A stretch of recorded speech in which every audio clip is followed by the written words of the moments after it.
Today, nestled in the Texas plains, the Dallas Cowboys await a familiar foe.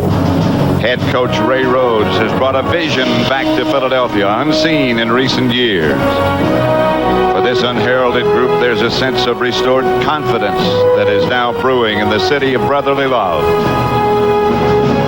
The Eagles draw their strength from not only a dominating defense, but a renewed running game.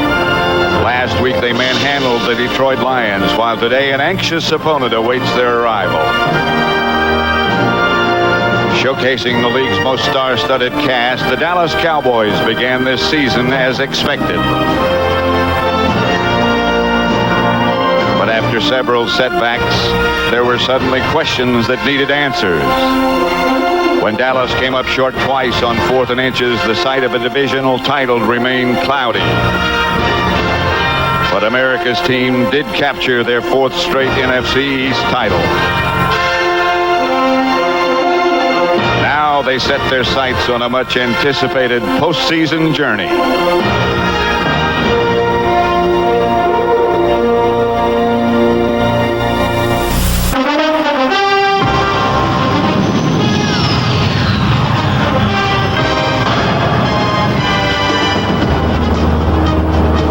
Very cold day at Texas Stadium, but a beautiful sunlit day as well, as the Eagles and the Cowboys battle in this playoff game. Pat Summerall here with John Madden, and there's something about this match, John, whether you're Eagles or Cowboys, about the finality. It all began back in July, and now one goes home.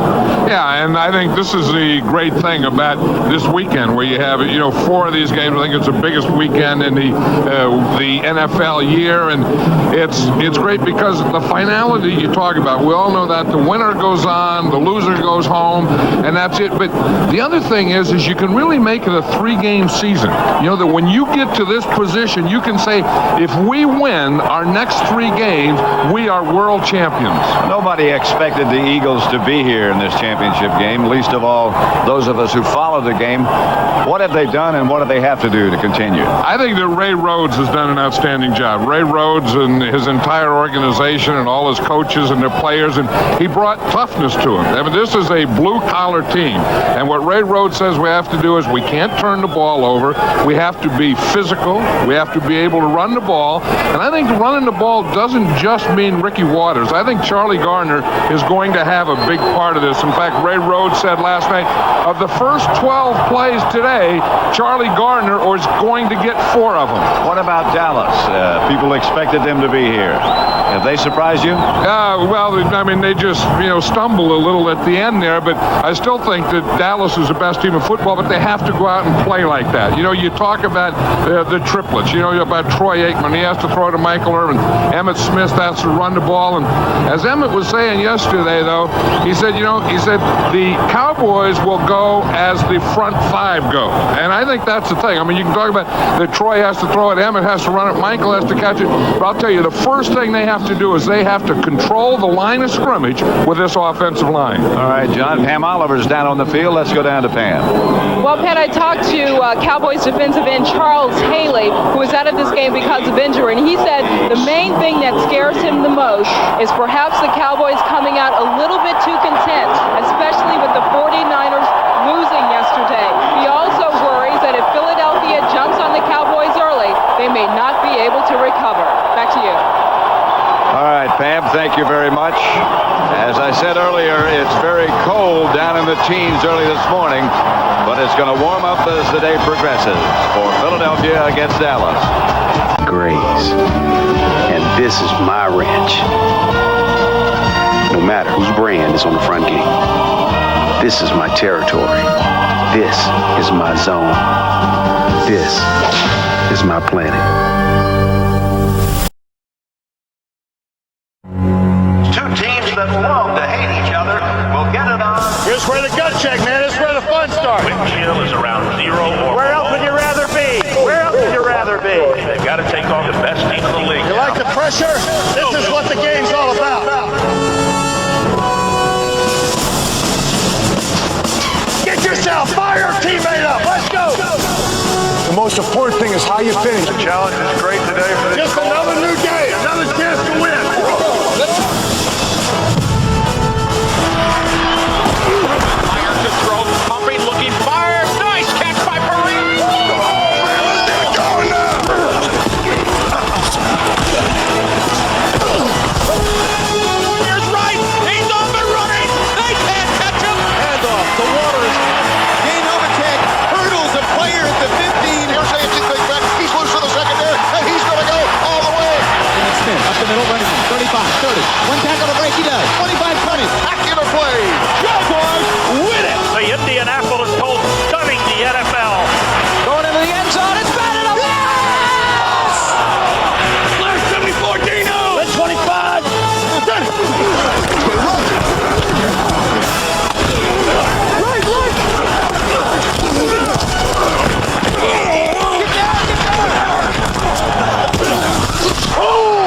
I love your enthusiasm. Hey, listen, remember, this is some points, okay? Don't cost us 15, okay? Don't cost us 15. I tell you, we can't play. We can't play. We're too stupid. Don't get your mind out of this game. I can see you guys going off in a little some other spot. Get it back on here and kick their ass.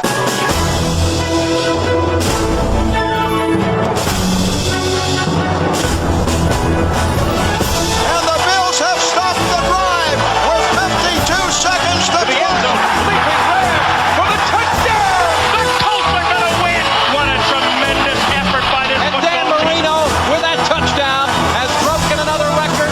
Most touchdown passes ever. And in the snow, the legends of Walter Payton, John Riggins, and Jim Brown wait for him. On third down and goal to go, Marcus Allen darts over for the touchdown for Kansas City. His 100th career rushing touchdown. Now, come here. I want to tell you something.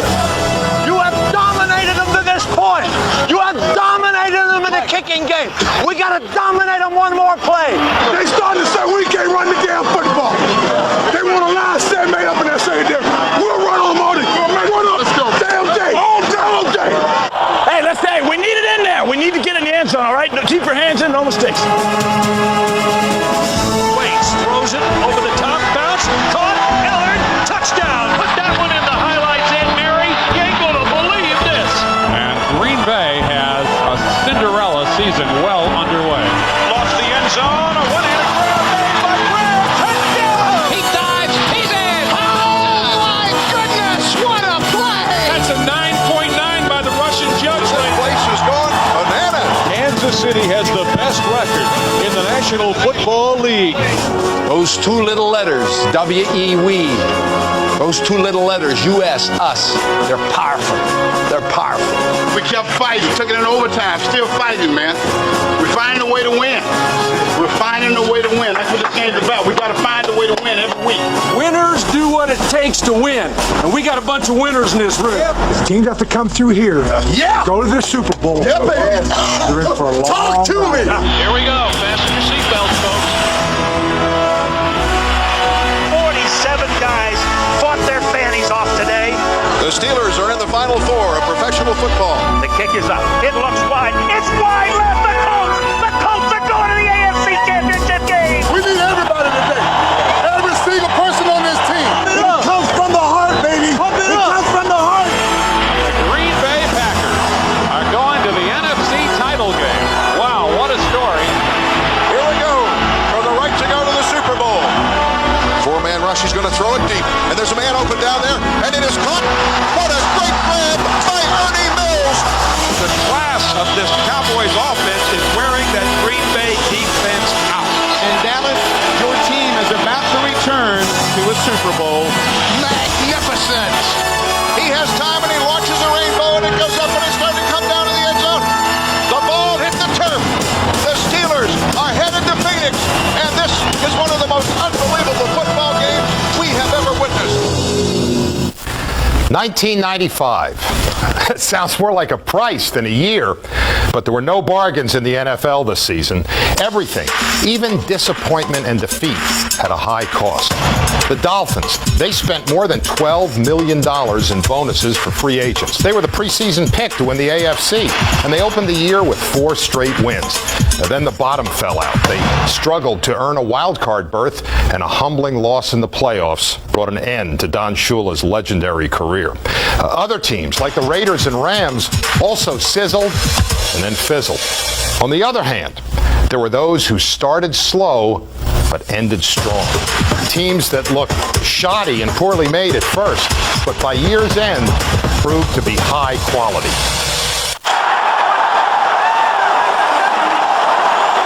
Why does it rain on down when I'm waiting for the sunshine? The Philadelphia Eagles and the Detroit Lions learned that if you steer off course, the road to the Super Bowl runs along a stormy path. Scott Mitchell to throw. Oh, it's picked off, and that'll be a touchdown for Darrell Green. The game's over. It gets worse. You didn't think it could happen, well, it just got worse. Ball down the sideline. It's failed. Ball tipped. It's failed. Deflected no excuse for the way we played. It's my job to find answers. I'm going to do my damnedest to find some answers on what's going on. Gotta get it done some kind of way today, baby. It's gotta get it done. Gotta get it done. Gotta get it done. For the Eagles, bad weather gave way to a ray of hope. Ray Rhodes, and his road was a mean one-way street. No rest stops, no yielding.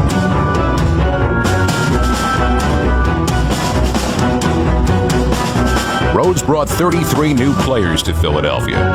Big names like Ricky Waters and no names. Former bouncers, truck drivers, and liquor store clerks.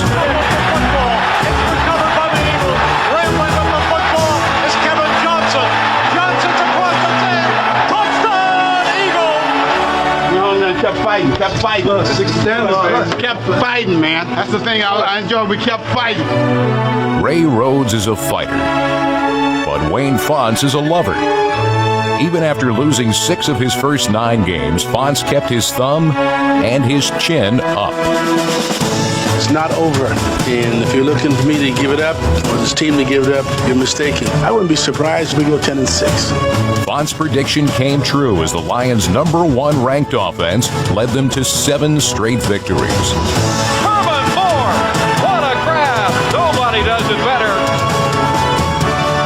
In Philadelphia, players fought to save their own jobs. In Detroit, the Lions battled to save their head coach's job.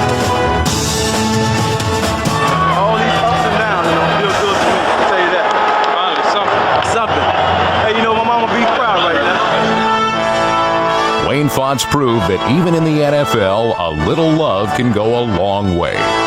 If it's Fontes' love, whatever it is, it's working for us. If Fontes' love reversed the Lions' fortune, Ray Rhodes' quest for respect did the same for the Eagles. Teams are going to respect our football team, too, because they saw a champion out there fighting back. Before the Eagles hosted Dallas, Rhodes told his team that the Cowboys did not respect them. Yeah, we're going to warm up on Philly. Yeah, we're going to warm up on that Philly cheese. Philly cheesesteak. Get some respect, man. Time to get some respect. Respect. In the end, Rhodes was right. Barry Switzer makes the call. Here's your ball game. Eagles could win it if they stop the Cowboys here. They give it to Smith. He doesn't make it. They stop him. The Eagles take over a down. The Eagles take over a down. The referees are talking. We've got some problems. We've got some problems. Oh, they're going to call the 2-minute warning. They're going to say it was no play. Eagles stop them once, and they stop them again. I don't think my goal is that big. I think I would have punted. Here we go, 4th down. They give it to Smith, and they stop him again. They stop him again. And this time they can't take it away from the Eagles. A little bit of respect. That's all we want. The Eagles had finally earned the Cowboys' respect, but Detroit's Lomas Brown remained unconvinced. Brown guaranteed a Lions victory over the Eagles in the playoffs. It would prove to be only fitting that Wayne Fontes limped into Veterans Stadium, and Ray Rhodes marched. When you get guys pouring gasoline on the fire, like Lomas Brown did, that can't do anything but help. He's got it. 25-20. One more time. Anything possible if you're willing to fight for it. Intercepted. It's intercepted. And the Lions don't know what hit them. The Lions don't know what hit them. And Lomas, where are you? You guarantee to win, man. This should be something. As long as we believe in each other, to go out and fight and stick together for 60 minutes, man, we're going to be hard to beat.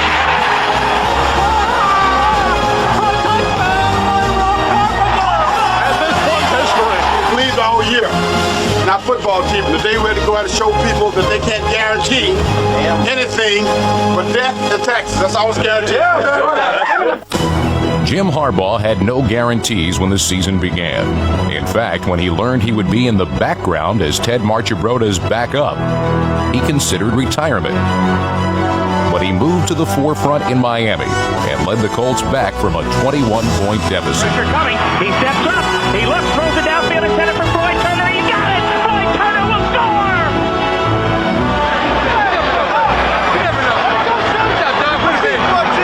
Snap it to Harbaugh out of the shotgun. Here comes the pressure. Jimmy rolls out of it. Rolls on the run into the end zone.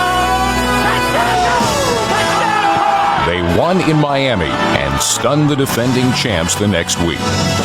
But to their fans, they were still the same old Colts. I'm a Colt fan, and I think they're going to get the kicked out of them today. In 1995, the Colts did the kicking. They were a straightforward, no-frills, ugly duckling team led by a quarterback with GQ looks and popular mechanic style. He resembled a carefree college kid, hat on backwards, still saying hi to Mom after 9 years in the league. Hey, Mom. Hey, Dad. That was sweet. That was nice. That's pretty nice. Harbaugh finished the season as the NFL's highest-rated quarterback and led his Colts to the playoffs, where their astounding run of good play and better fortune continued.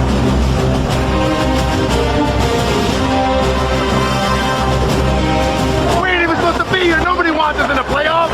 In the divisional playoffs, they stunned the team with the NFL's best record. For Harbaugh, the reality of this reversal of fortune was better than a dream. Beginning of the season, I would have wished for something. I don't think I would wish for as good as things that turned out this year. Nice drive engineered by Jim Harbaugh. Delivery by Jim Harbaugh. What a throw by Jimmy Harbaugh. Jim Harbaugh. What a dimension Jim Harbaugh gives you. I get it. I believe in you, baby. Come on. Come back to Jim Harbaugh, quarterback. Jim Harbaugh stunning the NFL. One straight season, and it's going on. In 1995, fans in the Carolinas and Jacksonville witnessed the finest expansion teams ever. But while they enjoyed a new beginning, the die-hard supporters of the Cleveland Browns suffered a sad ending. Yet the departure of the Browns was countered by the rebirth of the Green Bay Packers. And each of these franchises proved that pro football is a game of passion. You want to feel that passion, that commitment? Come on with our cameramen and soundmen down on the field. We got to try to find a way to get ignited.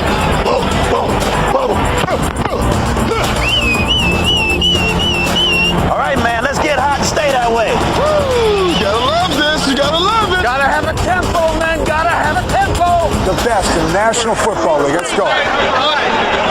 Nice hat. How would you like to be an ass with one of those helmets on up there and just stand there the whole time? Well, you're probably from Staten Island or East Iceland. Or Brooklyn. In 50 minutes, you're the enemy. I know that. But right now, you're still talking there a pretty good guy. We got a crisis every 15 minutes. What is it? Matt Barr's got a little flu. Tell him to throw up on his own time. Well, he don't have to play, Doc. All he's got to do is kick. Okay. Great day for football. Line up on numbers. Line up for the national anthem. Low to the high. Low to the high. I'll have a nervous breakdown by the time this guy finishes the national anthem.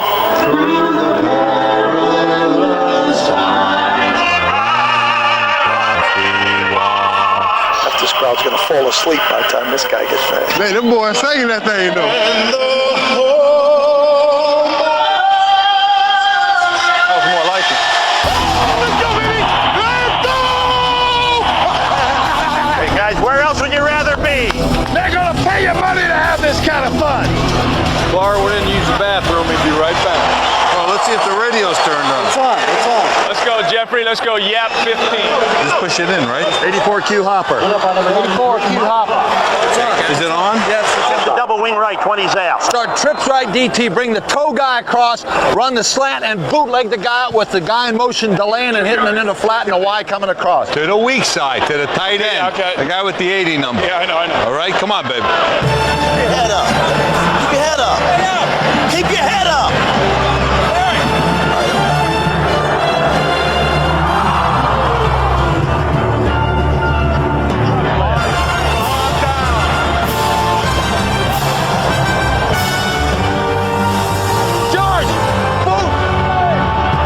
The hell was that? What are we doing? They don't know what's going on. What do you know? Just make the decision, Frank. Just make the decision. Get you an assistant, damn it! Get you somebody to remind you what to do. Fumble. 25, son. All right, get in the game. Oops. Didn't come here to play patty cake. You can drive trucks through the holes. It's the same thing that happened last. Listen, I'm gonna show you how much 1 yard is. This far. They can't stop. I can lean that damn far. Only guy was covering was the referee one time. Referee covered you? He was standing. I tell you what, the hell. Excuse me. Some of those guys can cover. Mr. Official. Check that 91 on defense's jersey, okay? You're going to find a lot of silicone on it. On defense. Hey, not our team, their team. What's the center with the head bob and moving the ball? You don't need my help. Usually you guys see him right. About 20% of the time. They got 12 guys in the huddle there the whole time. 12 in the huddle, and that's a lingering rule. You can't do that. Let's quit babying Michael Irvin all the time. Quit babying Dallas. Make them win the game. They got 16 games to get where they got to go. I tell you what, I am brain dead. Holy right. God dang it. 40 freaking seconds. Son of a buck. Oh, for crying out loud. You get over there. What the f***'s going on here? It went inside, Alec. Didn't go to the flare. But you better calm him down. Somebody choke. Suck! Don't! Oh! Get it! Get it! Blow the damn whistle. He gonna get hurt. Blowing the whistle. No, he didn't. I think he was blowing it because it was froze. Holy cow, somebody's got some flesh on the bottom of their cleats. Damn you! Damn you, McNair! Hey, the first time somebody's got me off my feet. Jeffrey, just a little better tempo. Just a little better tempo. That's rhythm. Let's go our best play with our best player. Rock and roll, baby, rock and roll! Somebody right here is going to make the heroic play. Hustle, hustle, hustle, hustle! It's right there for the taking. Here I come, here I come, here I come. This is serious business.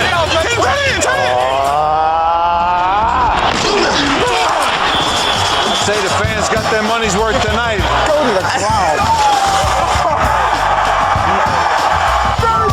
While pro football's passion is played out on the field, it also spills over into the stands where fans can feel and touch it. In the history of the NFL, few cities have ever felt as close to a team as Cleveland did to its Browns.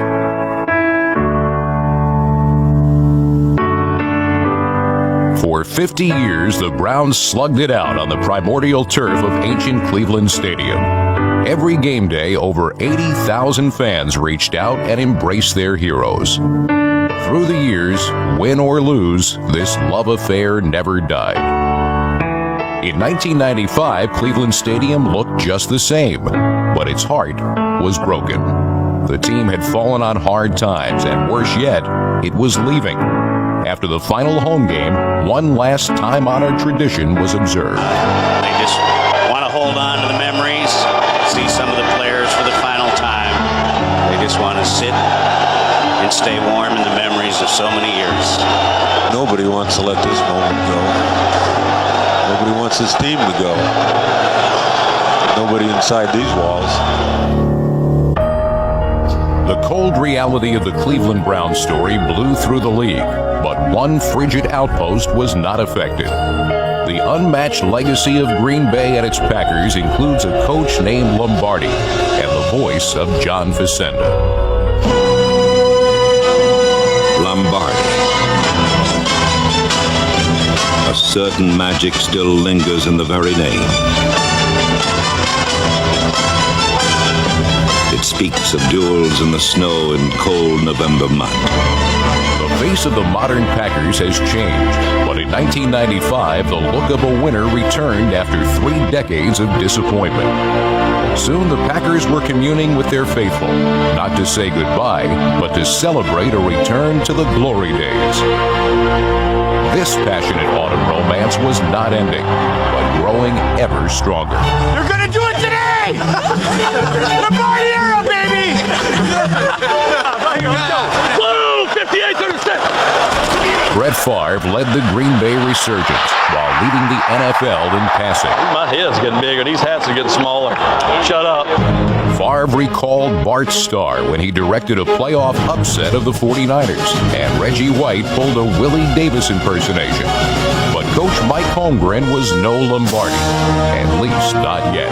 You keep your heads up, and you're proud to be a Green Bay Packer, and I'm proud to be your coach. In 1995, the Packers were champions again, and Favre was named league MVP. Somewhere, Lombardi and Facenda are smiling. Packers are inspired, lusty, young, and eager. And it is as a team that the Green Bay Packers will be remembered. They will be remembered as the faces of victory.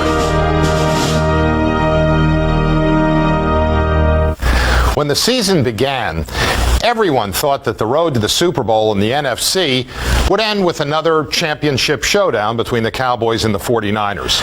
Both teams played with a will of iron, but they also revealed feet of clay. For both, the road back to Pro Football Summit turned into an uphill battle. And for San Francisco, it ended in a shocking playoff defeat. This is absolutely awful. We demand and expect way more from ourselves, and it's not something that we're going to be very happy about. It's something that feels very awkward and wrong.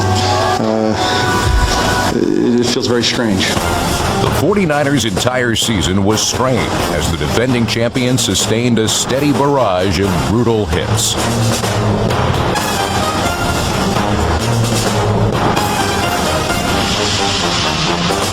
Ravaged by injuries, the Niners knew that playing with pride meant playing with pain. Marcus, you need to get that thing x-rayed? Did you break it? It's hurting really bad. Did you break it? I don't know. If you broke it, you can't play. Just tape it up and play. Steve Young missed 5 games with a sore shoulder, but still led the league in completion percentage, and Jerry Rice established a new single-season record for receiving yardage. With 122 receptions, it seemed just about the only pass that Rice didn't catch was the one he threw. Off to LaVille. It's a reverse to Rice, who bobbles the ball, and he's passing way down, all alone at the goal line. Touchdown 49ers! I don't believe it! The 49ers' top-rated defense produced 7 scoring plays. Short pass, another interception. Ken Norton. He'll score. He'll come in. Touchdown 49ers! Other San Francisco teams may have gone further, but none ever fought harder. Just when their season seemed to be falling apart, the 49ers delivered their most devastating knockout punch of the season. Cowboys 49ers, biggest game of the year. Don't forget what happened last year. All day long. Don't forget what happened last year. After losing twice to the 49ers in 1994, the Dallas Cowboys were beaten again. Gets the snap, short drop, pass to Irvin. But this time, they were also embarrassed. Merton Hanks to the 30, down to the 20, waves at Troy Aikman, and scores. Unbelievable. I take full responsibility. I told him, hey, it's my game. I lost the damn thing. Give it to me. But, hey, get it out of your system, whatever you want. Let's get ready to go play Oakland Raiders. I have the confidence and relationship that I can make a statement that our team was out-coached and not worry about what our coaches feel about it. All these things are mystique and created by the media and people on the side. I do basically the same things I've always done and basically what all head coaches do. I talk, I discuss, I know what the game plan is, and I spend half my time, instead of being on the walkthrough out there today, I'm in here talking to you guys. Barry Switzer had his share of distractions, but his players never lost their focus. The Cowboys fielded the finest talent in the NFL, and they overcame nearly every obstacle on the road to the Super Bowl. Way down the field for Michael Irvin, bumping and grinding at the ball. He's got it. It's the ball. Touchdown Cowboys. No flag. We ain't giving up nothing. Shut up, baby. Shut up. We ain't giving up nothing. We ain't giving up nothing. It's going to be the bomb. It's intercepted by Deion Sanders at the 40-yard line.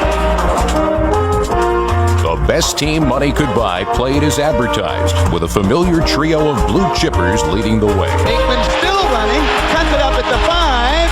He scored. Troy Aikman was reliable as ever. Michael Irvin broke his own team record with 111 pass receptions. And then there was Emmitt Smith. Aikman pitch to Emmitt Smith. Sweeping to the left, has a block by Johnson at the 10-yard line. Still free at the 5. Down to the 3. Touchdown Cowboys. And off Emmitt Smith again. 15 big hold. It's 10 to the 5. He scores. Emmitt Smith. Touchdown Cowboys. Emmitt Smith personified the Cowboys' single-minded intensity. His fourth NFL rushing title was a triumph of tenacity as well as talent. And his league record 25 rushing touchdowns surpassed the rushing touchdown total of every team in the league. Handoff Emmitt Smith at the 5, up to the 3, to the 1, touchdown Emmitt Smith, hello record. But when Emmitt Smith couldn't gain an inch on 4th and 1, it appeared that the Cowboys' whole season was thrown for a loss.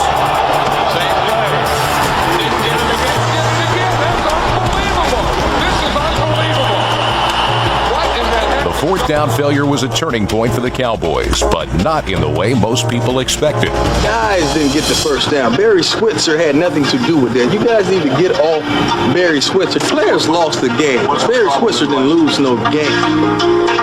With his team squarely behind him, Barry Switzer's Cowboys got their revenge in the playoffs. Here's a reverse to Deion Sanders. Cuts upfield at the 25. Now reverses direction. Finds a blocker. At the 20. To the right. To the 10. To the 5. Touchdown Deion Sanders.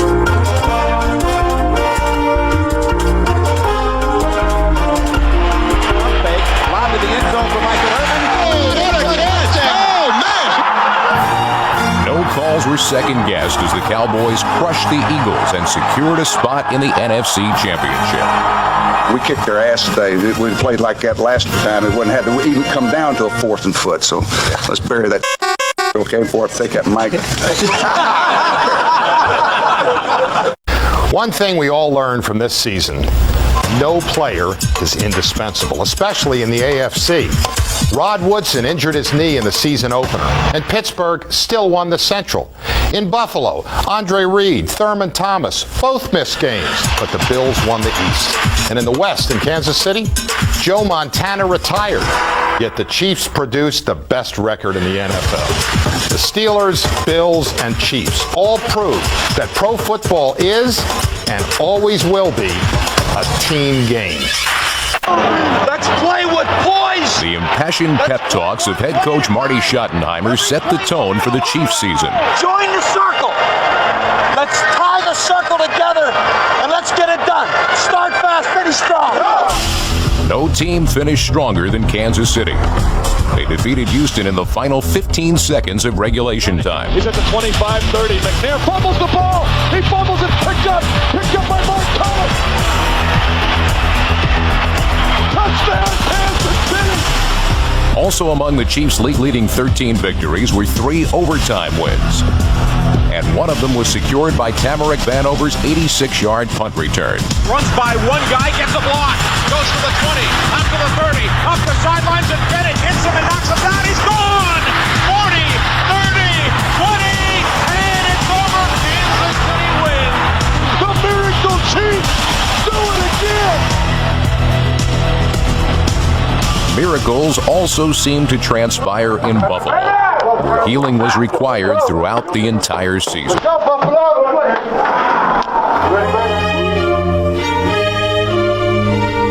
Battered and bruised, the Bills saw many of their starters sidelined by injury.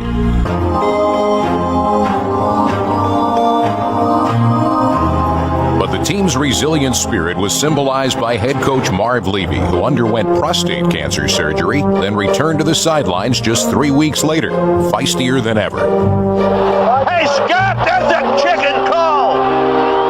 Scott, that is a chicken call. That is the most chicken call I've ever seen, Tony. Who threw that flag, you know? Who? He's an idiot, the guy. He keeps doing it all the time. The unexpected revival of the aging, aching Bills was engineered by many, including reserve receiver Bill Brooks, number 80, and linebacker Bryce Popp, number 95, the NFL leader in quarterback sacks. The Bills returned to postseason play after a year's absence. And in the opening round of the playoffs, Buffalo produced a league record 341 rushing yards. Here's a run by Derek Hall, trying to get outside. He breaks a tackle at the 20. He gets to the 15. He's at the 10. He's at the 5. He's in for the touchdown. What a great run. And this crowd is bedlam. It's pandemonium. It's pandemonium.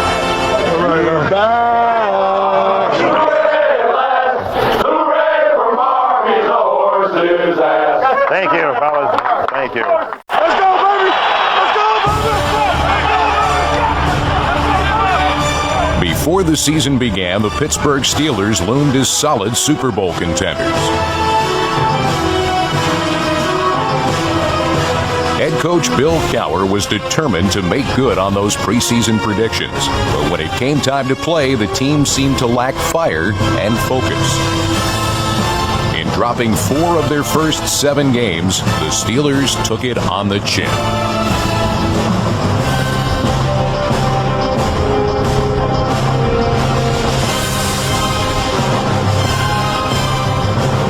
Bill Cowher has the kind of chin that can absorb punishment, and his enthusiasm kept the team together. He demanded better, and the Steelers responded. No! No! It's not smart! Willie! Willie!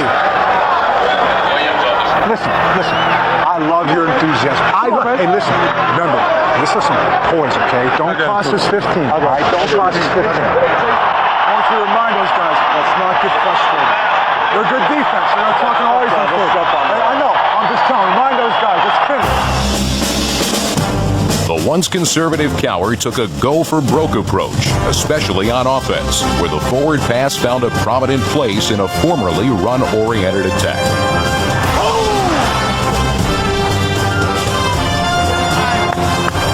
Good job, big guy. That's how you bounce back. That's all we believe in, baby.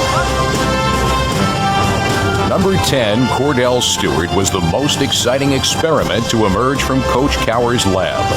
The quarterback/receiver became known appropriately enough as Slash. Hey, Slasher! Look like you run this before. Good job, Slash. Slash supplied an exclamation point to nearly every play he appeared in.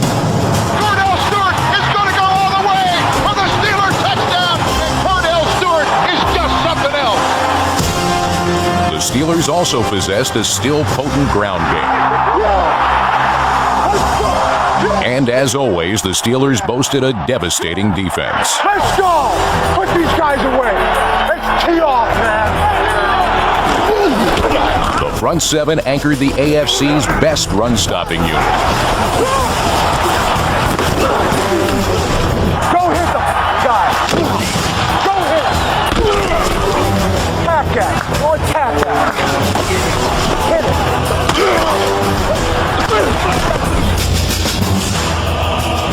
Pittsburgh's defense propelled the Steelers to 8 victories in their last 9 games. And it's intercepted. And the Steelers won the AFC Central for the 2nd straight year. And he's in for the Steeler touchdown. You know, we don't play our best football game, but you know what you did? You find a way to win. There's a belief, there's a will, and I'll tell you what, if you stay at things and you don't ever stop believing, you make your own good fortune. The teams have to come through here, go to the Super Bowl. Yep, man. You're in for a long Talk to me.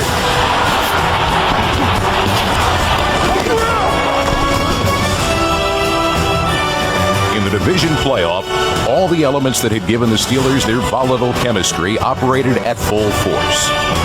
What a catch! What a clutch catch by Nancy Thigpen. Man through the hole, and he's on his feet at the 5. He's all the way for the Steeler touchdown. And this, ladies and gentlemen, is a knockout punch. Hey, big man, that's the way you run the 4th quarter. You hear? That's good. On this road, the Pittsburgh Steelers were fueled by the fiery personality of head coach Bill Cowher. Hey, it's a nice feeling. Like I said, this was a 3-game season. 1 of 3. That's the first game, and next week is a second game, and I don't give a who we play. You know, we've been producing this special for 16 years, and each season has its own storyline. But it always comes down to 4 teams playing 2 games for that one chance to become a champion. Ladies and gentlemen.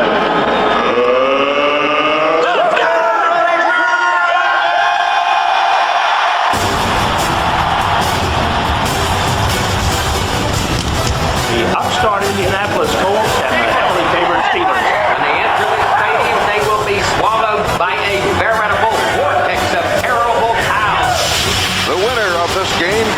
Phoenix, and the loser is left to lick his wound.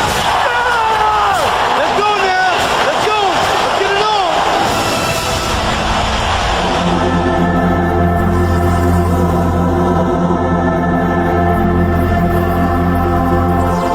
How will I stand it? How will I stand it in the house on the hill? How will I stand it? How will I stand it in the house? Pass interference, it wasn't called. Floyd Turner was alone in the end zone. 3-0, the Packers, Dallas threatening.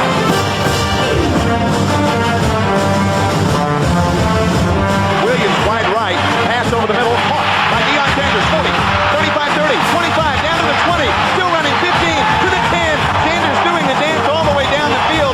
He's hard to keep up with. Hey, short drop, throws, caught, touchdown, Michael Irvin.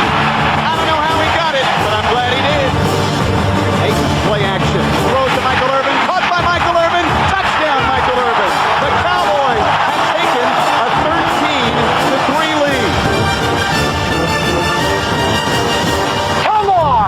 Well, you get the feeling that the Steelers are not real comfortable with what they're seeing defensively from the Colts. Look at Cordell. Looks. Now he's going to scramble right. Gets a block. Turns. Looks for the end zone. Fires. That is. Out of the end zone for the touchdown. Slash. Stewart. Yoyer. Double Yoyer. We got a ball game here, and the Steelers are finally on top for the first time. Adrenaline bumping a little. Not really. All right, you all right? I'm not. It's a tough place to get the ball. We've got to get Brett Favre unhitched here, Jim, or this is going to be a long day. Brett on a play action fake. Goes back. Throws. Got a man upfield. Touchdown. Wide open. Trucks to the 40. 35-30. He's going to go.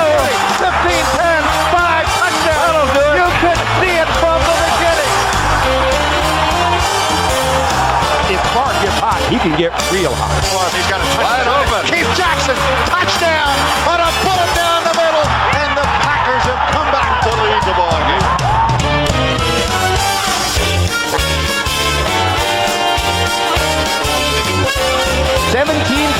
Packers. Momentum tastes a little like cheddar.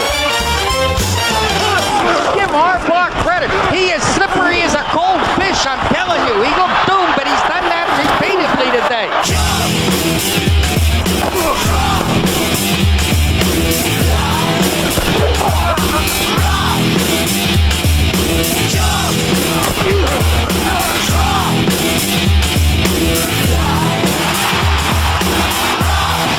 Head off to Emmett Find the road to the light. 22 minutes first. Takes dedication. Emmett has more individual plays in the back of the field. Big fun. Front side, back slide. Take it inside. Cruising on the ridge like a slow run. Shooting through the gully. And on Smith again, blocking again, and Emmett scores. Cowboys land a jab to the jaw. The Colts have played one whale of a football game here today. The folks who set him up as an 11-point underdog have no idea. He's got it. 10-5 touchdown! By Turner! 47 yards from Jimmy Harbaugh! And the Colts lead it 15-13. This game has turned around completely. Hey, baby, I love you, man. I love you, man. What I tell you? And it is Dallas 31, the Packers 27. He pulls the ball down, fires it downfield. Oh! And a bad throw, and up the sideline, Dallas, and back to the 50-yard line. This has been a miracle season for Brett Favre, but the turnover may be too much to overcome. Oh, he went for it all.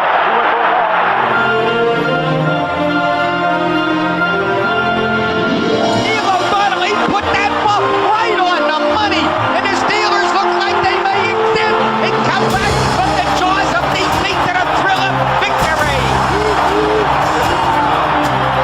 They will give it to man off the right side. He's driving. Driving into the end zone is Van Morris for the Steelers touchdown, and this place erupts. Call that man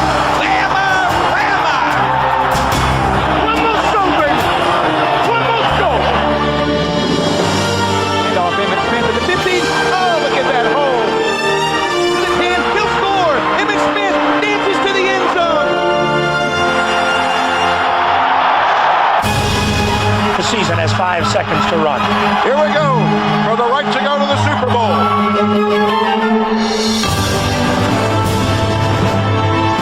Oh boy, everybody here is on pins and needles.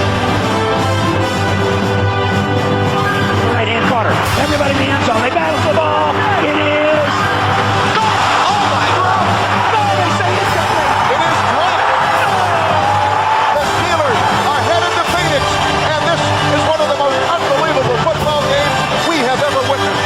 The Steelers and the Cowboys in Arizona for Super Bowl 30. The black and gold will descend on the desert. The battery is supercharged, and that charge will be led by the terrible Towel. I'll drink to that. Two storied franchises are the only teams remaining on the most fabled road in America. The road to the Super Bowl. It's fair to say now, with this the 30th playing of the Super Bowl, those two Super Bowls rank as two of the very best. Mike Tirico has more.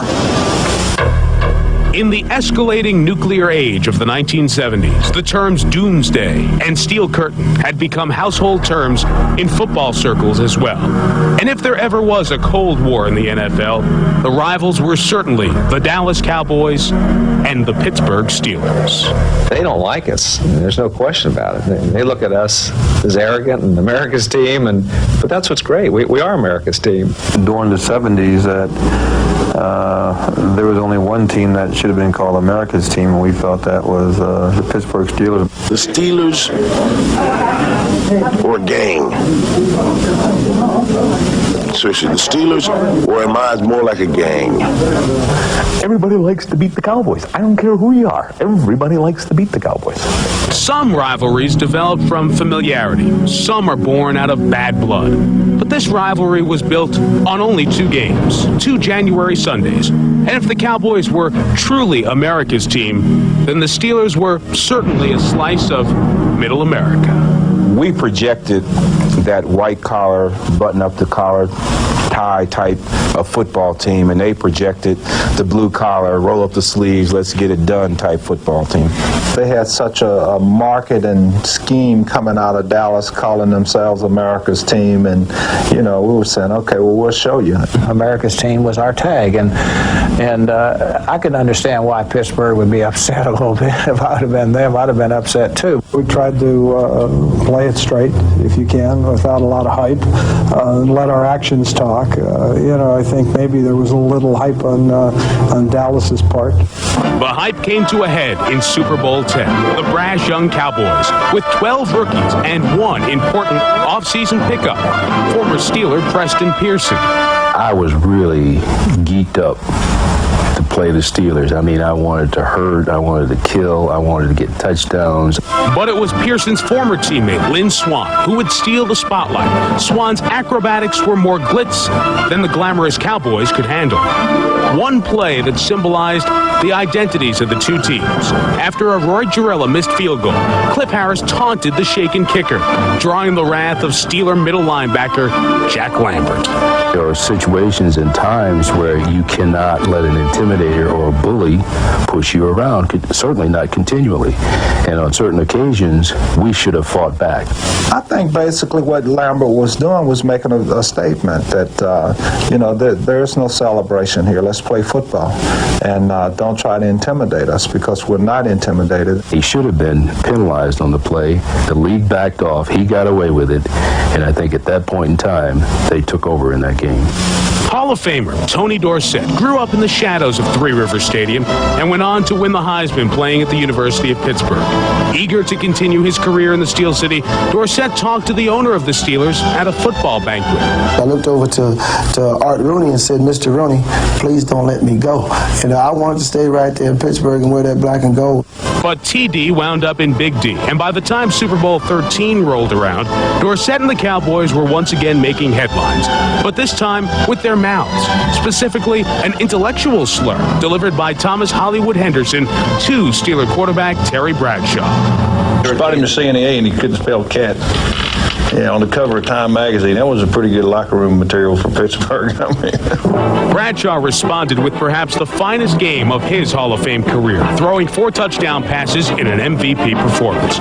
But Super Bowl 13 will always be remembered for one play. Late third quarter, Pittsburgh 21, Dallas 14. It's 3rd down and 3, Dallas at the Pittsburgh 10. Roger back to throw, has a man open in the end zone, caught, touchdown, drop! Dropped in the end zone, Jackie Smith all by himself. Oh, bless his heart, he's got to be the sickest man in America. I still can't look at that and not feel how I felt when I see the highlights, and that was 1979. But every time I see that, I just see a Super Bowl passing in front of my eyes. Yeah, you know, he dropped a very easy pass in the end zone, and that's a shame that he has to be remembered for that. But that wasn't the key to the game. I mean, that didn't lose the game, in my opinion. But it certainly swung the momentum in the Steelers' favor. After Dallas settled for a field goal, Pittsburgh scored touchdowns on 2 of its next 3 possessions. As the 70s came to a close, the Steelers owned 4 Super Bowl titles, to the Cowboys 2. And the cold, hard fact for the Cowboys was that by losing Super Bowl 13, America's team would not be remembered as the decade's team. I was so depressed that when I went to the hotel, I laid in the bed while everybody was going to the party. I laid in the bed and I became ill. And my whole life, I've never became ill to where it upset my stomach in a contest. And only one time, and I'll never forget it. Certainly great games, Super Bowl 10 and Super Bowl 13. Let's hope Super Bowl 30 brings us equal memories. This week, Hollywood Henderson went out of his way to try to apologize to Terry Bradshaw years after the fact, but quoting Hollywood, he made much smarter decisions than I did. Terry is obviously smarter than I am. Well, the Steelers are here. About 5:13 Mountain Time. There it is. Even the pilot has the Steeler flag. And here's Kevin Green. You know, his hair grows, you can see minute by minute it getting longer. And if throngs were there to welcome the Steelers to Arizona, and Kevin tried to oblige him, Coach Bill Cowher and the rest of the Steelers coming off the plane. They obviously worked out today in Pittsburgh, flew across the country. They are here 24 hours after the Dallas Cowboys are. Well, Cowboys, Steelers has that ring to it. We'll be here all week long. The next Sports Center, Dan Patrick and Tom Jackson. And tomorrow is photo day, kind of the best day of the week when all the players in their uniform in the stadium at Sun Devil Stadium. We'll have plenty on that on our Sports Centers tomorrow. But for now, let's kick it back to Bob and Charlie. Mills. Number 89 broke up an interception that looked like an easy 6 points for the Colts. Shortly thereafter, Mills caught a 37-yard pass from Neil O'Donnell that set up a Bam Morris go-ahead TD and a final score of 20-16. I shall resign the presidency effective at noon tomorrow.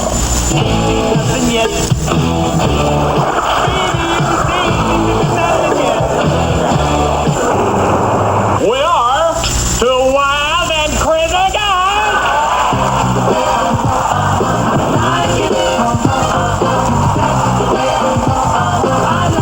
Hello, you talking to me?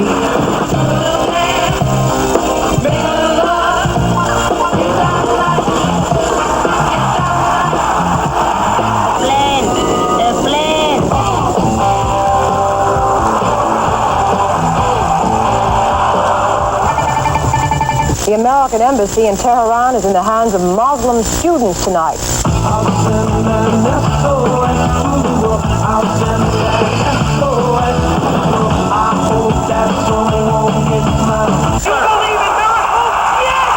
You want to know what comes between me and my Calvin?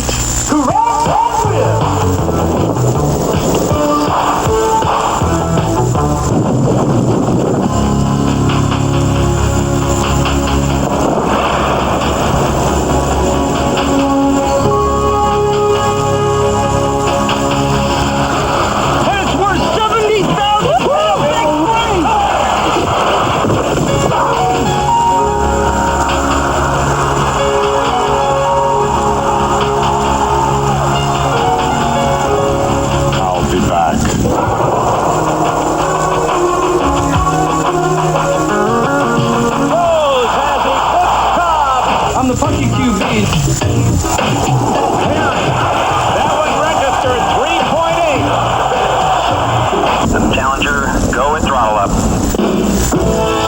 Behind the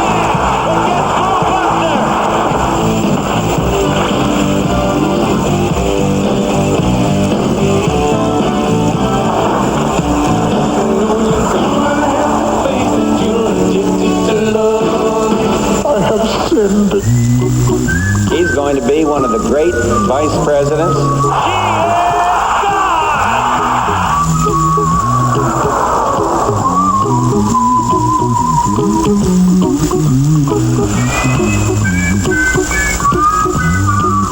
What do you mean funny? Funny how? Can you touch me?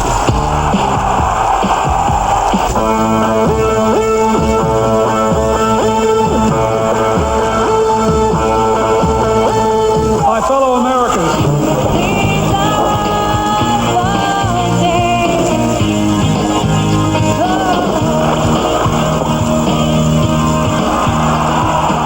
Life was like a box of chocolates.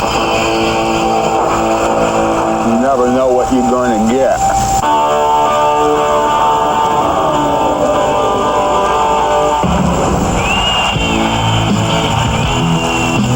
What the hell were you thinking?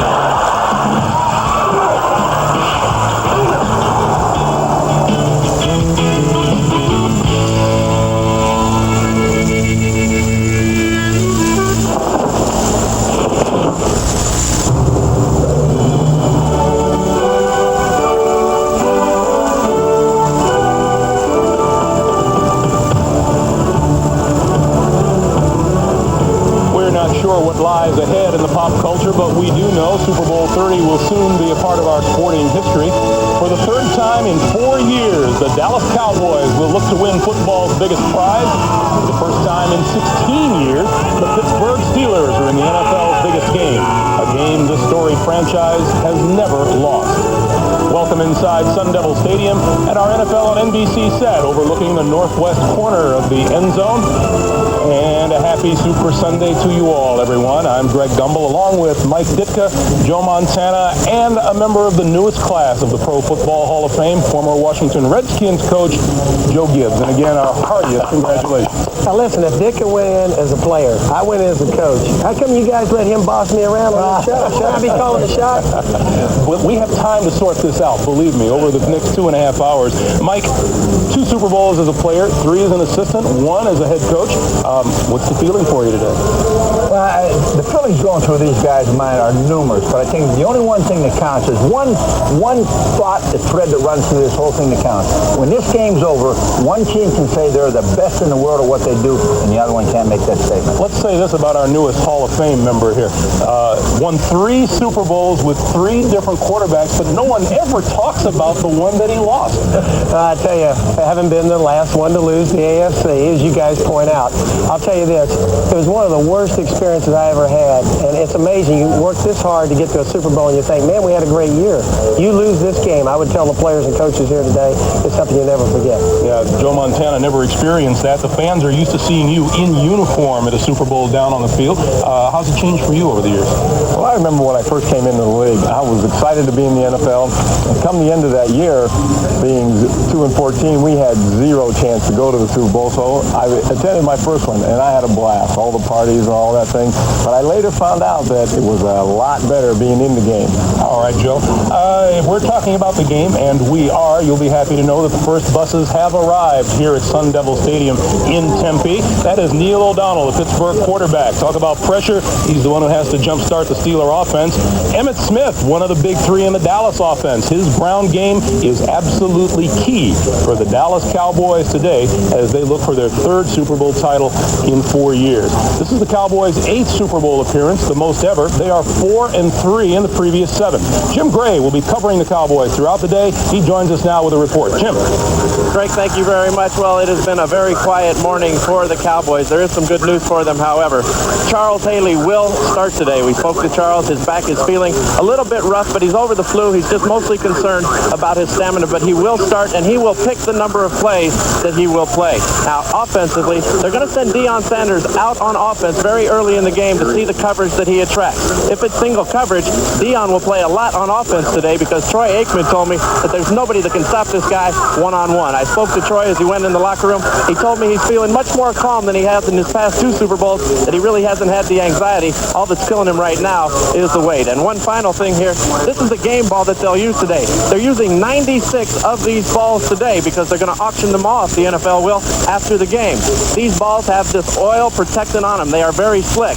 Now, Neil O'Donnell is the home team quarterback. He spent a lot of his time this week rubbing these balls down so they're not as slick. But both quarterbacks are very concerned, and quite frankly, they're not very happy about it. Let's send it across the way to Will McDonough with the Steelers preview. Jimmy, thanks very much. We wish Neil could have talked to us today so we could have done this report with him. What we wanted to ask him about is 2 questions people have talked about all week. How's his throat? Like a lot of people out here in Desert Air this week, our own Joe Gibbs, he had laryngitis. And secondly, is he uptight? A lot of people that have seen him this week think he's more uptight than usual. We couldn't get him. We got his offensive coordinator, Ron Earhart, to ask him these questions. Ron, you've been around Neil O'Donnell all week. How do you think he is right now for this ball game? Oh, I think he's very well poised, cool. Yeah, he had a little throat thing on Wednesday, but that's all gone, just like, little colds and things like that. But we're all set to go, Will. Everybody says that it would be important for Neil at the beginning of the game to come out and hit a few passes. You're the guy that's going to be calling the shot hit today. What do you think? Well, we're going to keep our plan like we have. We're going to have a good mixture, and he'll do that. When we got through talking to Ron, I wanted to try to talk to Rod Whitson. His bus is not here yet, but they tell me and the Steelers people that he has looked tremendous in practice the last couple of days. His knee has been getting better every day. Like Charles Haley, he will probably play more plays than they thought he would be able to play. Not as much in coming up to pressure the run, but more in pass coverage. And let's get back to Ron Ahart for a minute. This is his Super Bowl. He's been great in 2 of them. This could be his last game. That's not definite yet, but it's something he's thinking about. Greg? All right, Will, thanks very much. Let me ask Joe Montana, because we heard Will talk with Ron Earhart there, that Will asked him if it's important to get Neil O'Donnell in the flow of the game early. Is it, and particularly because this is O'Donnell's first trip to the Super Bowl, whereas Troy Aikman is a veteran of sorts? I think it's more important for Neil to get on a roll early. He doesn't have to go and try to score a touchdown, but he does have to get confidence in his ability and not be worried about, oh, guy, I'm 0 for 4, 0 for 5. You got to give him some things that he can work with to get that confidence. He's going against another guy who's been here, so that guy's going to be a little bit more relaxed coming into this game. And as you already heard them talking about the footballs, and Jim, one thing about the quarterbacks, they love to get those balls rubbed down and get them the right way. Neil's thinking about throwing the ball a lot. Otherwise, he wouldn't have done all these things with the balls. We had guys who used to take the ball, dip them in water, throw them in a dryer, try to get some of that slick stuff off. Okay, Mike, we will get very specific as the day goes on, but nobody this week here in Arizona is giving the Steelers much of a chance in this game. Greg, you're right, but they've already circled the wagons. And let me tell you what they got to do. They got to take on the attitude of the Steelers of the 70s. They got to bring back Jack Ham, Jack Lambert, Mel Blount, Joe Green. They got to go out there and play smash mouth football. They got to get the Cowboys so distracted by slapping them around a little bit that they forget they're playing football. And we aren't making things up here, Joe. You and I rode to the stadium this morning. The airwaves were full of nothing but Cowboys, Cowboys, Cowboys. You love Dick. I love you, Mike. I love you. Yeah, we did. And I tell you, though, Greg, we've already seen upsets in these playoffs. Kansas City, the 49ers. Hey, listen, all Pittsburgh has to do is play their game. Today, I think they've got to do a great job with their adjustments. Hide their safeties in the secondary. Don't let Dallas get a beat on them. Hey, play a great football game. Dallas makes a few mistakes, and we got another upset. All right, guys. We are just getting started here in Tempe. Still plenty more to come. Coming up, a look back at the first 2 Super Bowl meetings between the Steelers and Cowboys. He's a Swan touchdown! Lynn Swan touchdown! Man, what an after At Prime Star, we think everybody should be able to enjoy mini-dish satellite television. At the same time, we believe that nobody should have to pay hundreds and hundreds of dollars to buy a dish. So with Prime Star, there's no equipment to buy. Our dish comes with a service, along with 95 channels, digital picture, digital sound. And it all starts at about $1 a day. Call 1-800-PRIME-STAR and enjoy. Domino's presents Dustin's Guide to the Game. The key to football is timing. Allow precisely 22 minutes for pregame warm-up. Then, make the right call.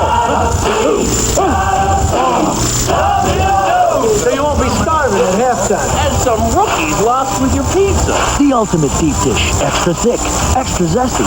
Call now and get a large one-topping deep dish, just $9.99. Oh, God! Right after the game, honey. Over into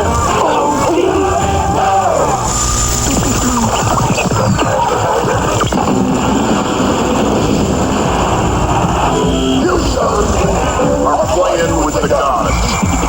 And when you're out there, Breathing in the hot, stinky breath of the gods. And still, what in the sand hill am I doing here? You are ready.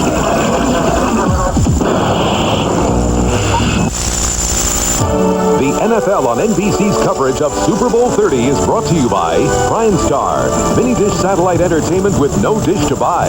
By Denerex with conditioners, the serious dandruff shampoo. By Hertz, for business, for pleasure. Nobody does it exactly like Hertz. And by M&M's chocolate candies. The milk chocolate melts in your mouth, not in your hand. A beautiful, clear, sunny day here in Tempe, Arizona. Temperature right now is 65 degrees. It's expected to reach 72 by game time. A perfect day for football. This is the third time that the Cowboys and the Steelers have played each other in the Super Bowl, making it the most common matchup in Super Bowl history. Pittsburgh won both previous meetings, each time by 4 points. They were good games with some classic moments.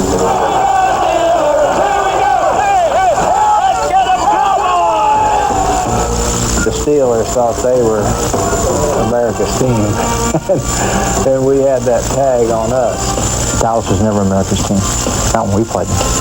America's team is the team that wins the Super Bowl. When you're in the Super Bowl, and if you don't win it, you sometimes wish you weren't there. Those two games we played with Dallas during that period of time were probably two most exciting games that Super Bowl had seen. Here is Roy Girella now to start Super Bowl number 10. Offensively, we really didn't do much. Lynn Swann was just phenomenal. Lynn really carried our offense by himself that day. For me, the turning point was just making the first catch, coming off a concussion 2 weeks prior to the Super Bowl. The catch along the sideline, got my confidence in place, and I was able to go on and make the other catches. Let's go back. The blitz is on to Dallas. The Steelers picked it up. Lynn Swann out there. Caught it. What a catch by Lynn Swann. It's a receiver that really wanted to win a ball game. I mean, he broke our back. Lynn Swann literally broke our back. We're friends now, but even today, I'd still like to get him. I'd like to get him across the middle and nail him. Lynn Swann is open. Got it. Steeler touchdown. They tried to intimidate us, and to some degree, they did. They had to kick a field goal, and he missed, and I went up and patted Roy on the head and said, Roy, thanks a lot. You're the greatest player we have, and was about to run off, and Jack Lambert came up behind me and threw me down. In the first half, we were intimidated a little bit, and the Pittsburgh Steelers aren't supposed to be intimidated. We're supposed to be intimidated. This is game ball for the Super Bowl. It's all mine. That loss, even though it was hard to take us, it was a close game, it wasn't as devastating as the loss from Super Bowl 13, because going into that game, we felt we were a better team than the Pittsburgh Steelers. Thomas Anderson, the Muhammad Ali now of pro football. Thomas is a great player.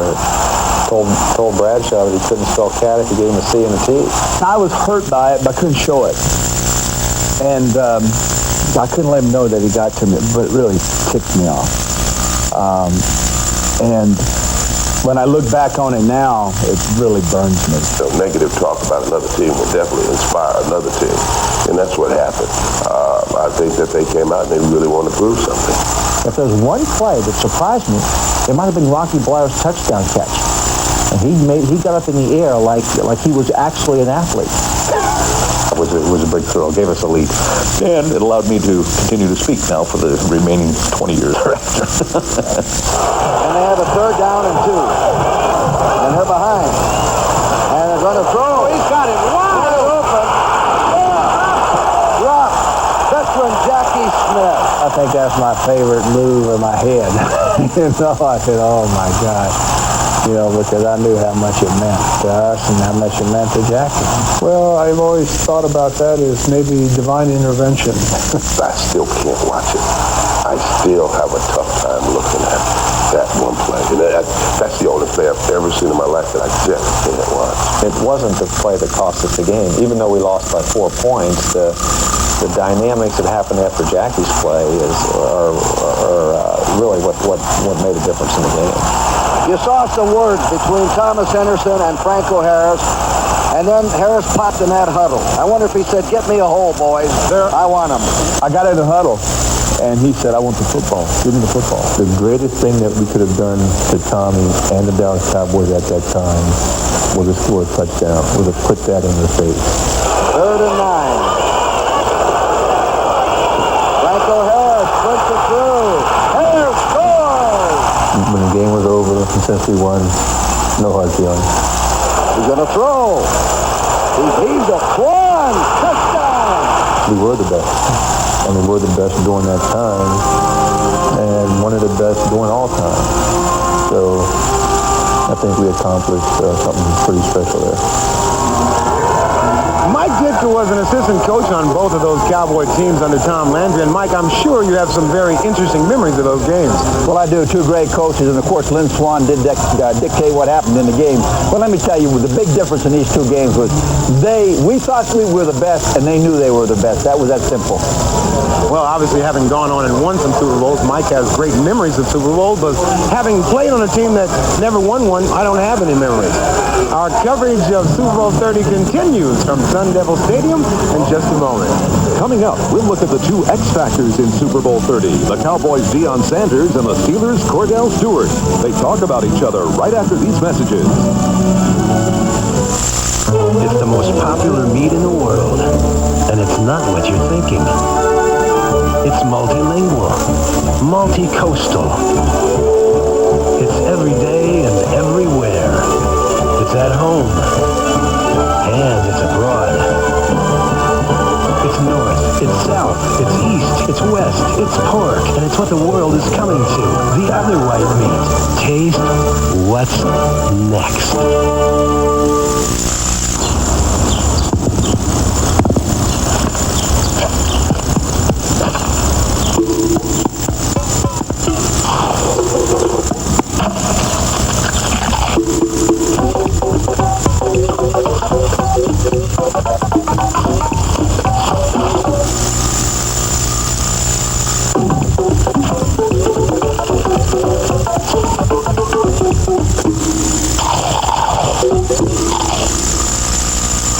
Announcing a powerful breakthrough of incredible proportions. Incredibly small proportions. New Actron, a powerful pain reliever with ketoprofen, finally available without a prescription. Actron is so powerful, just 12.5 milligrams are as effective as 200 milligrams of Advil or 650 milligrams of Tylenol for headaches and body pain. New Actron, the pain reliever that's so small because it's so powerful. Jean-Claude Van Damme, Julia Roberts, Brooke Shields, Chris Isaac, Outbreaks Marcel. It's the 1-hour Friends after the Super Bowl. There's drama, action. Can you beat up that guy? And romance. You're swell. A Super Friends tonight after the Super Bowl on NBC. 10 years ago, William the Refrigerator Perry showed his versatility for Mike Ditka's Bears, starting at defensive tackle and lining up at fullback to score a rushing touchdown. Today's game features 2 players far more versatile than the Fridge, Dallas's Deion Sanders and Pittsburgh's Cordell Stewart. Sanders might be the one NFL player capable of winning a game on offense or defense. Stewart can be equally disruptive, moving from quarterback to wide receiver to running back. We asked the 2 X Factors to talk about each other.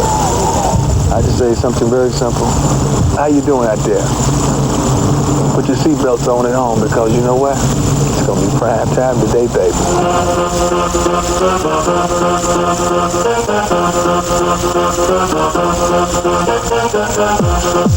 I'm Flash.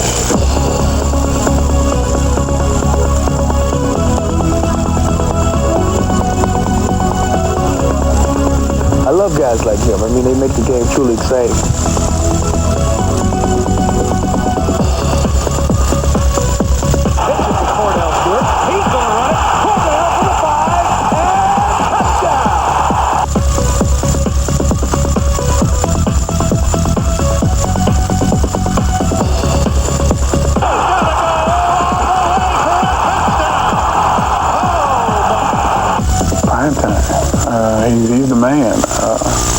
there's not too many players who can get out there and do all the things that he's doing and also play baseball at the same time.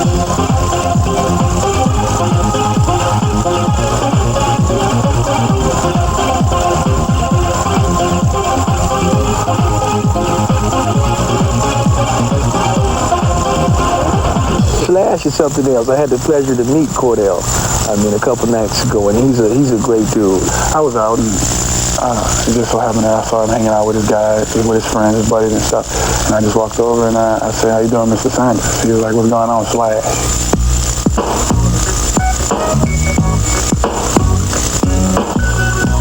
If he gets out and do more things than I do, that's great, as long as we win. That's all that counts to me. And, that's out of humbleness, but at the same time, I really don't want him to beat me. I really want to get out there. And, I said, everybody asked me, "Cordell, what would you like to do? What would be the best thing for you to do in this game?" I said, I just like to go out and do everything. Punt, throw it, catch it, run it. Why cut back? Just let it all go. Inside, I know he wants to outshine me, and I want to show a little more versatility. I told Ernie Zampezy that if he punts, I want to punt. If he throws a pass, I want to throw a pass. Then after the game, if it's not settled, we're going to have a punt, run, and kick competition. Punt, run, and kick. Not but pass and kick. I think he got the edge in that one. And the only thing I have on him is my quarterback skills, so I think I got him by an edge. Oh, Mike dipped his feelings about Deion Sanders have been well. Deion may even be influencing Mike in the way he dresses, but how important do you think Deion Sanders is going to be in this game today?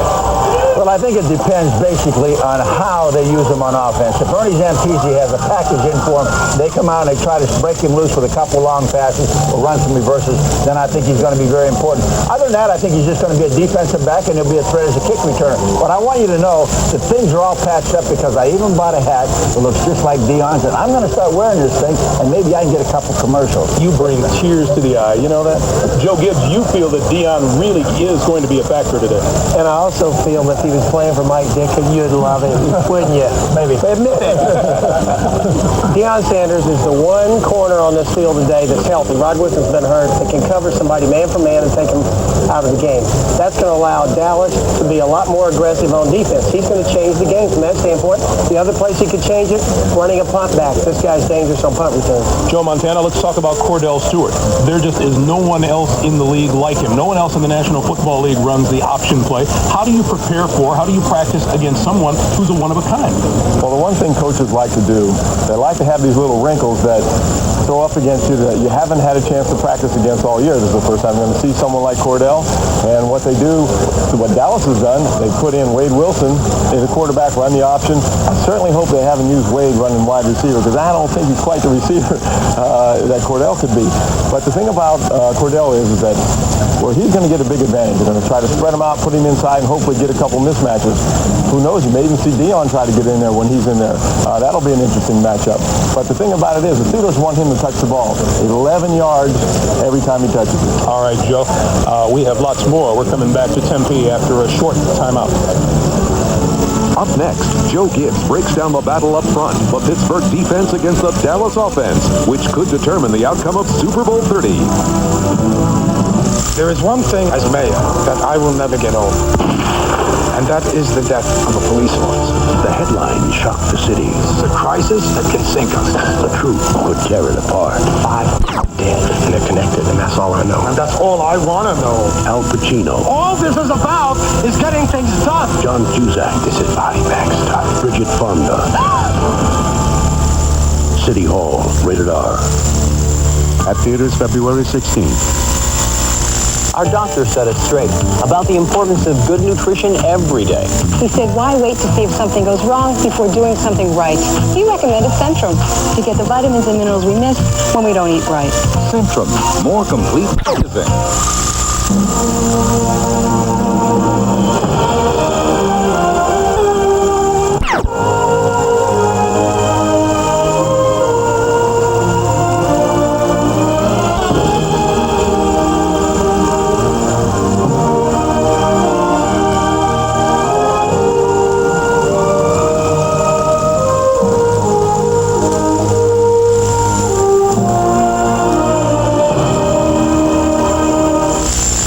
my itchy dandruff, I said I'd try it. Denorex tingles. Head and Shoulders doesn't. Both have effective dandruff medicine, but Denorex has something extra that tingles, feels fresh. That's why I started using Denorex. The flakes, the itch, gone. Denorex, the serious dandruff shampoo.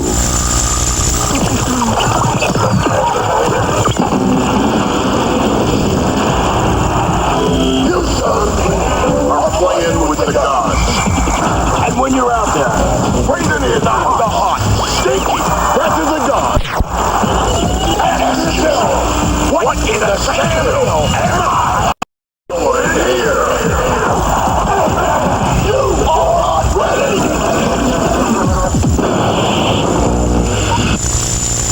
NBC and the NFL are online with the ultimate football site. Game analysis, team previews, Super Bowl memories, and more. Check out SuperBowl.com on the World Wide Web.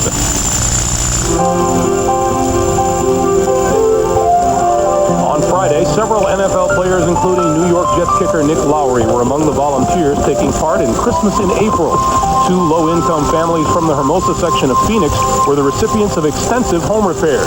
This is the nation's largest volunteer home rehabilitation effort, and NFL Commissioner Paul Tagliabue was also on hand, showing his dexterity with a hammer. He's on the advisory board. This is something that not all organizations have, although we all strive for it, but the Super Bowl teams have it. Toughness, mental and physical toughness. Christmas in April has all of those things, and for that reason, it really gets things done that few other organizations, in my experience, can do. It gets them done on lean budgets, and it does it for people in the most immediate and real way. Nationwide, more than 4,000 homes in 430 communities will be rehabilitated in 1996. Now, back to the game. As with any Super Bowl, there are plenty of places to look for keys. Pivotal matches might determine the outcome. We think that the battle up front, when the Cowboys have the ball, will be the big Steelers' front seven cope with Cowboys' massive offensive line, considered by many the best offensive line in football. Joe Gibbs brings us inside the battleground. Every big game comes down to the battle in the trenches. It's not the size of the dog in the fight. It's the size of the fight in the dog. You know, I'm leaning away the fourth quarter takes its toll. I think their strength is to let it come off a ball and wear you down around the fourth quarter. Fourth quarter, you're like...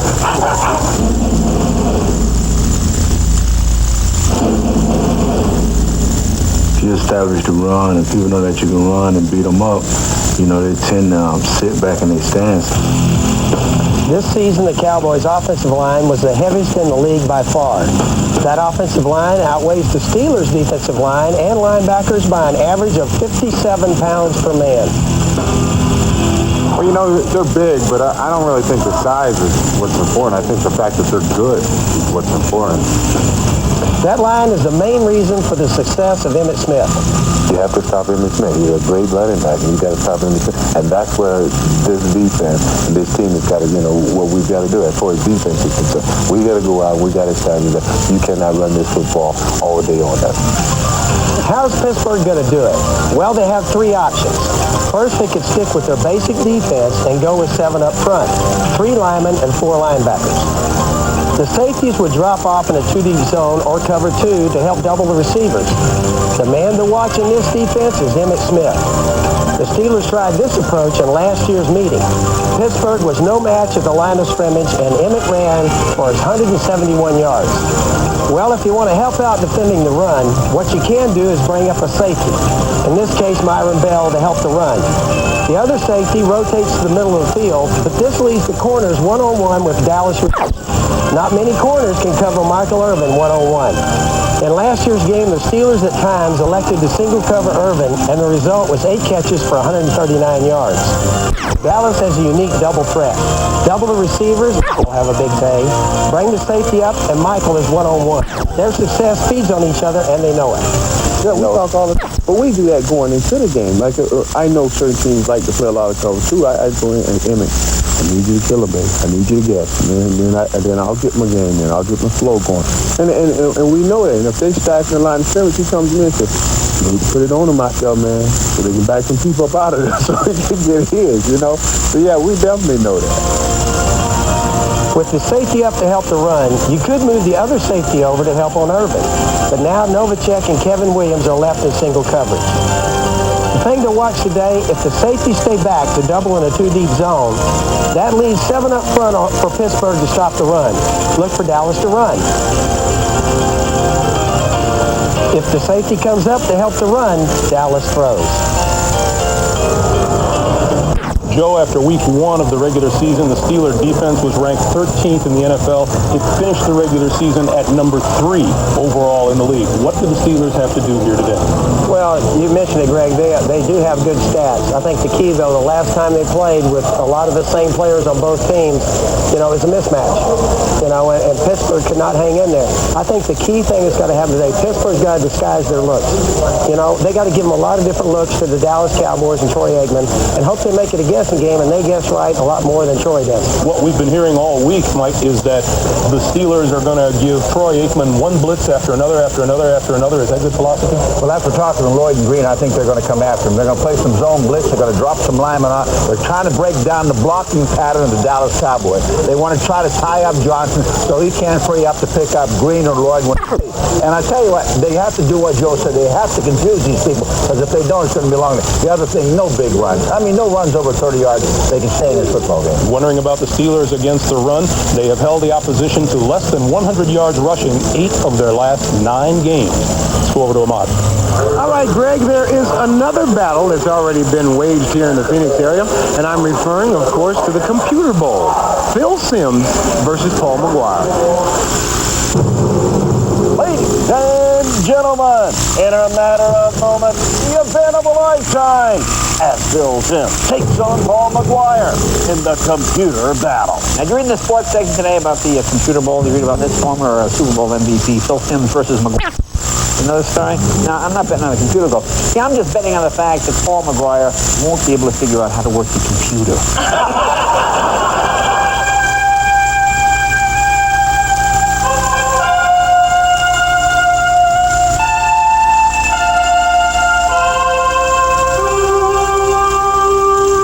Ladies and gentlemen, welcome to the Computer Bowl. In the Computer Bowl, Paul McGuire is Pittsburgh, while Phil Simms is Dallas. 9-7. I'm with it. I'll be honest, I do have a hard time with the fact that I am the Cowboys. 9-7, I'm winning. Watch this. You're winning. Okay, who's kicking off? I'm kicking off. That's right. I'm kicking off. Oh, Paul McGuire back to the return. Don't. Block. Somebody block him. Oh, I love hitting you. I love it. Go ahead, run it. Get inside of Paul's head. What would he call? Flank. What a surprise. No. First down, how deal. Fourth down. Oh, you're kicking a few. I'm going to go up. Chicken. Go up by 5. 12-7. Field goal now. On the 2-yard line, what do you think I'm going to do, Paul? What am I going to do? Oh, I give it to Emmett. What a change up. What's the score? 14-12. Who's winning? 14. 14's winning. Okay. Oh, Emmett. Up there. Man. Oh, go. Oh, look at Emmett. Go, Emmett. Come on. Don't see. Time out. You do it with the buttons, you don't yell. Do you say you're not quite up to computer age, have you? Time! Which one is which? Oh, time out thing. Bring the Gatorade on. Dump it on me. Way back. Neil. No, he throws the bomb.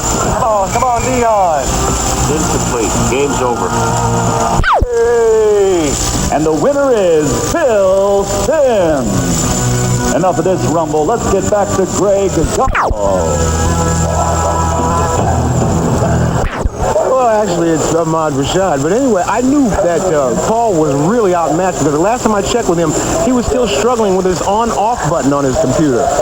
So while we're talking about computers, we're proud to tell you that NBC Sports and the NFL are first ever live cybercast of a Super Bowl. You can find us on the web at superbowl.com.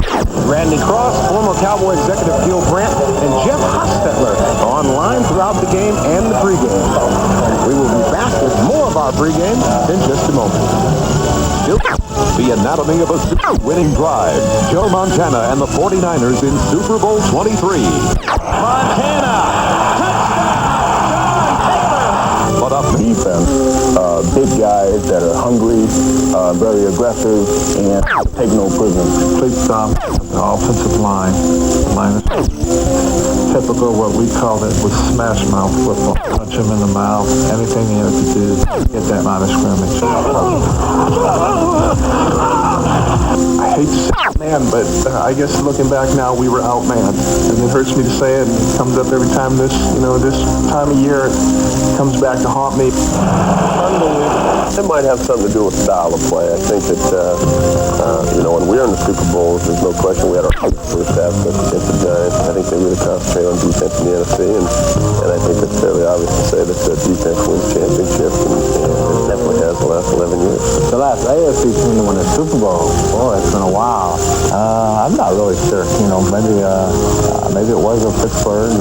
I know it was Buffalo in 1986. I really couldn't tell you. It's been that long. Can you tell me? Oh, the Oakland Raiders.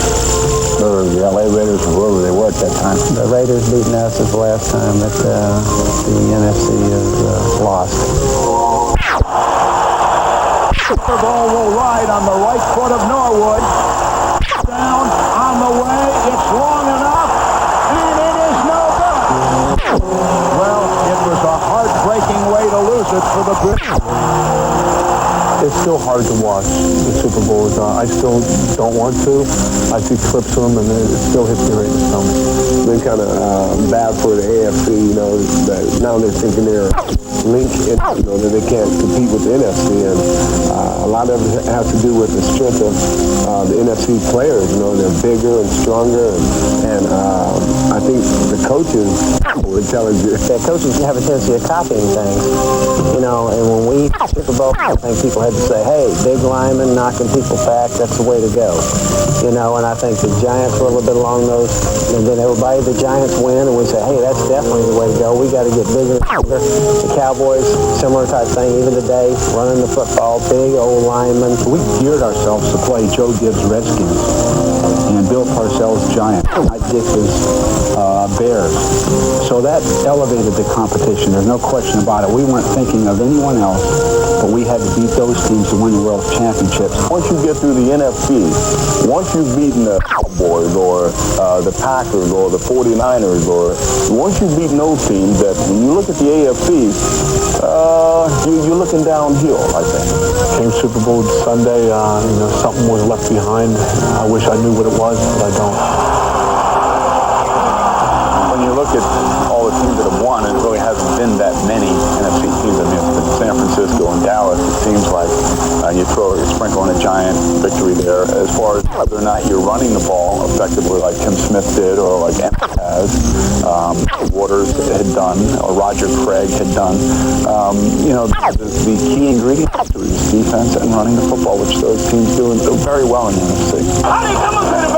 AFC really have a psychological, there's no question about it, going in. They've been hammered for the fact that they just haven't been able to stand up to the NFC, and the team develops. My guess would be that when things start to go poorly, they say, well, here we go again. Those people in the trenches that are going to make the difference, and if you don't have... They don't start that way, but they end up sleeping a lot. Bill Stewart. We're back with Bill Cowher right after these messages. Commanders-in-Chief, if you will, head coaches Bill Cowher of the Steelers, Barry Switzer of the Cowboys, with a pregame handshake. Never before in a Super Bowl has there been quite the hometown story that Bill Cowher is working on in Pittsburgh. It's a story that makes you feel good about football coaches and maybe even restores your faith a little bit in the American dream.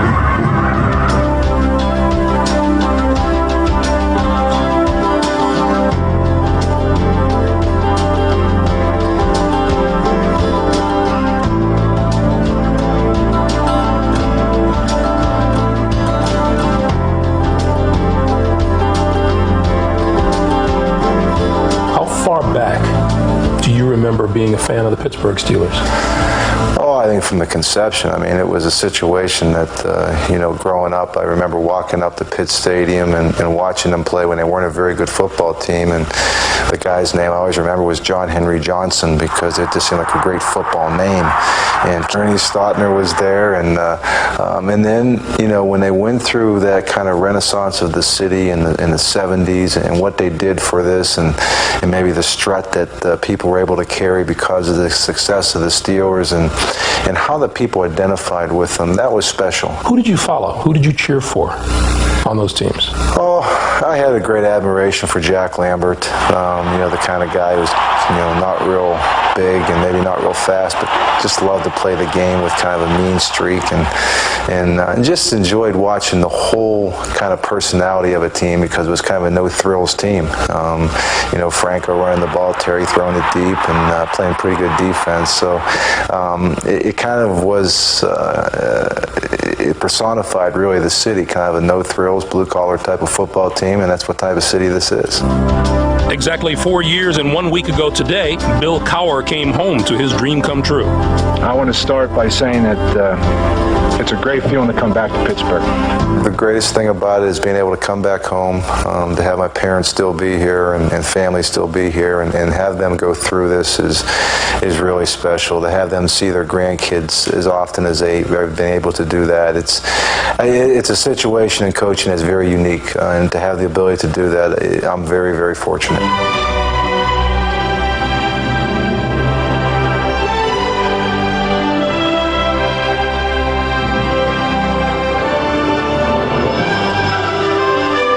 We see you during the game, and you guys react to everything. You are not passive bystanders. How much are they into the game? Well, we only have one daughter who attends the games, so it's Megan, who's going to be 10 soon, and I think she's just like Mom. I think maybe she's been around me a little too much. You know, she's quite emotional. I think that we all know that these wins and losses are very important for Dad.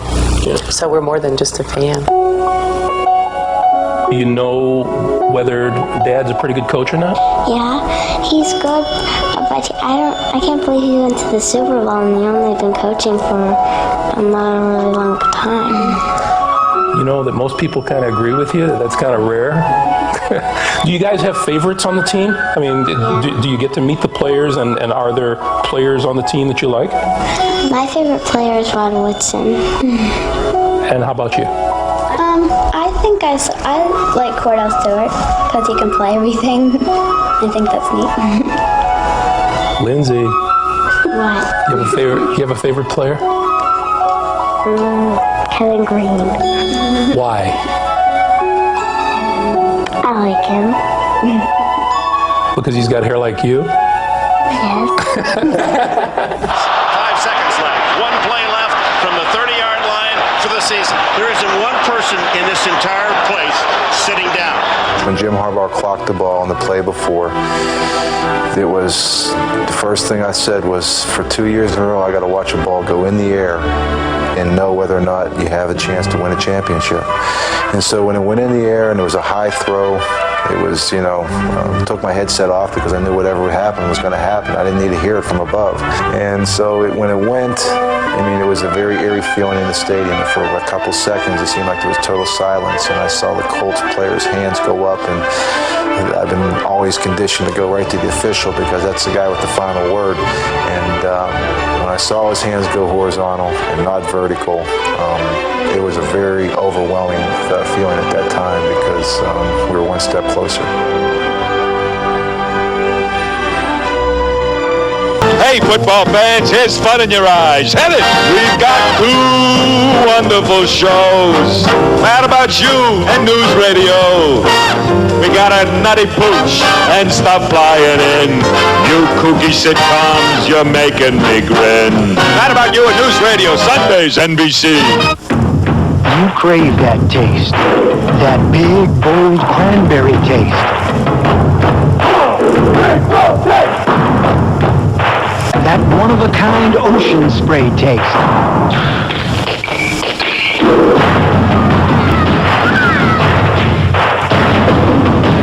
There's just nothing like it.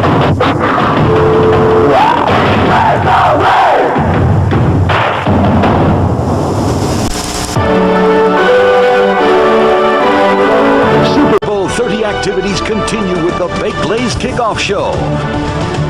Brought to you by Baked Lay's Potato Crisps. By Prudential. Live well. Make a plan. Be your own rock. By Plymouth. One clever idea after another. That's Plymouth. And by Pizza Hut and the all-new triple-decker pizza. Have one delivered today.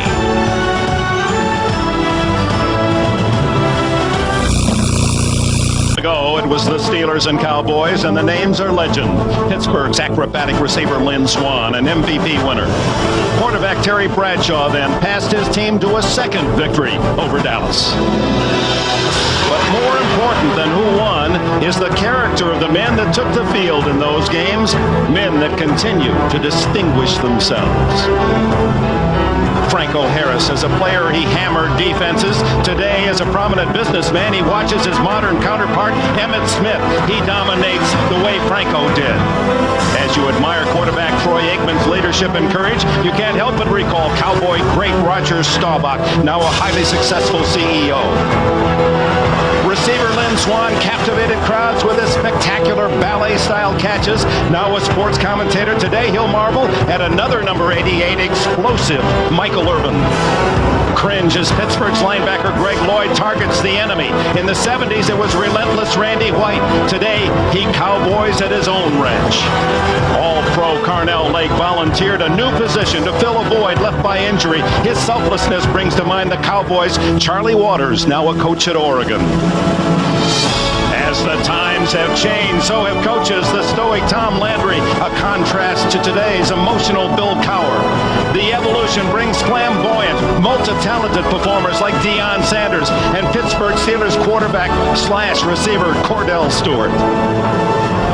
Today, we cheer a new generation, acknowledging, appreciating the talent of men destined to become tomorrow's heroes. Today, legends will be built in Super Bowl 30.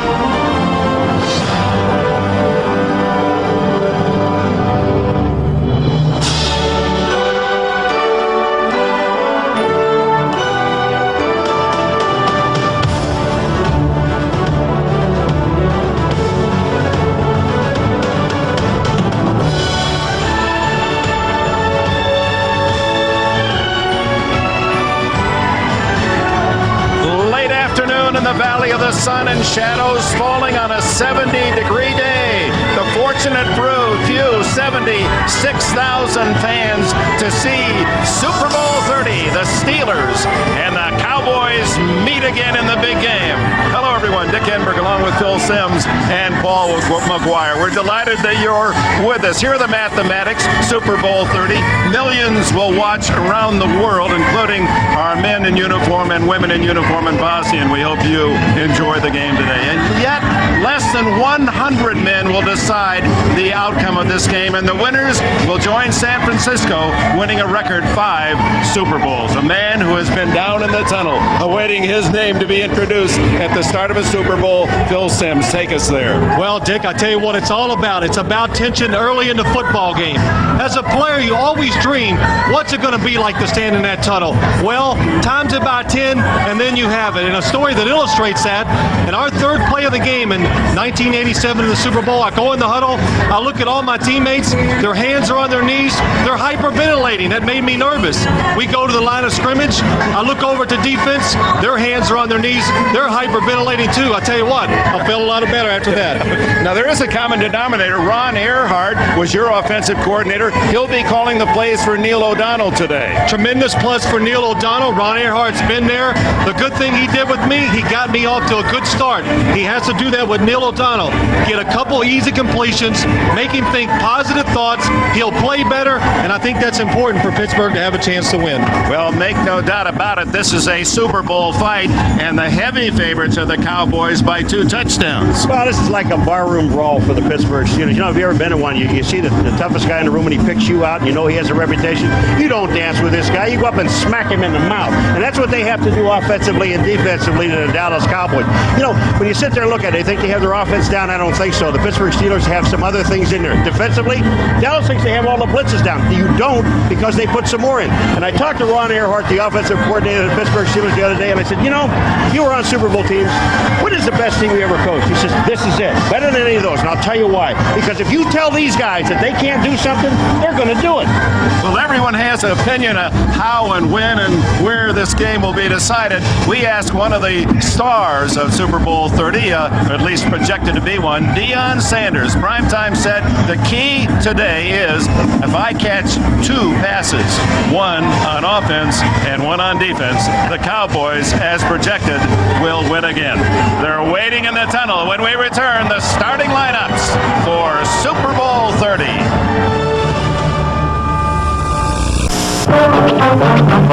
I am a grandfather that takes pleasure in doing anything I can for the kids, and they know it too.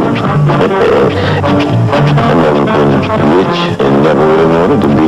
I just feel you should live comfortably, but you don't need to be a fool about it. I try to impart that to my grandchildren. And you've got to have a goal and an aim in order to get into it. Wow! Look who we have here. Just your friendly neighborhood M&Ms. Sit down. The same M&Ms that come in the bag? Same ones. Only bigger. With a colorful shell, just like this? The actor's catching on. Rich milk chocolate on the inside? Yes! Oh, then I'm really glad you came by. Why is that? Because I'm all out. Trying to use peanut. He is. I hear he's delicious. So long, buddy.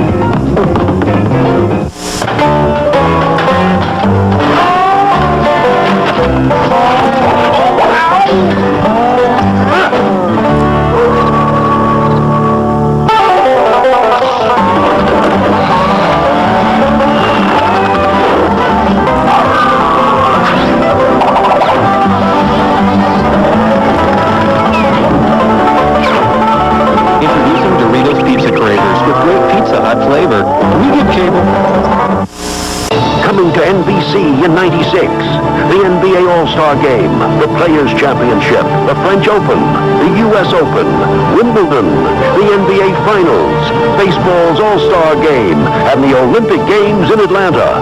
The great events are all on America's sports leader, NBC. Blaze Kickoff Show, live from Super Bowl 30.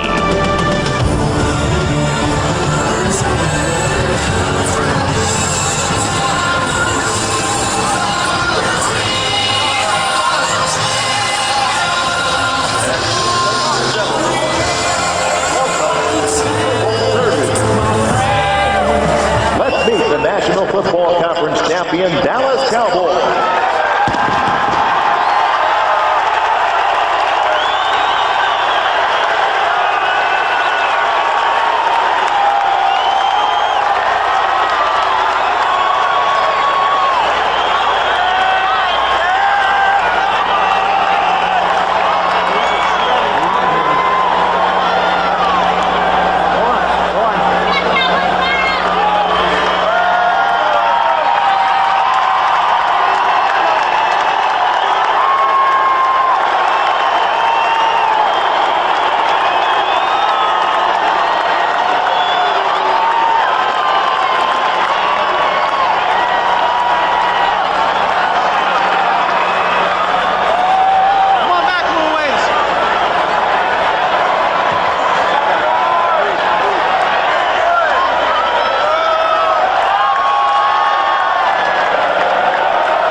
Q&A.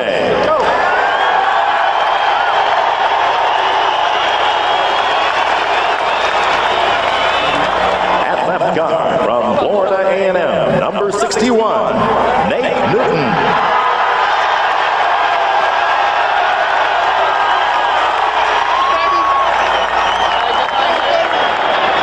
At center from Nevada Reno, number 60, Derek Kennard.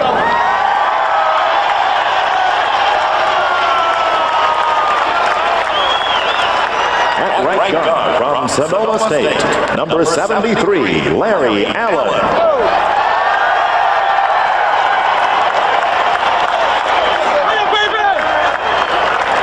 At right tackle from Central State, Ohio, number 79, Eric Williams.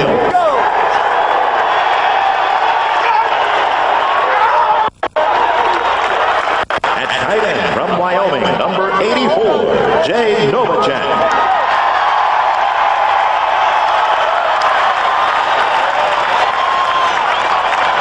At wide receiver from Miami, number 88, Michael Irvin.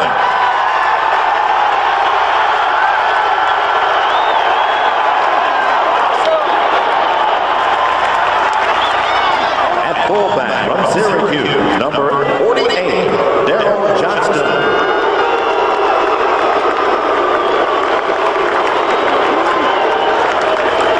At running back from Florida, number 22, Emmett Smith.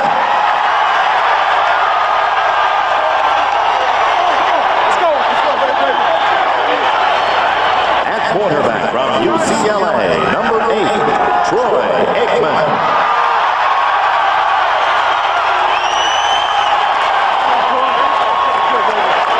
And the head coach of the Cowboys, Barry Switzer.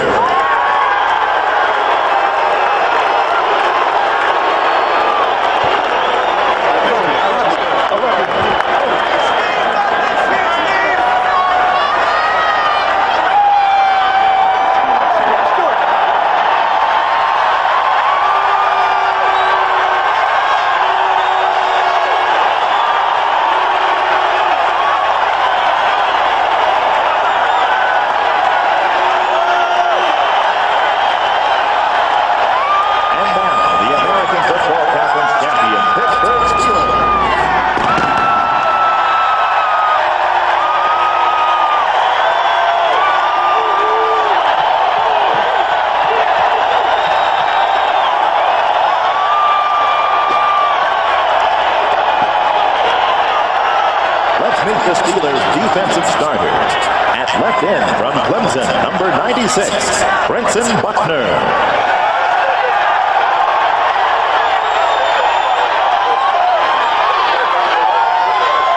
At nose tackle from Colorado, number 93, Joel Steed.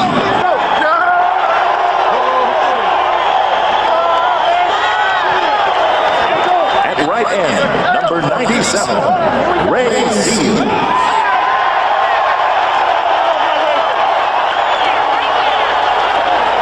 At the outside linebacker from Auburn, number 91, Kevin Green.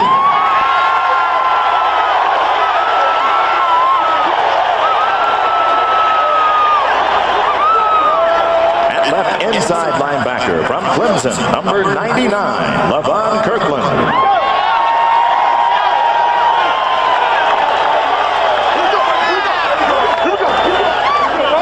Right inside linebacker from Colorado, number 94, Chad Brown.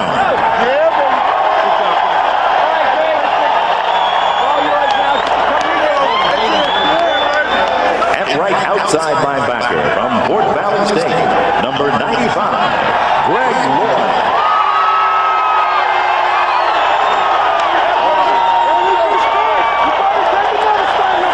At left cornerback from UCLA, number 37, Carnell Lake.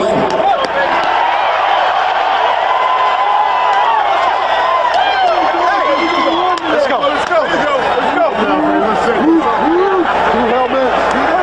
At right cornerback from Western Carolina, number 27, Willie Williams.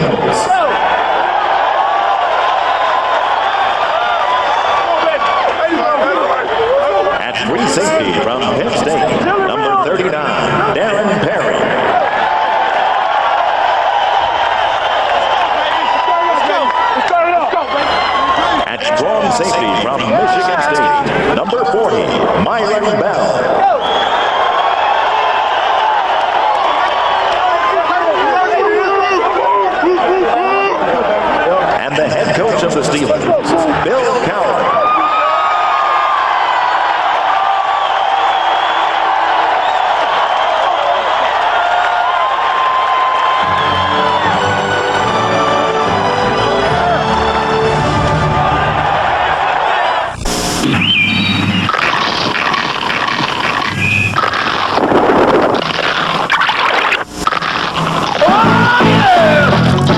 Introducing Baked Lay's.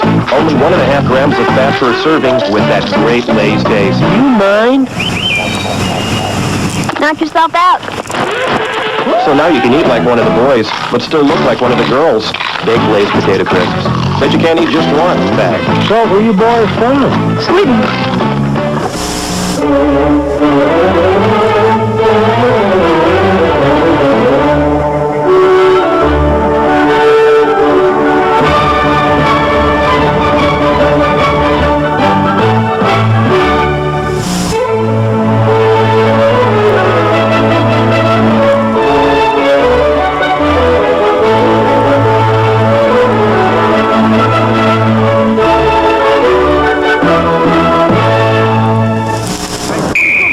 Coach, what do you think?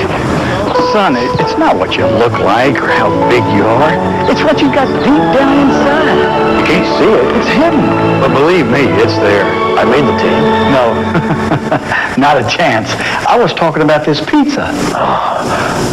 The new triple-decker pizza from Pizza Hut. Hidden inside two thin crusts is a 6-cheese blend for a huge cheese taste. You know, son, I do need another guard. Night, kid. Some know us for our strength. Others depend on our flexibility. For over a century, people have trusted the Principal Financial Group for investment strength and expertise in retirement and insurance products. Strength, performance. The Principal means many things to many people, and one important thing to everyone. We give them an edge. Job security. No. Welcome back to the Baked Lay's Kickoff Show, live from Super Bowl 30.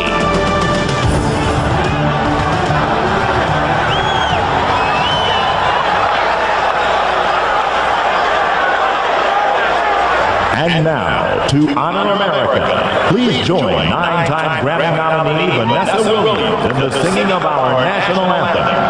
Today, we also pay tribute to the valiant crew of the Space Shuttle Challenger, who 10 years ago gave their lives in the development of new frontiers. The anthem will be followed by a flying of F-16 jets from the 78th Fighter Squadron at Shaw Air Force Base. The missing man will be flown by Captain Rich Scobie, son of Challenger Mission Commander Dick Scobie.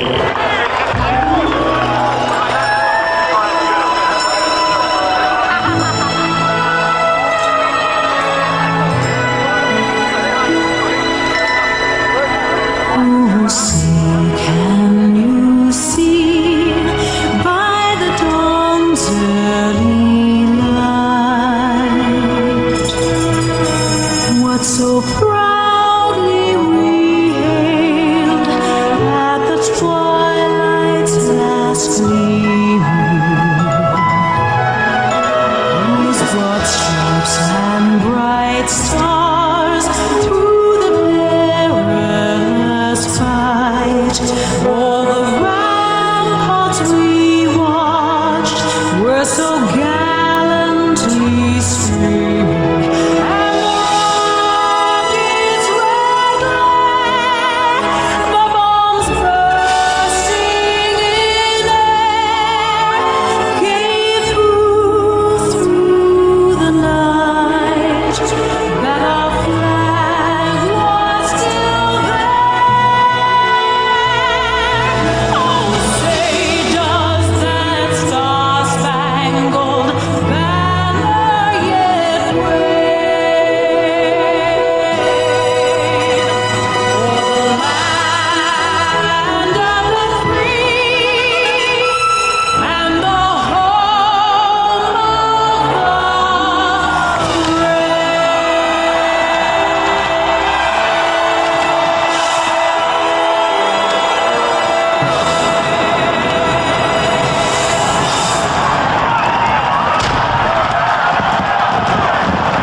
Timeout is called right now. Shaq's got to do something big to get back in this game. Commercial. Shaq Shaq is leaving the court. What do you mean? He's over there. He's on Lucy. What? I didn't know Shaq could ride a horse. Hiya, pal. Well, the timeout is over. I wonder if he's going to get back. Hey, wait a minute. Shaq's back. He's got it. How about that play? Because there's nothing good on TV.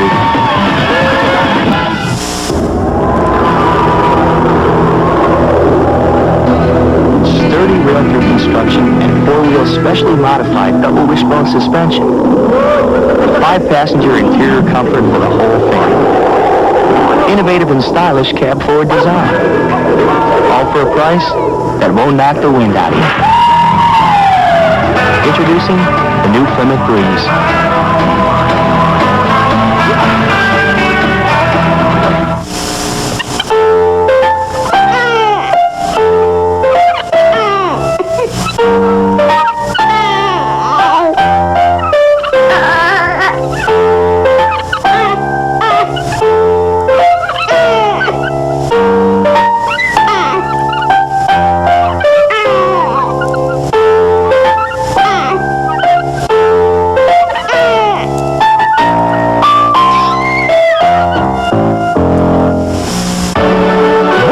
To the Baked Lays Kickoff Show, live from Super Bowl 30.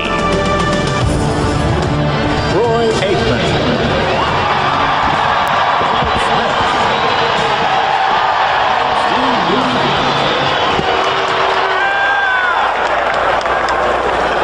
The most valuable players from previous Super Bowl games are now on the field and will take part in today's coin toss ceremony. As we celebrate the 30th anniversary of the Super Bowl, please welcome these great stars who have played such an integral part in the tradition of the NFL's World Championship game. Coming to midfield for the coin toss ceremony are Cowboy captains Mark Tuinay, Troy Aikman, Michael Irvin, David Lang, Darren Woodson, and Tony Tolbert. Representing the Steelers are captains LaRon Kirkland, Kevin Green, Dermontti Bosset, John L. Williams, and Fred McAfee. We'll step off if you take your team right around this direction, please.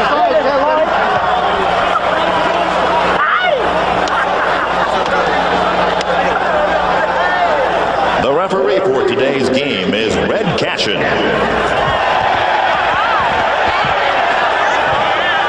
And representing the most valuable players to toss the coin is three-time Super Bowl MVP quarterback Joe Montana.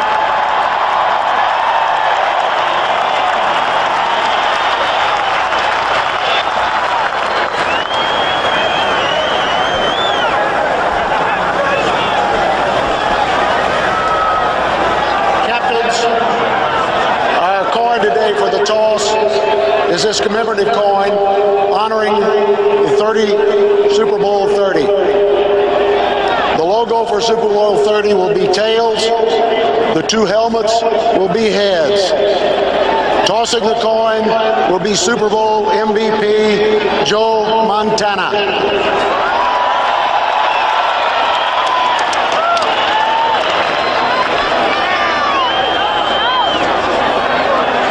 Captain Aikman, please call the toss while Joe throws it in the air.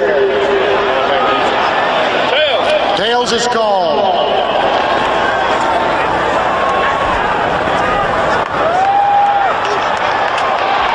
See, which end will you kick from?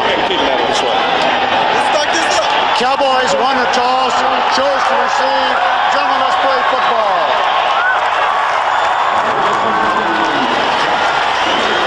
The Cowboys, the favorites, will get the ball first, and Barry Switzer's Dallas team, a long delay. It's like clockwork during the regular NFL season. The introduction of starting lineups usually to the second, but there were minutes of delay before Dallas finally wandered out of the locker room for their introductions, and one has to wonder if there was some gamesmanship there, keeping the Steelers in their own locker room.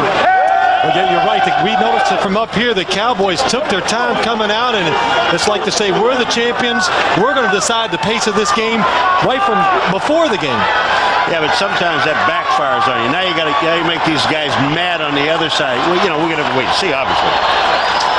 Well, the pregame pomp and circumstance finally over. 2 weeks of hyperbole has ended. The football war room strategies and the endless line of well-wishers and those "do you have an extra ticket" calls are to be forgotten. And finally, for the players of the Steelers and the Cowboys, the game is about to begin. And Dick, just looking from the players' perspective, being there when I was standing on the sidelines, I was hoping we would lose the toss because I did not want to handle the football to start this game. And sometimes with all the adrenaline thrusting in the courses of these bodies, being on defense and getting a chance to really go out and hit first might produce some good things. Well, that's where it comes out on a kickoff team. You've got 11 guys that are just taking off downfield with one thing in mind, and that's to get to the ball carrier. The guys on offense, the kickoff return team, they have added assignments. They have to pick up a man. These guys just have lanes and just go.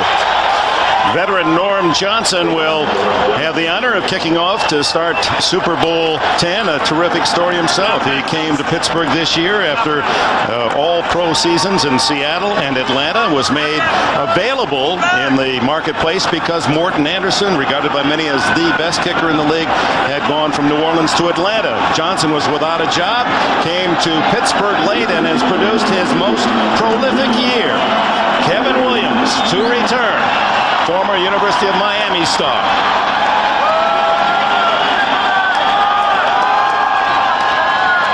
Teed up at the 30, and Super Bowl 30 is underway. Spins to Williams at the 11. Kevin Williams to the sidelines and pushed out of bounds by Darren Perry at the 29-yard line. Troy Aikman and that huge offensive line take the field. Aikman's previous 2 Super Bowls producing solid numbers, over 70% completion rate, a record for the Super Bowl, and very few errors by this strong-arm quarterback who was recruited by Barry Switzer to Oklahoma, played a year there, and then eventually transferred to UCLA. Greg Lloyd has his target set, and Kevin Green, the linebacker outside, opposite Lloyd. Emmitt Smith, a Super Bowl most valuable player, left in the backfield. And the first throw to the tight end, Novacek, incomplete.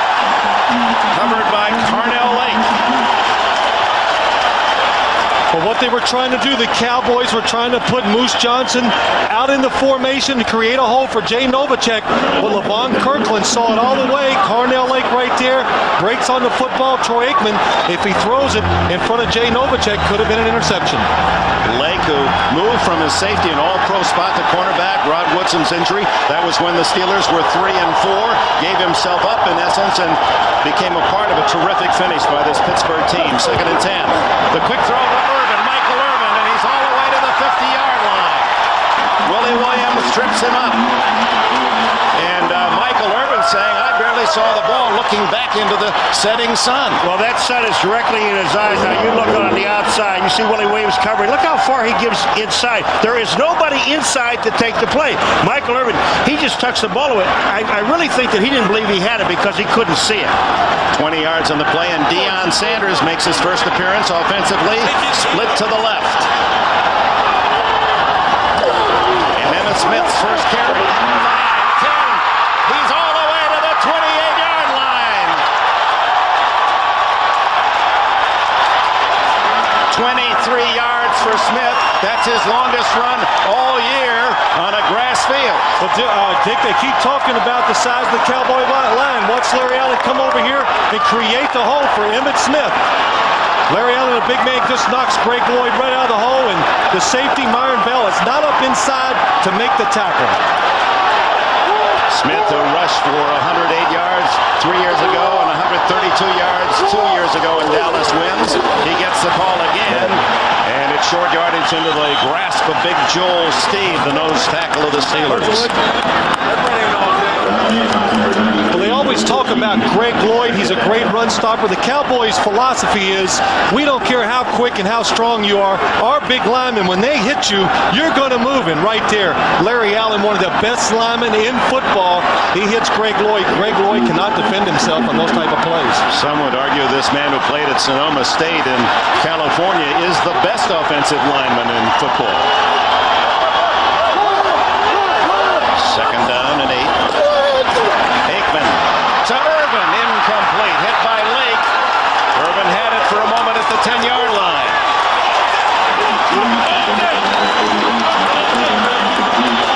Well, one of the reasons the Dallas Cowboys right away are attacking down the field, here's the safety. If he's in the middle, the corners are singled up, and you'll see the big holes inside for the Dallas receivers. Troy Aikman, they know this. Ernie Zampese, the offensive coordinator, sees it from up top. Good play calling. Rod Woodson, the great All-Pro, makes his first appearance. What a story. And Deion Sanders is in. It's a reverse to Williams, and he's tripped up as he crosses the 25, shy of a first down. It appeared that Chad Brown might have gotten a hand on him. Well, one thing that surprises me right now is Greg Lloyd is getting knocked all over the field. That time Nate Newton comes out, number 61, and makes the block again. I mean, I don't know what, I can't be footing, and I don't know what he's reading. Watch this, here comes Nate Newton, boom, they knock him outside, and he's on the ground. That's the second time we've seen him down. Paul, big offensive lineman, but also he could be nervous. 42-yard attempt by Chris Boniol, who missed only one all year.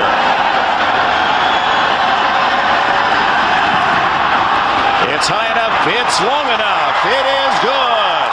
The Cowboys put the first dent in the Super Bowl scoreboard, 3-0.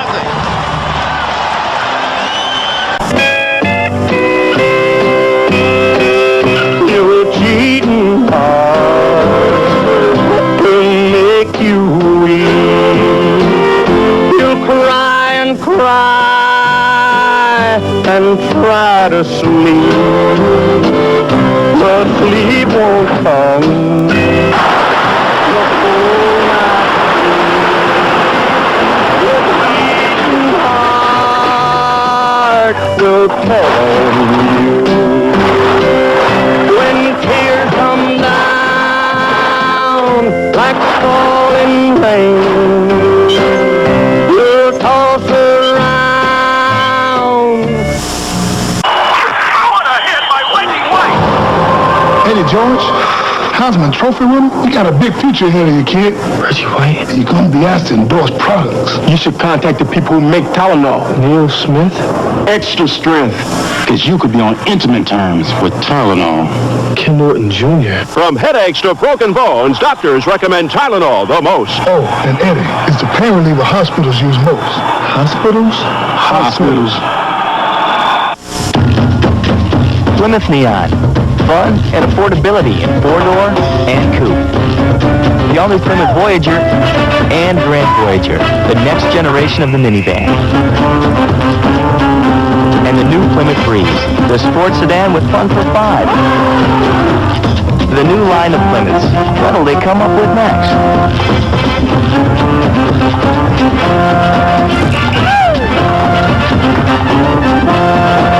Of Super Bowl 30 is brought to you by the Pepsi-Cola Company, who reminds you that nothing else is a Pepsi.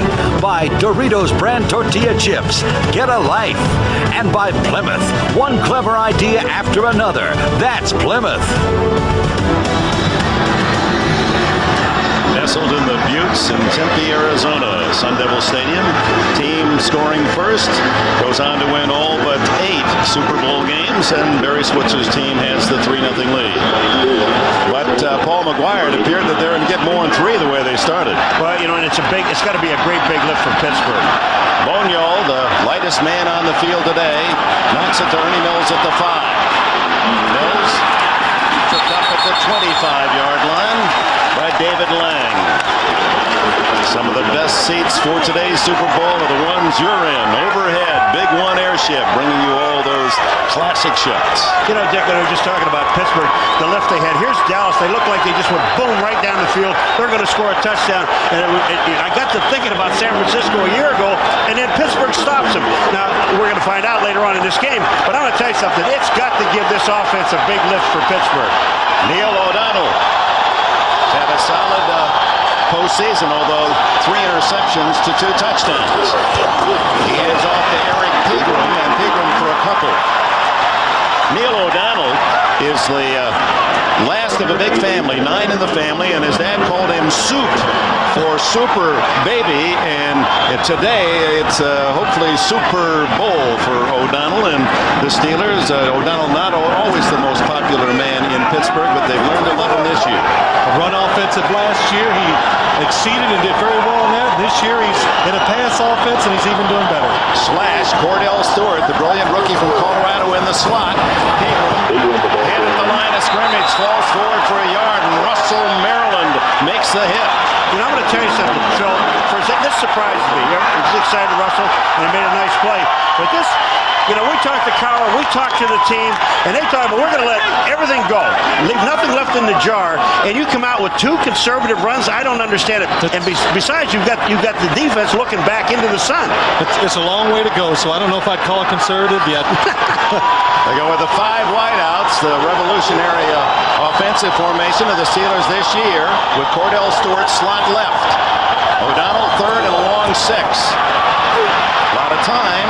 The catch is made shy of the yardsticks by Andre Hastings, their big 3rd down receiver. It'll be 4th and 1. But we saw a defensive ploy right there by the Dallas Cowboys. Instead of using 4 down linemen and 7 people behind it, they used 3 down linemen and played coverage behind it. Neil O'Donnell was not able to get anybody open past the 1st down yard marker. Good job by the Cowboys.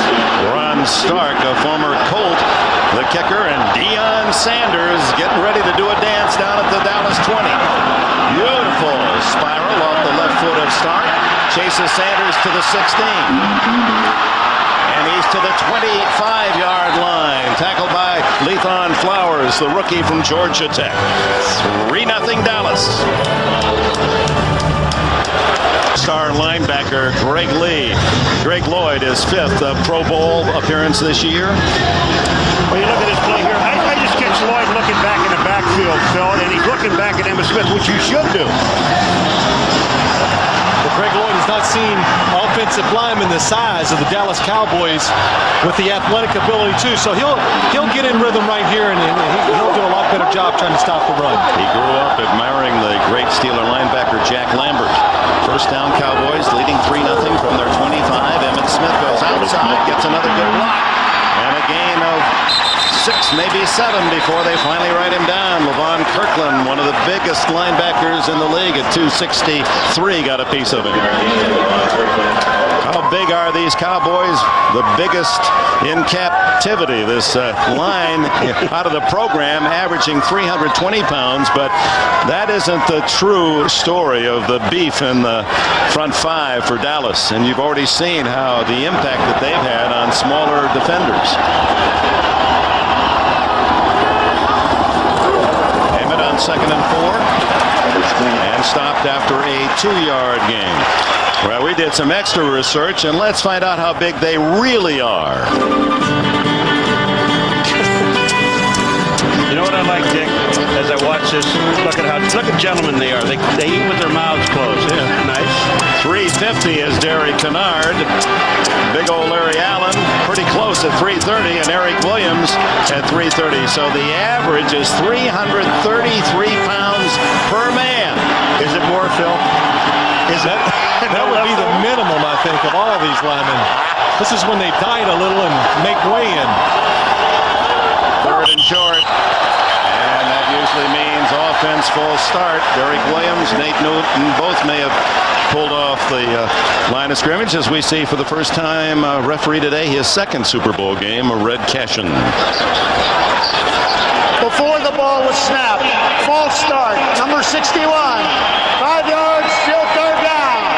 You know, one of the things that are surprising. We talk, the Pittsburgh Steelers feel that what they have to do, you see big Nate Newton and everybody else is moving too, not just him. But the Pittsburgh Steelers say, boy, their strength is in their running game. And if you talk to the Dallas Cowboys and Troy Aikman, what does he tell you, Phil? He says our strength is our passing game. We want you to come up and try to stop the run, single our receivers. Rod Woodson is in, and so is Deion Sanders. In fact, Woodson matched against Sanders on the near sidelines. Aikman slips and still hits Michael Irvin. First down at the 39. Carnell Lake, another tackle for Pittsburgh. Well, it was man coverage by the Pittsburgh Steelers. The Cowboys do a good job of spreading it out. And watch Troy Aikman. Composure, been here before. He slips, he gets up, he knows Michael Irvin is on Carnell Lake, does a good job of leading him. Now we have Deion Sanders out here man-to-man on Woodson. Watch Woodson. He just forces him to the outside, gets his hands on him to know where you are. I think that's just decoy anyway. Especially, if Deion wants to run, he's going to run a lot faster than that. But how about Rod Woodson? He's the first ever NFL player to have a critical knee surgery and still play in the same season. Sanders still in as Aikman on first down. Goes long for Sanders. Caught by Deion at the 15-yard line.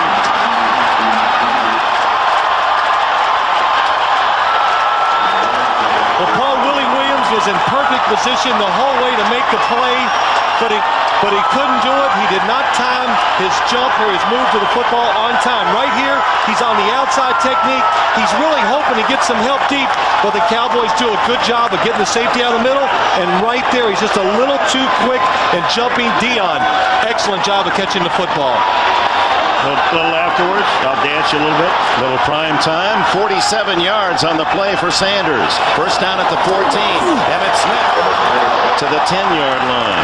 The one thing about that play, let's go back to that play to Deion. When we were talking to Troy Aikman, he was telling us about a time in practice when he threw the ball to Deion. He really didn't know how fast Deion Sanders was. So they went back and he threw the ball, I guess, 140 yards downfield. But he threw it, he said, I thought I outthrew Sanders. And he said, then he ran and he caught the ball. The thing that surprised him was when we went back to look at the practice on film, he realized that he threw it as far as he could, and Deion had to slow down when he got there. Now that's fast.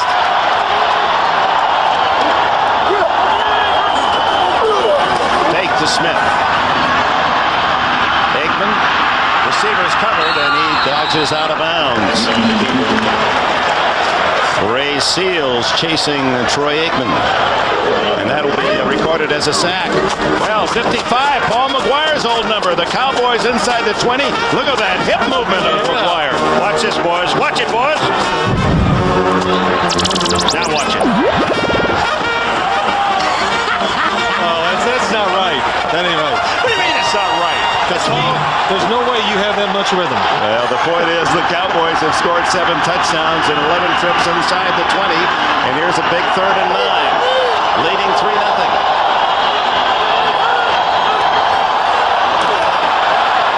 Aikman to Novacek, the tight end.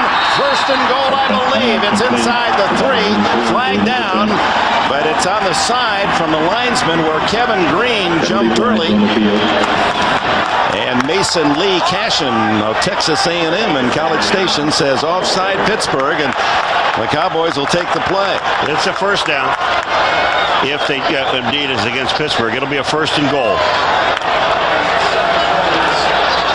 Offsides. Number 91 on the defense. That penalty is declined. Touchdown! You look a lot like Red, Paul. I like it when Red Cashin came into our room on Friday and Paul said, sit down. There you go.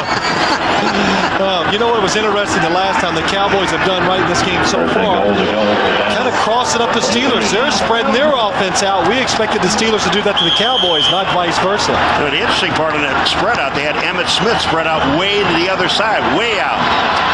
Well, Aikman with a couple of big 3rd down plays on this drive, leading 3-0. Johnston, the blocking back, fake to Smith. Wide open, Novacek, touchdown, Dallas.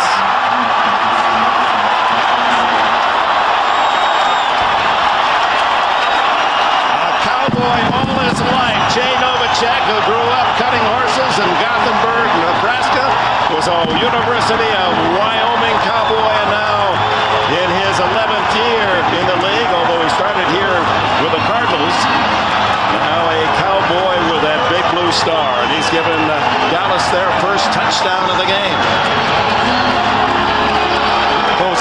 job of the Cowboys right there faking the run and bringing Jay Novacek all the way across the formation and just caught the Steelers in a tough defense. An easy touchdown pass for Troy Aikman. Did miss 2 extra points in the regular season, missed more extra points than he did field goal attempts. Makes that one, and Dallas, the favorite, jumps to an early 10-0 lead. 75 yards and 8 plays. The payoff, Aikman to the Cowboy Novacek.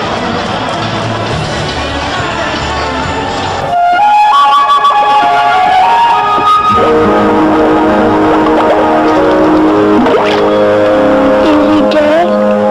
Nope, he's just plain dead. Watch.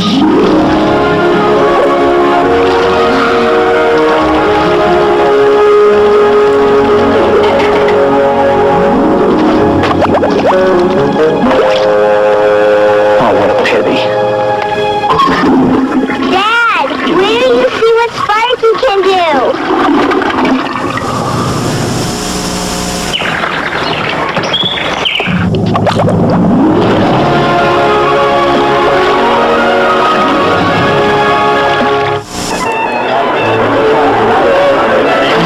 G'day, mate. Thanks for the invite. Hope you're hungry. What's for lunch? Muchísimas gracias por habernos invitado, señor Hacking. Es un placer estar aquí.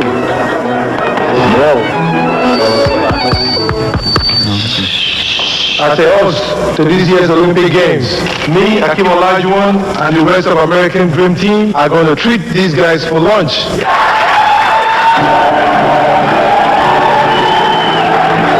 Hakeem, we said we want to eat these guys for lunch, not treat. Whoops.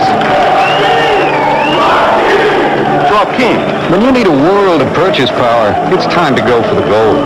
Visa Gold, it's everywhere you want to be.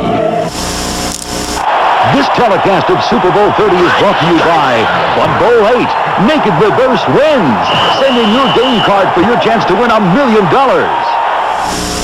So in less than 10 minutes of this Super Bowl 30, the Cowboys have racked up 10 points. Jay Novacek completing the 75-yard drive in 8 plays, and Aikman a perfect 4 for 4 and 71 of the yards through his passes. Dion with a great catch downfield and a little dance afterwards. Bonio the kickoff. Mills is deep for the Steelers. At the 9. The same, tripped up at the 27-yard line. What did you see on the touchdown, Phil? Well, here's how Jay Novacek gets so wide open. He's up top here. Watch, he's going to come all the way across in here. But watch Kendall Watkins go inside and pick off number 55, Jerry Osofsky, on a pick play. Play action. Here comes Jay Novacek, comes across. See the pick inside. That's why he was wide open for the touchdown. Illegal.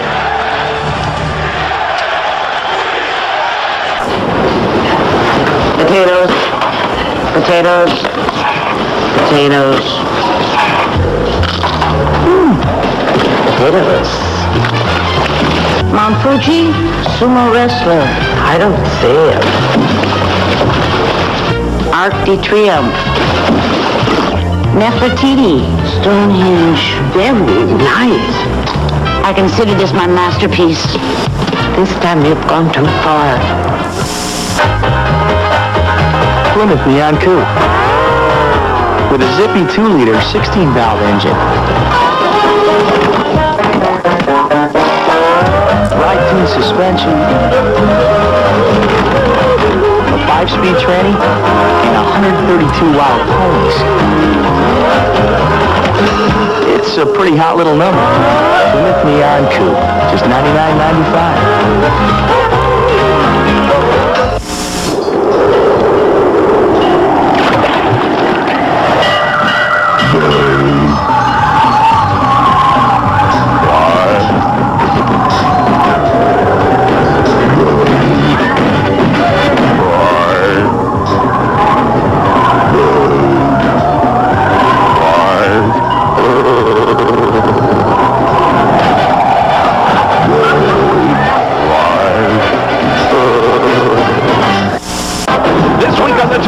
Ted Danson, the quarterback. Richard Lewis blocking for a fake to Paul Reiser. Rod Stewart going long while Tim Hutton kicks. The Tonight Show with Jay Leno this week. Bowl 30 on NBC. Steelers with a 10-0 lead. We left for commercial with Paul McGuire uttering illegal on the touchdown play, and after this first down for the Steelers, we'll go back and take another look. They go 3 wide with Cordell Stewart, slot right,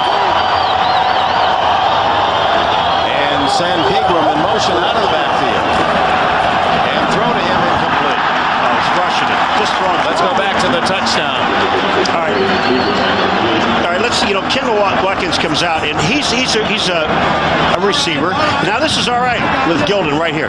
But when you come down the line of scrimmage, watch what he does with Olszewski. You can't purposely take that block beyond the line of scrimmage. That's on a pass play. That's illegal. Olszewski definitely had Jay Novacek covered, but that block knocked him off. Not seen by the officials. Only one penalty, a 5-yard penalty at this point. Rarely do you see the yellow flag in a Super Bowl. Both teams know that. Pegram on a draw, staggers to the 29-yard line, a gain of only a couple. Dick, this is a brand new field. Remember, since the Fiesta Bowl, they put this new field in. And we were talking to players yesterday and the day before. They said, this field is tight. Watch this field. It's not tight. Look at Pegram. He's slipping all over. We saw Troy Aikman slip going back. This field is not solid. 3rd down and 8 for Pittsburgh as the Cowboys have dominated the opening quarter. Ron Earhart, the offensive coordinator, is setting the play to O'Donnell, 4 wide. Wide open. Ernie Mills and a first down at the 39. 10 yards, the first down for the Steelers. Excellent job of Ernie Mills going down the field against Larry Brown. Steelers are going no huddle here. No huddle for the Steelers. Well, they want to get him in the switch, and they've got the Dallas Cowboys in the switch right now. Yeah, the Dallas Cowboys only had about 8 men on the field. So Dallas has to spend a timeout. Bill Cowher, now there is one of those plays or strategies you talk about, Paul McGuire. Well, you only missed it by 1. They only had 9, and everybody's they're walking off the field. Well, the Steelers just decided, well, let's get up on the ball and make something happen. We knew this was coming.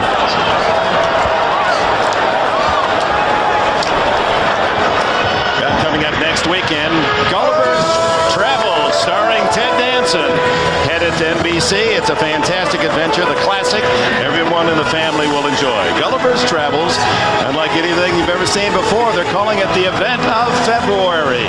Gulliver's Travels, Ted Danson, begins next Sunday at 9, 8 Central on NBC. Well, the no-huddle offense the Steelers want to use to confuse them. Look here, you have 4 right there. 5, 6, 7, 8, 9 people on the football field. I like the Steelers' chances in a situation like that, but really, they want to do this no-huddle. They're down 10-0. Why do you do it? To change the tempo of the game. Get your team excited again. Get them in it somehow, and it's a good strategy by the Steelers. Well, what happened was, too, Dick, they had 6 defensive backs, so they got them in transition. They figure first down that they'll go back to their basic offense. Well, they're just walking guys off the field to get their basic defense back, and they couldn't. Bam Morris is in the game for the first time, the big 240-pound running back behind O'Donnell. From the 40, it's Morris plowing his way for 6 yards. Robert Jones and others to make the tackle. Well, it's a good job of the Steelers. They think they got to have success inside. Watch Tom Newberry come across here, a little trap, and just open up the hole for Bam Morris. Great job by Leon Searcy. Boom! Hits Robert Jones right there, and the Steelers want to run inside the tackles. They think they can push this defensive line around. 6-yard gain for Morris, who gets the ball again. Tries to get outside, and Charles Haley says, no, you don't. Dixon Edwards, what makes such a great tackle, number 58, from coming inside. He's the guy that gets down below and gets the field. Watch number 58 come in. Haley goes down and closes it inside. But right behind, there's Dixon, 58, making the tackle. What a super play by the linebacker. You know, we talked to Bam the other day, and when he walked in, he's one of the guys that we talked to between Dallas and Pittsburgh that I thought was truly ready to play this football game. 3rd down, about 3.5. There's O'Donnell out of the shotgun. Mills in motion and a toss to Stewart. And battle as he may, he's brought down at the 49. It's going to be very close to a first down. Larry Brown came up from the corner, 24, to help out on the tackle. He's short. He's going to be short about a half a yard. And now we're going to, here's where coaching comes in. Look at Bam. Bam Morris is saying, let's go. Give me the ball. Let's go. I don't want to come off this field. Give it to me. I want it. Well, watching the Steelers right now, the coaches, they're definitely deciding if it's short, what they're going to do right here. It's a half a yard. You've got to get to almost to the 50-yard line, and that ball is just beyond the 49. Excellent job of the defensive backs of the Dallas Cowboys right there, recognizing run and being aggressive and getting to the line of scrimmage. They're going. I'm going to tell you, if you're in the Super Bowl, we talked about no holds barred, don't leave anything in the jar, go for it. And Bill Cowher, the youngest coach ever to take a team to the Super Bowl. William Laird is just 38. Says go on 4th and a foot. William what? William Laird. His father, Laird, mother watching back in the same house where he said, I used to watch the Super Bowl with my dad in the living room. I know right where he's sitting today, watching every play. In the same chair? In the same chair. Remembering back the glory days of the Steelers, he said the first Super Bowl champions, while he was a freshman at North Carolina State, he said, was it great to walk around and tell everyone I'm from Pittsburgh? Stewart at quarterback. Man. And O'Donnell way out to the right. Stewart, first down to the 49 of the Cowboys. I mean, it's just a quarterback sneak, Dick, but I tell you what, good patience by Cordell Stewart, seeing where the defensive tackles were and picking the right hole. Look to the right, you see Robert Jones sneaking up there. Cordell goes to the left, nobody there. Good job. You have said this all year long, and you'll see Cowher's reaction here. He knows it right now. They got it. But you said a quarterback sneak, a quarterback must have patience. First invasion of Dallas territory by the Steelers, who trail 10-0. O'Donnell going deep, well covered was Ernie Mills. Good job of throwing it away right there. Excellent pressure by the Dallas defensive line, getting on Neil O'Donnell. Had to throw it away. Tony Tolbert, perhaps the most underrated defender of the Cowboys, getting in on O'Donnell. Well, look at the defensive line right here. Watch him, Neil O'Donnell, try to avoid him as he goes back right here. Russell Maryland right there. Speed rushes him, and Tony Tolbert comes up underneath free, puts a good lick on Neil O'Donnell. That'll loosen him up. Well, Thigpen thought he had Deion Sanders beat inside. We'll see. Here's a motion. And it's a draw inside trap play to Bam Morris, and Morris gets only a couple. Robert Jones, middle linebacker from East Carolina, with the stop. Cordell Stewart comes in. What a year for this man. Drafted as a quarterback out of the University of Colorado. He was just working as the scout team wide receiver, and all the assistants said, hey, this guy never drops a ball. Let's inject him into our offense when they were 3-4, and part of the big comeback story for Pittsburgh. Absolutely really changed the personality of the team. It enabled them to get into that 5 wide receiver set, and it just put enthusiasm, and it's one of the reasons why they turned the season around. 3rd down, 8. 10th play of this drive. O'Donnell drills it for a first down. Andre Hastings. I'm going to tell you one thing, and I don't care about any football game that's played. If you have time, and that's what Neil O'Donnell said, if they give me time, I can throw the football. This time, what's the time he has to throw? He sits in the pocket, gets the ball to Hastings, first down. Easy. Oh, a fumble by O'Donnell on the no-huddle offense. They tried to come out on first down, no huddle, and it cost them big yardage. 13, the deficit on the miscue. Well, I really can't tell right here. The ball just slips out of Dermontti Dawson's hands and goes straight up. Excellent job, though, by Neil O'Donnell getting down on it. That's a kind Paul McGuire would call a fair catch. I mean, that's got to be scary. You're in the biggest game of your life, and the first time you've ever been here, and you're looking as a quarterback to say, wait a minute. And then Neil O'Donnell already told us about Dermontti Dawson. He said, this guy sweats like crazy, and you can see how the ball gets away from him. What is it about centers? Derek Kennard has the same problem for Dallas. 5 wide. Spread the field. O'Donnell, good protection. Caught on the near sidelines by Corey Holiday at the 39-yard line. Holiday did not have a reception in the regular season. He's from North Carolina. Final seconds, 2 seconds show on the clock. Right there, Neil O'Donnell, you going to see he gets good protection right there. Look at Ernie Mills just on the inside of your screen. Wide open. This 5 wide receiver set is going to give him problems somewhere down the road. End of the first quarter. The Dallas Cowboys with a 42-yard field goal and a 3-yard touchdown. Aikman to Novacek. The best way to introduce the new Plymouth Breeze is by applying the lessons you learned in kindergarten. Take turns. Share with others. Follow the rules of safety. And oh yeah, get something really cool to bring to show and tell. The new Plymouth Breeze.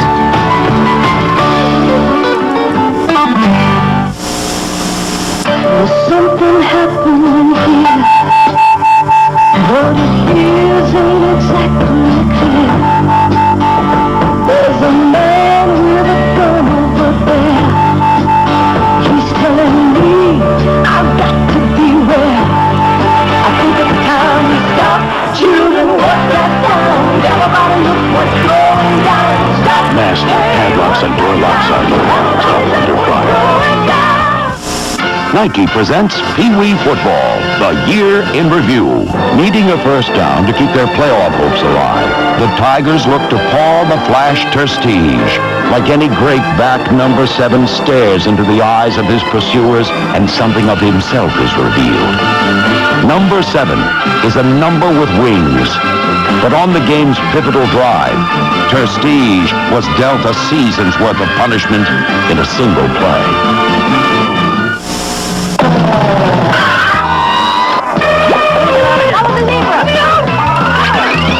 Stay tuned for the Oscar Mayer halftime show. Favorites from Dallas lead 10-0 as we open the second quarter. Dick Enberg with Paul McGuire and Phil Simms, and the Steelers, after the miscue on the snap, are third down and about 13 at the 39 of Dallas. The butterfly's gone now. Yes, now you're finally settled down and you're in the game, and really the Steelers had a nice drive here. The snap by Dermontti Dawson over Neil O'Donnell's head really broke the momentum. We'll see if they can overcome it right here. This is the 13th play of the drive. 5-wide formation. Hastings into the backfield to pick up a blitzer. He didn't, but Miles can't catch O'Donnell and throws. Almost intercepted by Larry Brown. Very similar to Brown's move against Brett Favre in the NFC Championship game to intercept along the sidelines to end Green Bay's final bid for the lead. But what happens here? Godfrey Miles right here behind these 3 linemen. The Steelers do not account for it. Look, and they get right there. Nobody's there to block Godfrey Miles. Neil O'Donnell does a good job of getting out. You know what I don't understand is Andre Hastings in the backfield. Why he didn't block him? He runs by Miles. He never even takes a look at him. That's his man. Deion Sanders, first return 11 yards. He's back at the 10. Ron Stark's punt. Sanders lets it go. And it's in the end zone for the touchback. A net 19 yards on the punt for the veteran star. We come back. Dallas will be at the 20.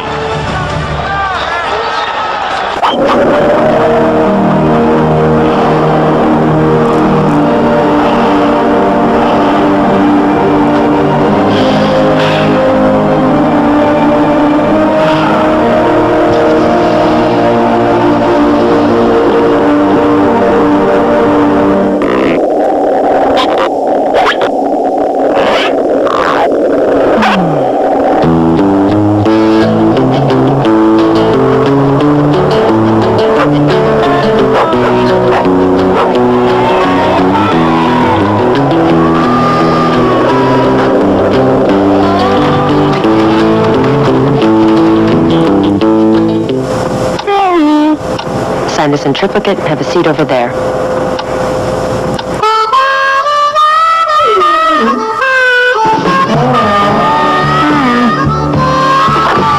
Who's next?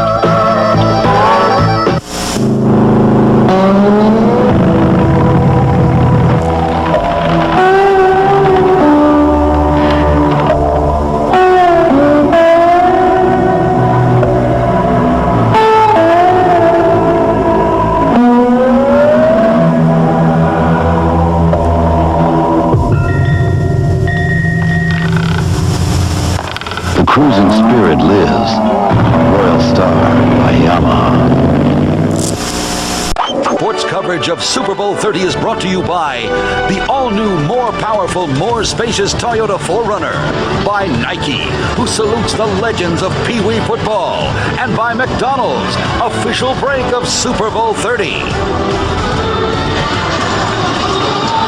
The Steelers' first serious drive stunted by the missed snap, and then Andre Hastings failing to pick up the blitz. There's a guy right there. There's Godfrey Miles there, and Hastings to the right in the backfield. But watch, he just ducks his head and goes right by the blitzing linebacker. He's avoiding him right here. If he picks him up, or even if Newberry slides and picks him up, they have all the time in the world to throw the ball. Dallas, third possession. They've scored on their first two, and Aikman comes out throwing. Over the middle, complete to Novacek. A gain of about 4. Third catch for Novacek, one of those for a touchdown. Jay Novacek.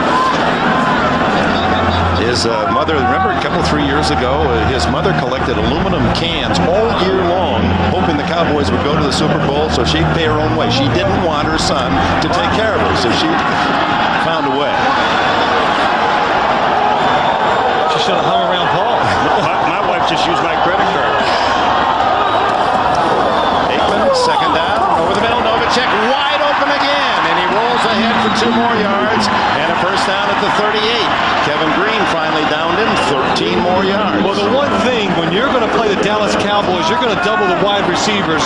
Your linebackers inside must look for Jay Novacek down the middle. Right there, Kevin Green and LeVon Kirkland. Nobody goes down the field with him. He's wide open. If Troy Aikman throws it up, he's going to run for a big game.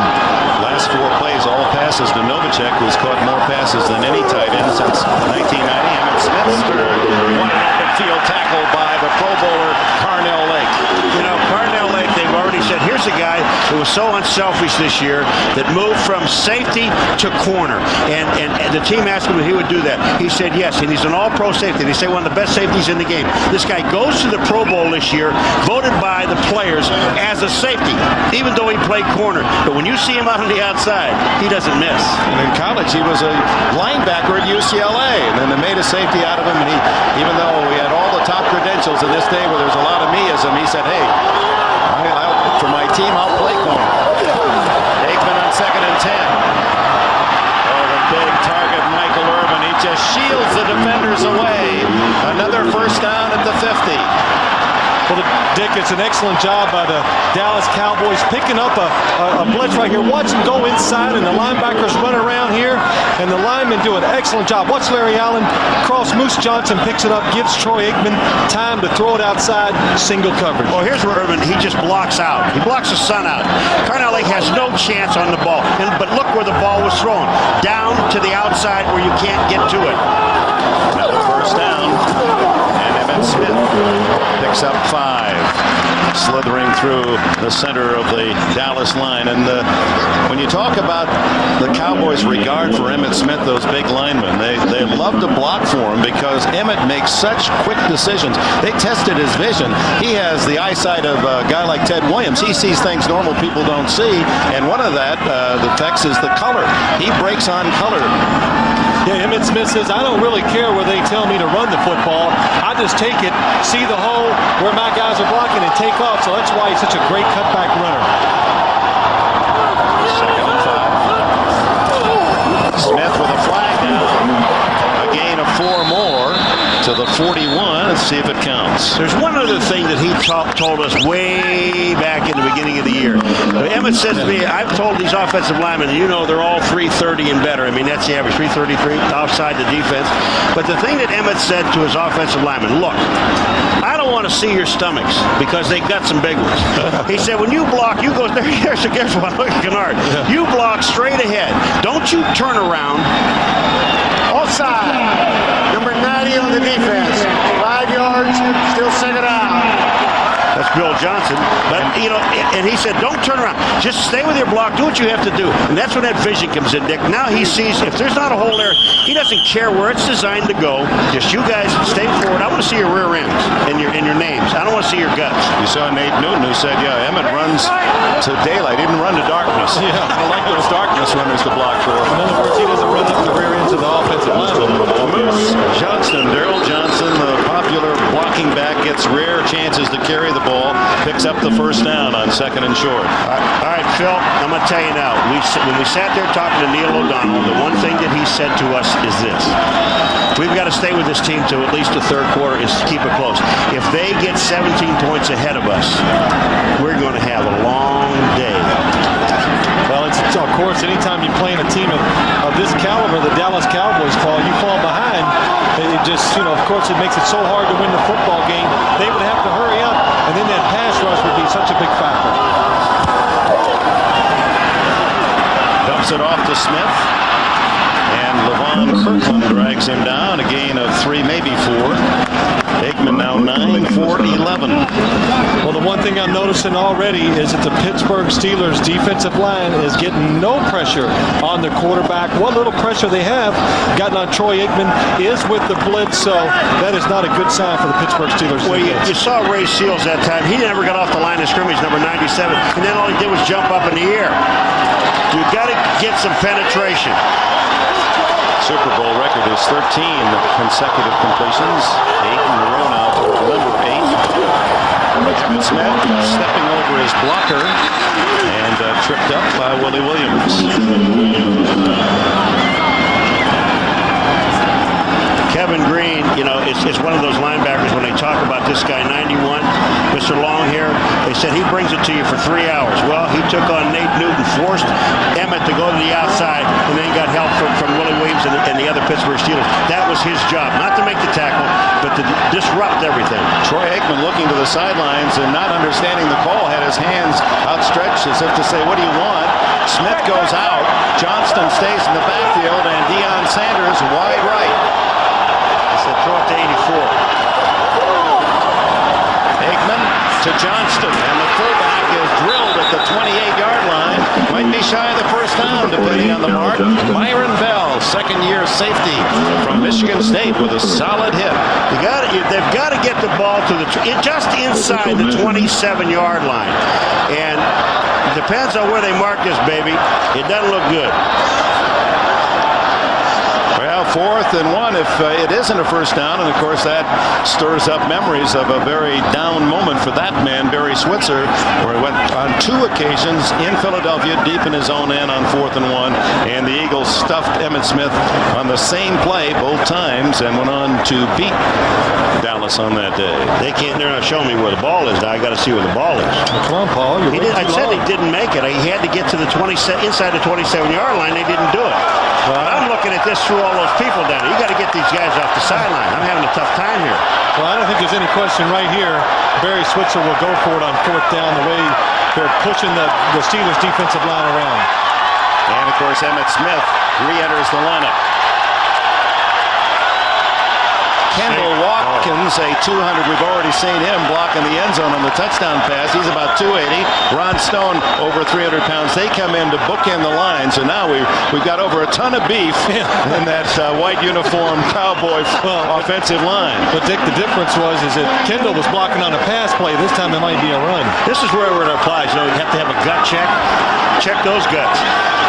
Well, the Steelers certainly outweighed here on 4th down and inches. Don't forget that 65 here on this end is an eligible receiver.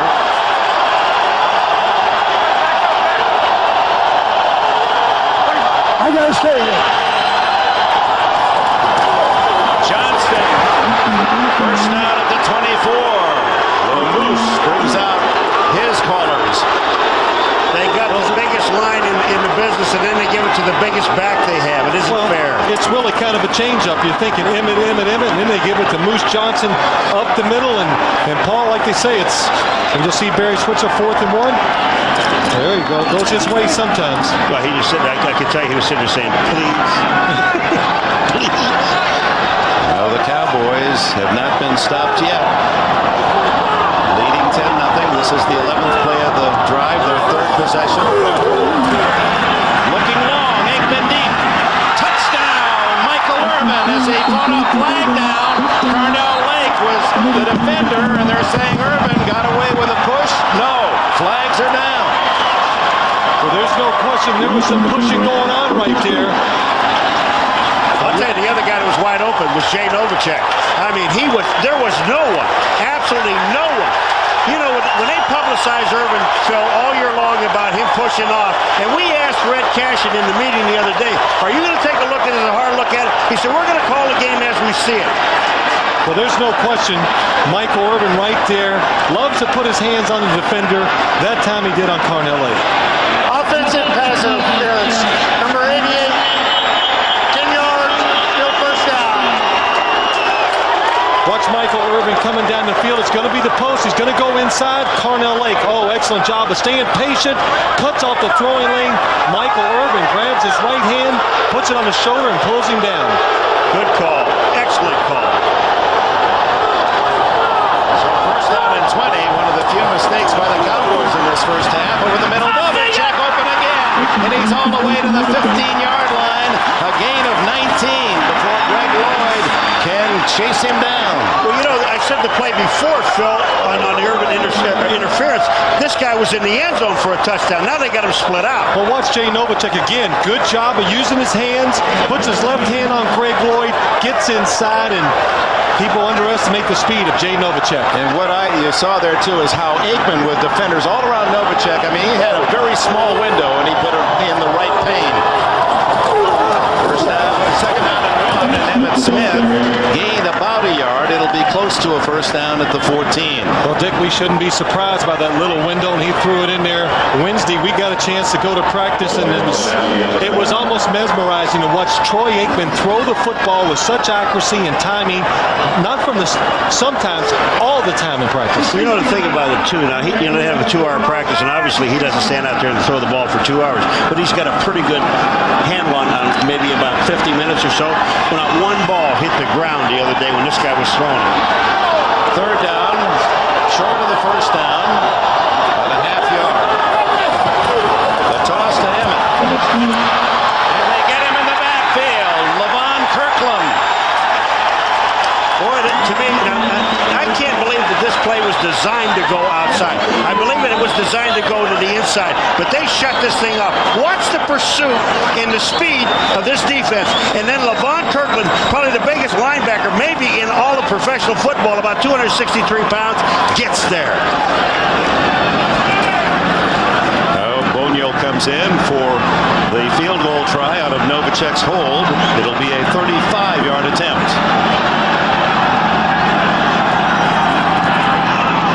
And it is good. 3 possessions for Dallas, 2 field goals and a touchdown. Nike presents Pee Wee Football, the year in review. In Tahoe, number 64, Bubba Wilkinson remains a contradiction. The angel with a dirty face. Oh, Bubba, come on! Blessed with enormous body strength and uncommon quickness, Wilkinson doesn't tackle players, he buries them. Funk and flash are trademarks of a one-armed bandit who yields a jackpot of big plays. Africa, the world's last remaining untamed paradise. A continent that refuses to be overtaken by asphalt and mini-malls. A place where animals still run wild as nature always intended. Join us as the new Nissan Pathfinder begins an incredible safari through Africa.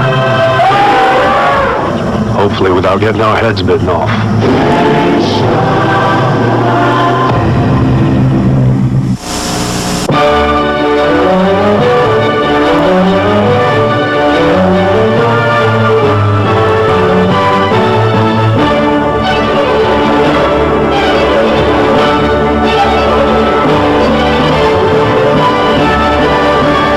Spectacular special effect in this Super Bowl commercial, the one it'll have on your appetite.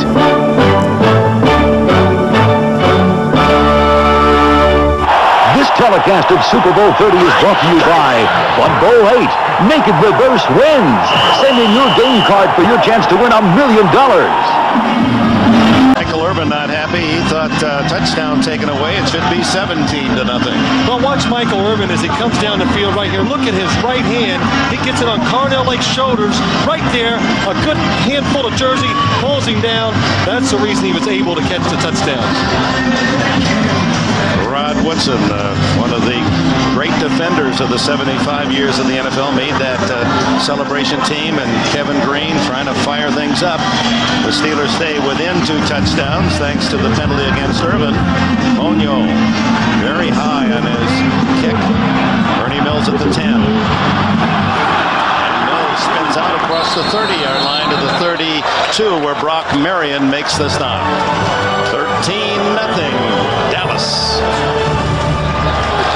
Productive first half, but not as good as the Cowboys wanted. A couple of field goals and a touchdown out of their 3 possessions. And flying above Sun Devil Stadium this evening is the Bud 1 airship. Dick, this Bud for you. You couldn't wait for that. This Bud's for you. You really did it well. I thought you did. First down, Pittsburgh at the 32-yard line.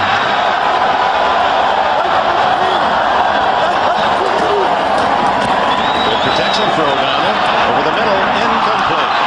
Thrown behind Yancey Thigpen. Thigpen, the leading receiver for the Steelers this year, set a record for a season with 85 catches. That went a little behind him. Well, we've set up here, and of course, we have a good view, but one thing we've said already, Neil O'Donnell is getting a little time, and the receivers are open down the field. Right there, nobody is really around Yancey Thigpen, but Neil O'Donnell throws it just a little bit too far behind him. 2 tight ends, Jonathan Hayes and Mark Bruner, bookend. Bruner in motion. Morris, the fourth area. That one was in trouble from the handoff. O'Donnell barely got out of the way. I mean, you go first down, you throw, and you don't get anything. And then you run that play with 2 tight ends, so they're waiting on run, and you don't get anything. I mean, this offense has got to take some slack from the defense and give these guys a rest.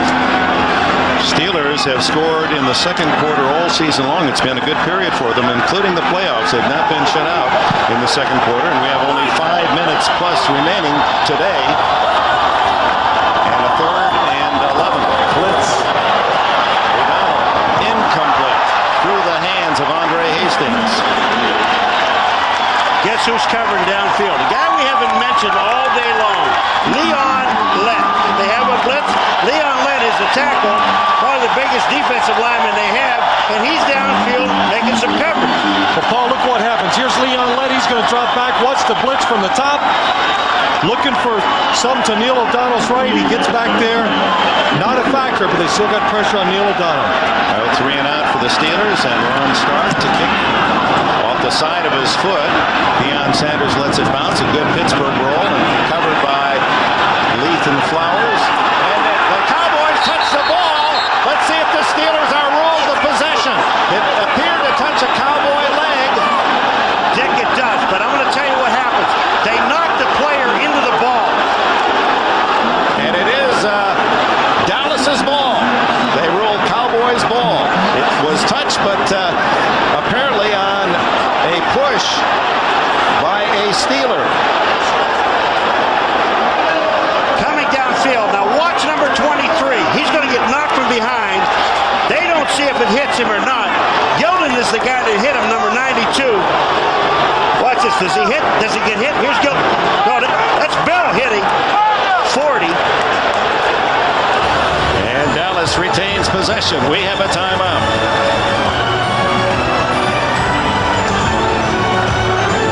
Just make sure you stay in the chariot, Chuck. I guarantee you're going to win the dang race. True story. You are so special. That chariot thing you did and the water stuff. I love you, man. You're not getting my Bud Light. Frankly, son, you frighten me. For the great taste that won't fill you up and never let you down, make it a Bud Light. And it's more like, I love you, man. See?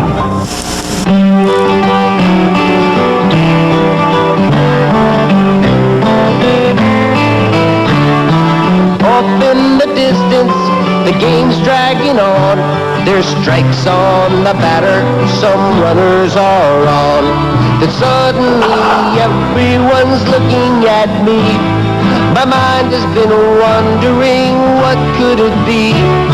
They point to the sky and I look up above, and a baseball falls into my glove.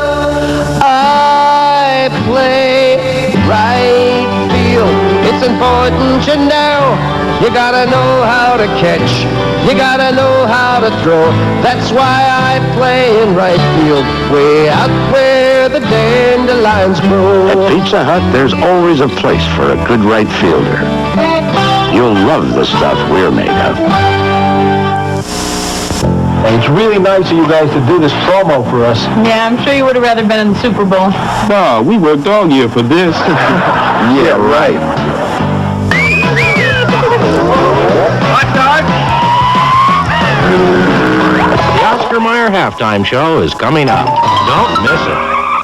Just make sure. Even if Robert Bailey had unintentionally touched that ball, he was blocked into it, and rules state that then the receiving team does maintain possession. And so it is from the 14 after the 55-yard punt by Stark. Aikman with plenty of time, under 5 minutes remaining in this first half. Incomplete off Darrell Johnston. Let's go back to the punt. Right here, you're going to see, right here's Robert Bailey, and watch Myron Bell come up and hit him in the back.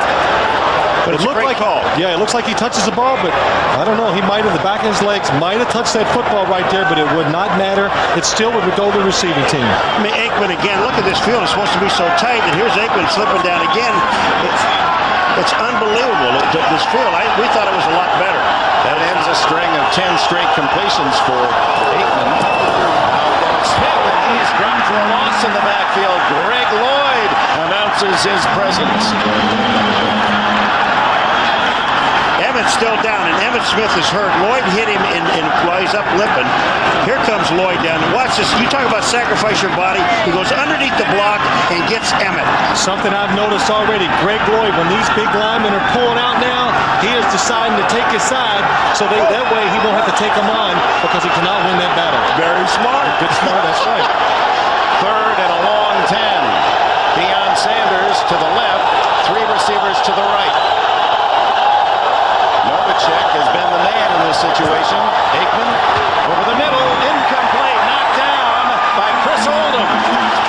And Reuben was breaking into clear had Oldham not gotten the left paw in the way.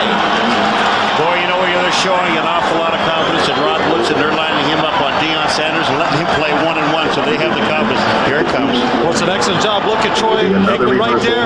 Really never sees Chris Oldham. If that ball would have been down, Chris Oldham would have picked that off and probably scored a touchdown.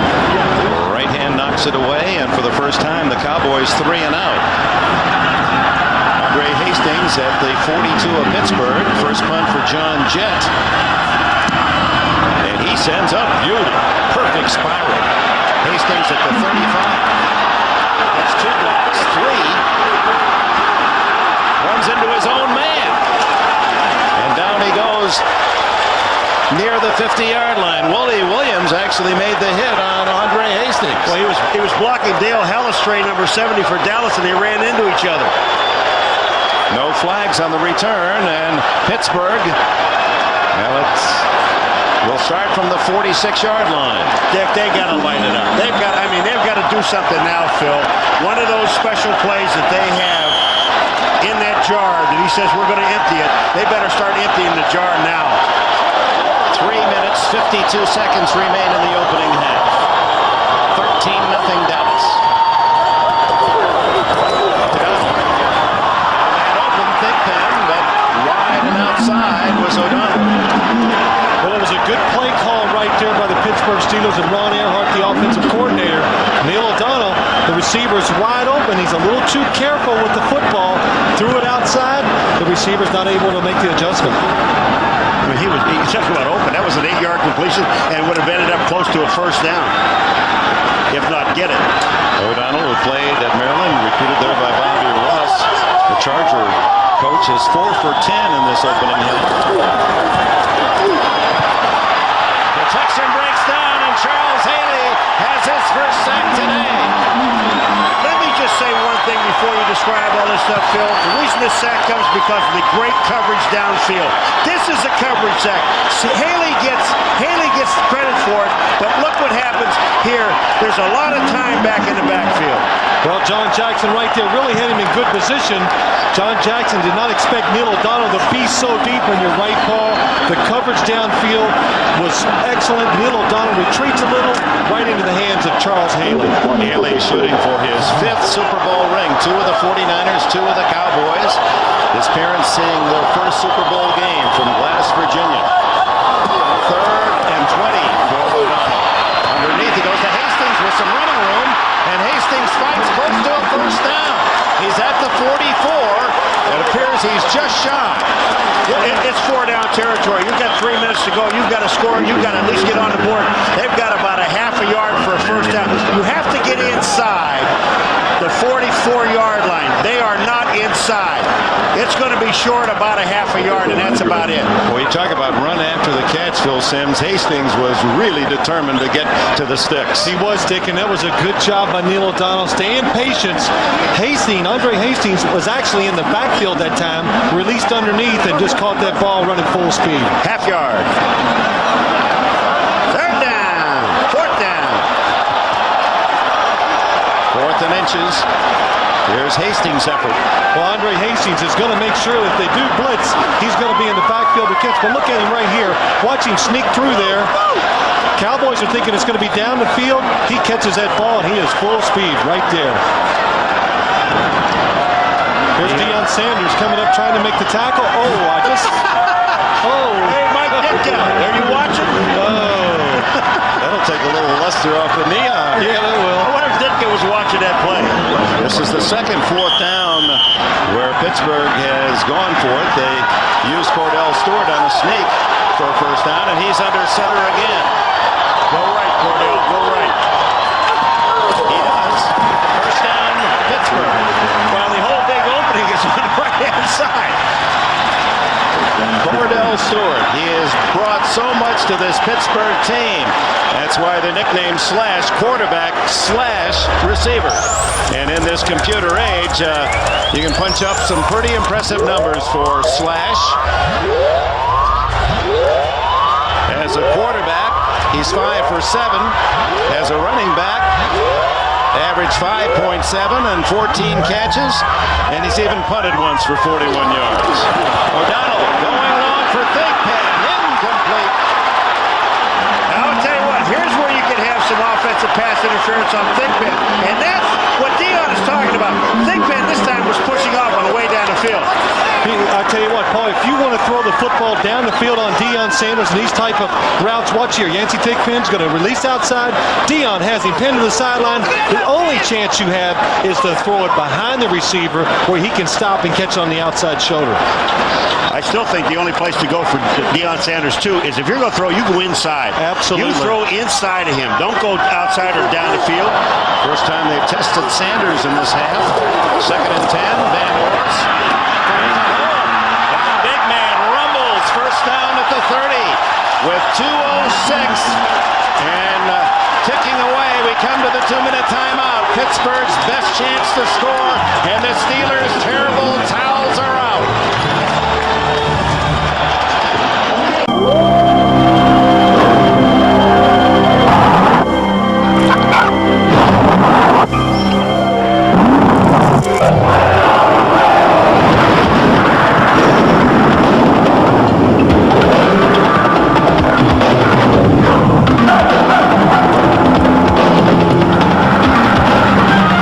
Available 183 horsepower engine, the all-new 4Runner is so rugged, it can take you far from civilization.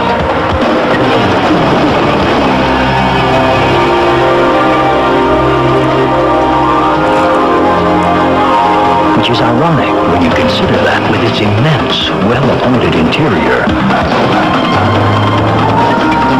Civilization is never all that far away.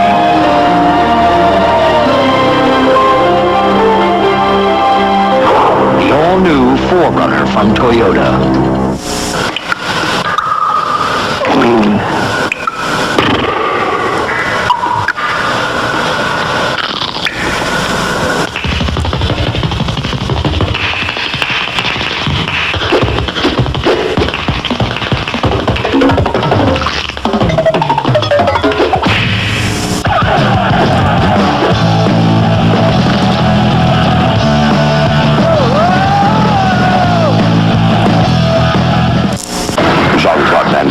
Julia Roberts, Brooke Shields, Chris Isaac, Outbreaks Marcel. It's the 1 hour Friends after the Super Bowl. There's drama, action, Can you beat up that guy? and romance. You're swell. A Super Friends tonight after the Super Bowl on ABC. Friends after the game tonight, and coming up at halftime, the Oscar Mayer Super Bowl halftime show starring the pride and joy of Cass Tech High School in Detroit, Diana Ross. A musical extravaganza, exciting fireworks display also on tap. Iron Mike and Joe with their halftime analysis, and Joe will go through his halftime adjustments. That's coming up at halftime. Bill Cowher's Steelers have been outstanding the final 2 minutes of the first half. In fact, in the second quarter, last 2 minutes, they've scored 9 of their last 11 games. Bodes well for Pittsburgh. First down at the Dallas 30, trailing 13-0. They're trying to find a hole off that right side. Looked like he had some running room, but Darren Smith closed the hole. Second down and 7, and a timeout call. No, there's no timeout. No timeout. What the Steelers right here, of course you want to try to score, but also not give the Cowboys time left on the clock where they get one more opportunity. Tight end Boomer in motion. O'Donnell looks that throws right. Incomplete. Jonathan Hayes never had control. Covered by Dixon Edwards. Jonathan Hayes, you got to turn your hands around the other way, Jonathan. Jonathan had his hands upside down. Watch when he throws his ball to the outside. Look at Jonathan Hayes' hands. They're down. Turn around like that. Get your hands back to the ball. Make the turn. Make the catch of the football first before you run. This is not 4-down territory either. It'll be a field goal if they don't make this first down. O'Donnell has hit on only one of his last 7 throws. 3rd and 7. They go to the 5 wide with John L. Williams in the backfield. O'Donnell, a quick throw, complete, but short of the first down.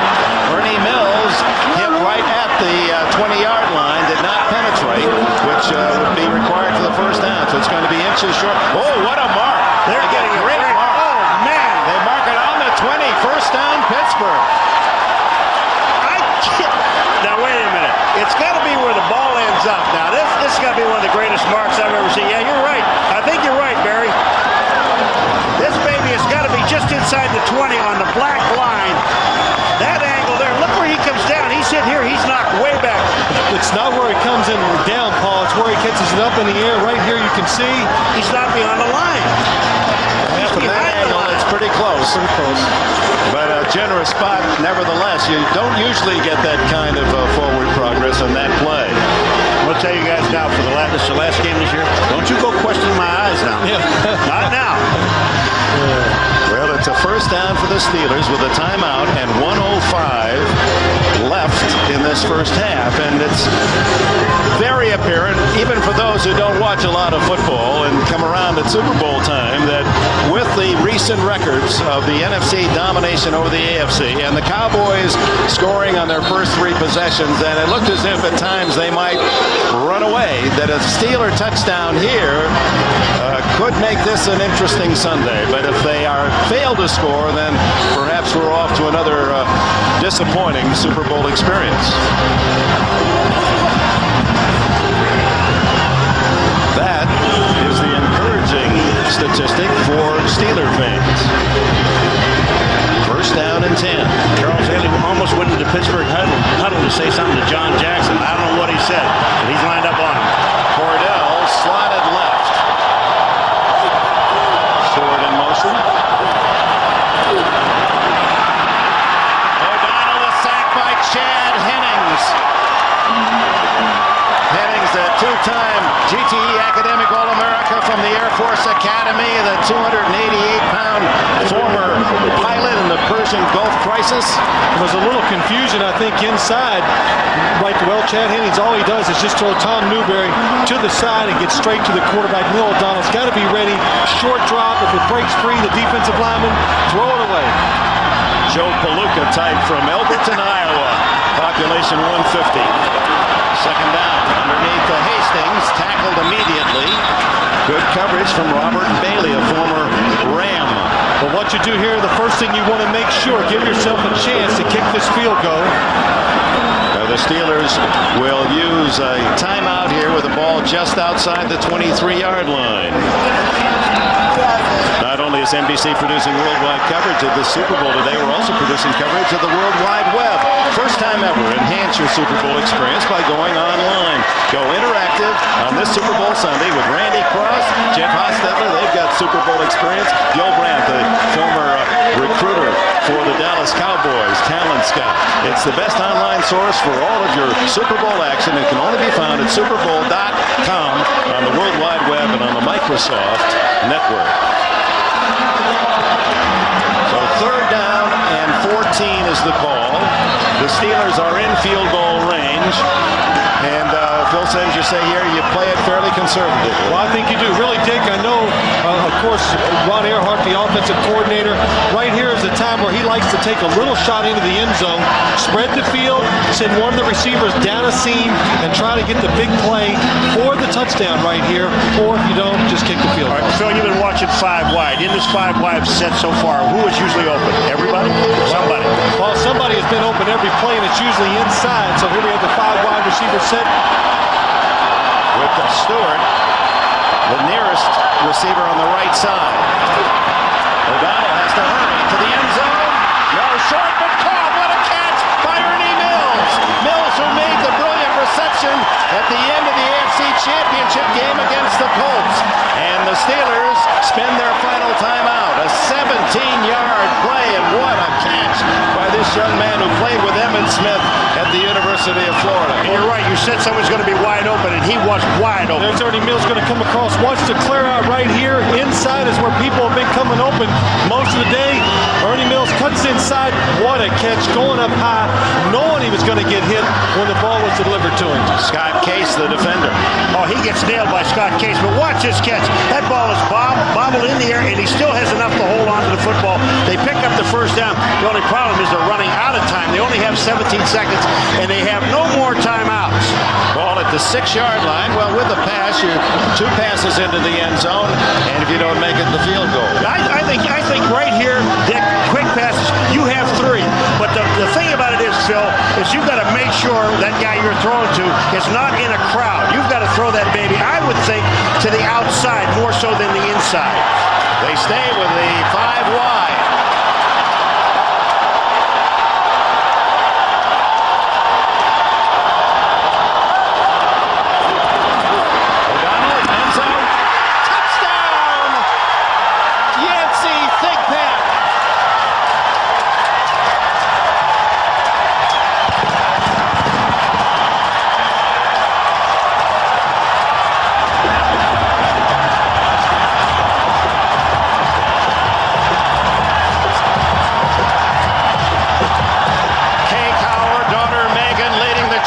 As the Steelers threaten to make this a Super Bowl game. Neil O'Donnell just did an excellent job of standing in there, having a little patience, and really throwing the ball in the only spot it could have been for the completion and the touchdown. Norm Johnson adds the extra point, 13-7 Dallas. One thing about it, I said earlier, and I think everybody knows that, if you're going to beat Deion Sanders, you beat him to the inside. You don't try to beat him outside or deep. This is where Neil O'Donnell threw this ball. That's right. Here, let's look up top. Here's Yancey Thigpen going to run inside. Watch Deion Sanders. He's hoping for some help in the inside, but Neil O'Donnell just throws it before the help can get there. I mean, that's just a perfect throw. You depend on the guy on the outside, and Neil O'Donnell knows that. And you got to know that you can throw the ball inside on Deion Sanders. That time, Thigpen went in. Sanders couldn't stay with him, and here it is. Watch how quick this ball is delivered inside. Even Deion is sitting inside, and he beats him. Thigpen's first catch of this Super Bowl, a 6-yard touchdown to culminate the 54-yard Steeler drive. Watch Deion Sanders right here. He's playing it to go outside. He wants help inside. Actually pushes the receiver before he catches it. You know what I don't understand? I don't understand why pass interference wasn't called. Kay Cower, a star basketball player at North North Carolina State, played professional basketball. Megan at 9 knows more about football than most people who sit next to in a stadium. And Bill Cowher's team has scratched back 13-7. But you know, that was amazing. I mean, Deion Sanders pushes Thigpen on the way down. Again, that is normal speed. That's not slow motion. But he's pushing him. That should have been called pass interference right from the beginning. 13 seconds left in the half, and Johnson will skid one into the wedge. And finally taken by Kevin Williams on the reverse. Brock Marion, and Marion brought down at the 38-yard line with 8 seconds left in the half. Lethan Flowers makes yet another special teams tackle for Pittsburgh. Well, that's a good call by the Cowboys right there. Now what they can do with one big completion down the field, if they can get a timeout called quick enough, they would have a chance at a long field goal. It's, if you're on the Dallas sidelines, the way they played this half and to be ahead by only 6 points, somewhat puzzling. Well, they had some opportunities. They're going to kneel down here. Let's get out of here. That's smart. So the final play of the half, and the Steelers give their fans a chance to cheer and the opportunity to hope.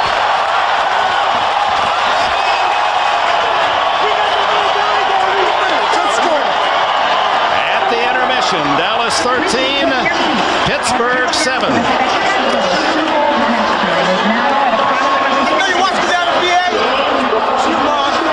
The Steelers with a 54-yard drive late in the half. O'Donnell hitting Thigpen 6 yards for the touchdown to make it a game. We'll be right back with the Oscar Mayer Super Bowl halftime show starring Diana Ross after these words from your local station. Next Sunday. How long have I been? Back in Sun Devil Stadium in Tempe, Arizona at halftime, the Dallas Cowboys, who appeared to own much of the first half, find themselves up by just 6 points, 13-7. Welcome back, everyone. Along with Mike Ditka, Joe Gibbs, and Joe Montana, I'm Greg Gumbel. This was a 13-0 game. It could have easily been 17, maybe even 21-0 at some point. But Paul McGuire was talking about how to go about attacking Deion Sanders. The Pittsburgh Steelers did just that, Mike. Well, what they're doing, the best way to beat him, and Paul pointed out earlier, to beat him to the inside. The other thing is you're better off when you're down in what we call the red zone or the plus territory. You got a better chance because then you can beat him with one move and his speed isn't going to help him recover. It's not catch-up speed at that point, and that's why he got beat. The other thing they're doing very good, what's happening right now is Dallas looks like they're doubling Stewart, who is a third inside man in the slot. The second and third guy are coming in man-to-man, and that's why they're getting home to the post. Joe, I said just a moment ago that this appeared to be nothing but a Dallas Cowboys first half. What happened to all of that momentum the Cowboys had built up? Well, I think one thing, not a lot of points. Pittsburgh did not give up a lot of points, okay? And we're talking about momentum here. And I think then what happened, Greg, I thought they were nervous and tight when the game started, made a number of mistakes. Then they started playing a little better. They pop a run through there. All of a sudden, right here before the halftime, they made a big emotional play. In football, when you get a big emotional play right before the halftime, it can really carry over. So basically, it was all Dallas, but I think Pittsburgh hung in there long enough, and now they're starting to play a better ball game. Cordell Stewart came with the same kind of touchdown, Joe, very quickly 2 weeks ago. Maybe the jitters just got away from the Steelers for a while. Well, I would certainly hope so for the Steelers, because I think the real problem they've been having, first down. First down, Neal's been 0 for 5 throwing the football. You can't make a living against the Dallas Cowboy defense, or any defenses, with a matter of fact, when you're going 3rd and 10, 3rd and 11 all day long. You got to find a way to keep pressure. You got to get some yards on first down. Take the pressure off. Let yourself be able to run the ball or throw the ball. You're putting yourself in an only pass position. You're making it tough on yourself. All right, Joe, 13-7. Cowboys leading the Steelers. We're back with the Oscar Mayer halftime show right after this. Next Sunday. How long have I been away? You said your ship was lost. How long have I been gone? His journey took him beyond your wildest dreams. His travels. I was flying several hundred feet above the ground. You're insane. I'm a man just like you. Led him to the discovery of a lifetime. We have a new jester. Hello, Shorty. For one man. Am I just another animal? There was no greater adventure. Bye, halftime show. Radio City Productions and the National Football League proudly celebrate the 30th anniversary of the Super Bowl, starring the legendary performer who has entertained millions of people around the world.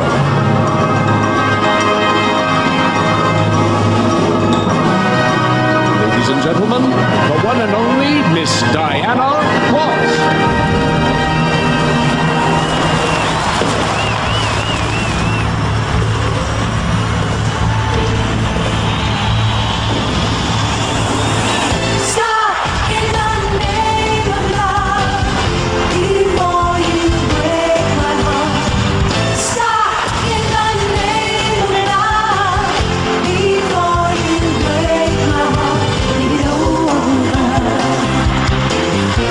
We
did me wrong, and I grew strong.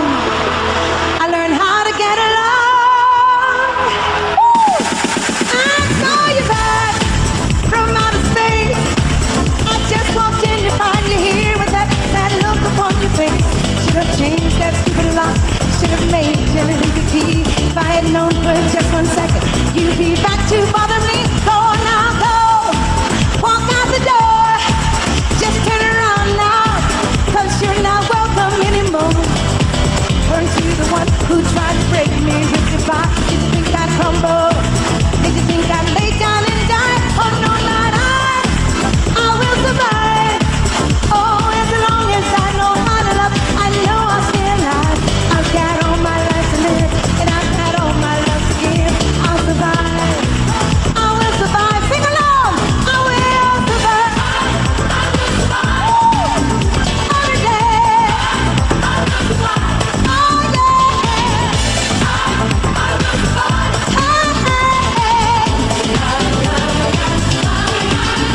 yeah.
Imagine Super Bowl 30 is a contest. Pittsburgh out of the 4 and 5 wide. Listen to this 9 for 11 passing by a score of 13-7. Regular set. Welcome back, everyone. I'm Greg Gumbel along with Mike Ditka, Joe Gibbs, and Joe Montana. We will get Coach Gibbs' halftime adjustments in just a moment. First, let's hear from the two coaches. Will McDonough spoke with Bill Cowher, Jim Gray with Barry Switzer.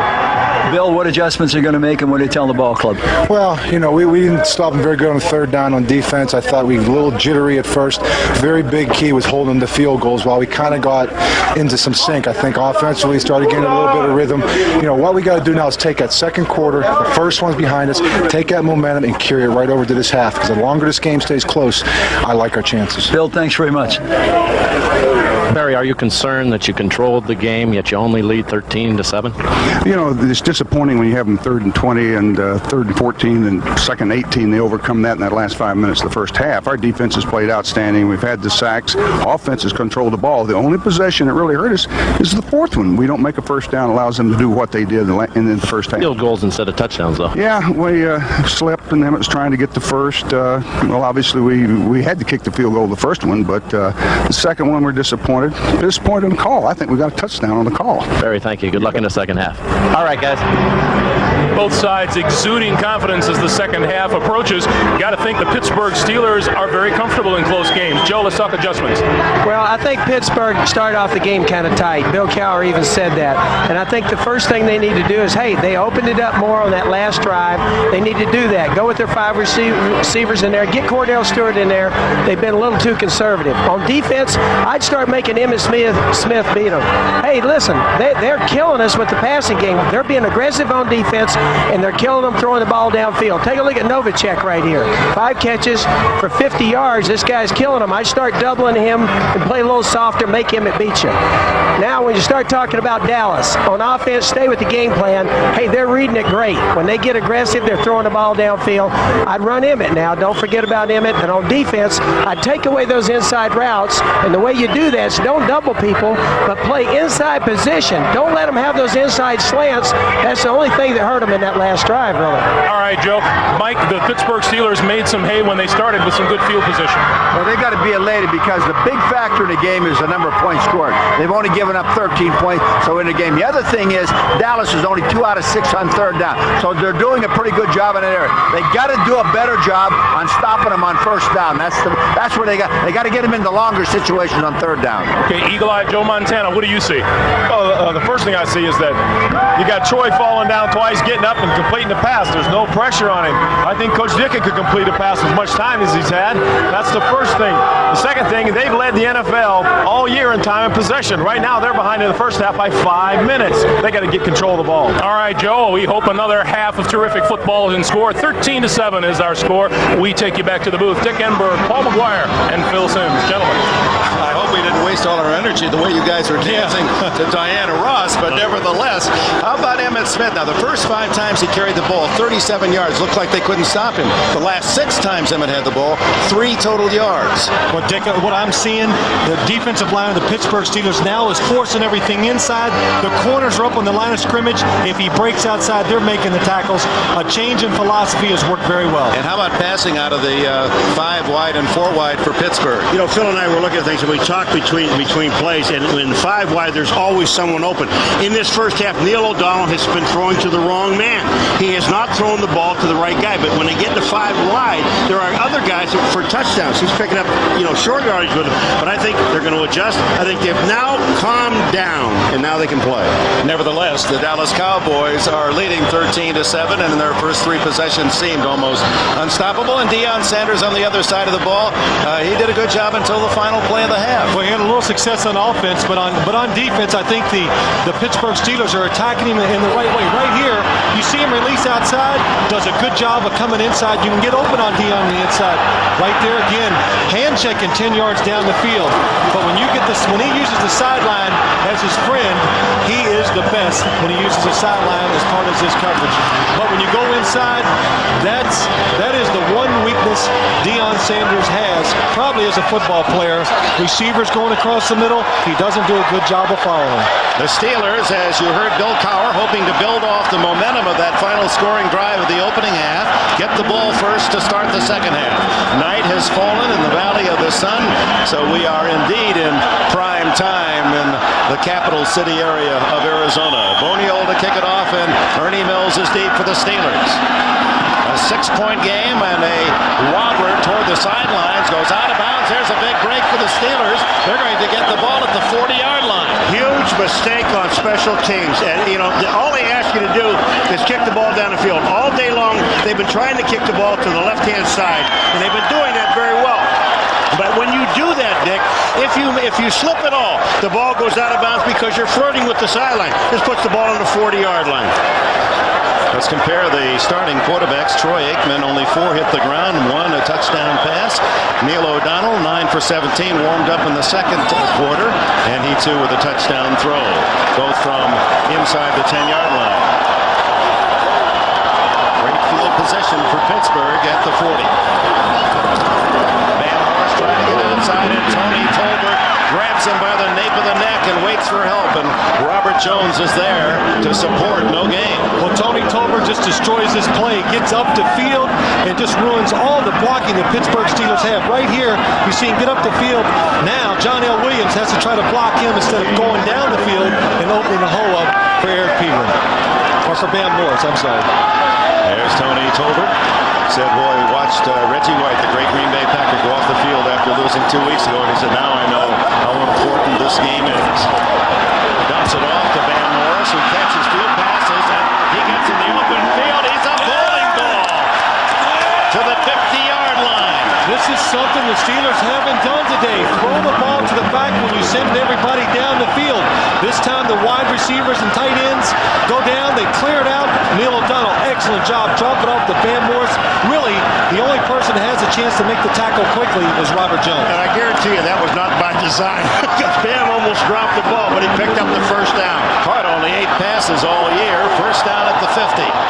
That's the first completion to someone other than a wide receiver. Morris, big hole left side. Look at him run over tacklers.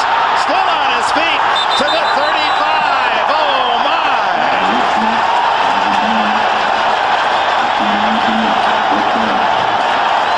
This whole thing starts with a good block by John L. Williams. So watch John L. Williams come to your left here. You're just going to see him coming right there. Look at this. Boom. Dixon Edwards just cleared. Darren Smith, he just knocks right out of the hole. And Bam Morris, a big man with good feet. Defensive backs do not want to see him get in the secondary. Darren Woodson going to the Pro Bowl again. Finally made the shirt tail tackle. That's a load. So Morris a 10-yard reception and a 15-yard run. This time up the middle and not much there. Russell, Maryland, the first player picked in the draft of 1991. Dick, I'm not picking on Dion. You know, he missed a tackle earlier in the game, but we asked Bam, we said, you know, if you get a shot at running to the outside, you know, Dion's coming up. You afraid of him? He said, he don't tackle me. He's going to get out of the way. That's right. He said he won't even try. He said he'll step aside and run me down and try to force me out of bounds, but he's not going to step up. Let him run by and then grab him from behind. That's it. Second down and 9.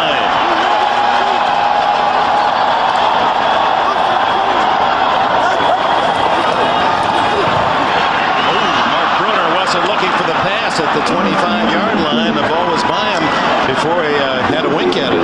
Dick, if he was looking for it, he wouldn't have caught it. I mean, that baby was gone before he even made the turn, and he slips on top of it. But that ball's too high.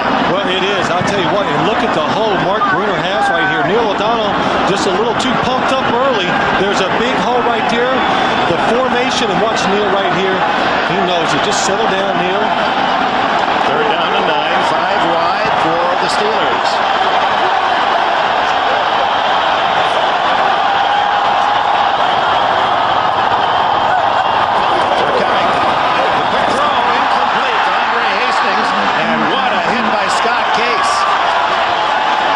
Case takes a shot here. He's waiting for Andre Hastings to go across the middle of the field, and when he does, he's waiting. Well, it's a good job. The Cowboys come on a blitz inside. You're going to see both of these people come. The Steelers cannot pick it up. Scott Case knows that Neil O'Donnell has to get rid of the ball quickly. Does a good job of it. It would be about a 51-yard field goal, so Bill Cowher, not wanting to sacrifice field position, brings in Stark, hoping he can drop it inside the 10. Dion waits. Just a little number that Dion says let go, and it turns out to be another very short kick, net wide, 13 net on the punt as Dallas gets it at the 20.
On the outside, often ignoring the most important part of all, the inside.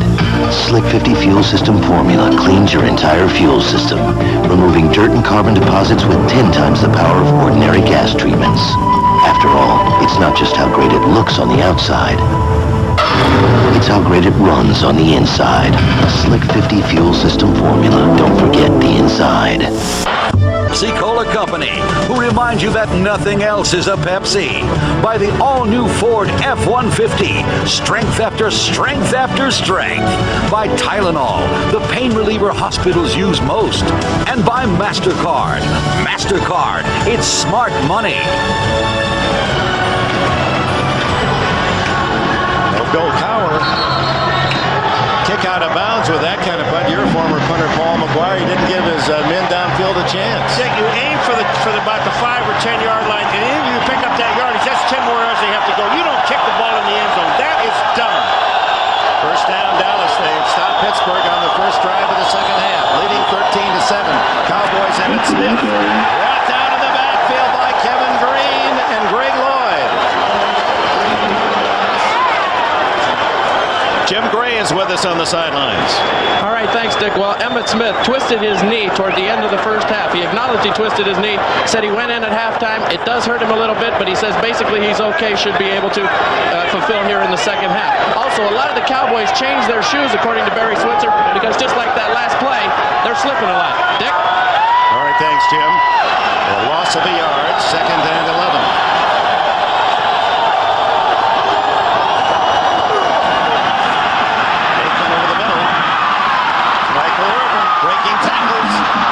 To the 35 and a first down.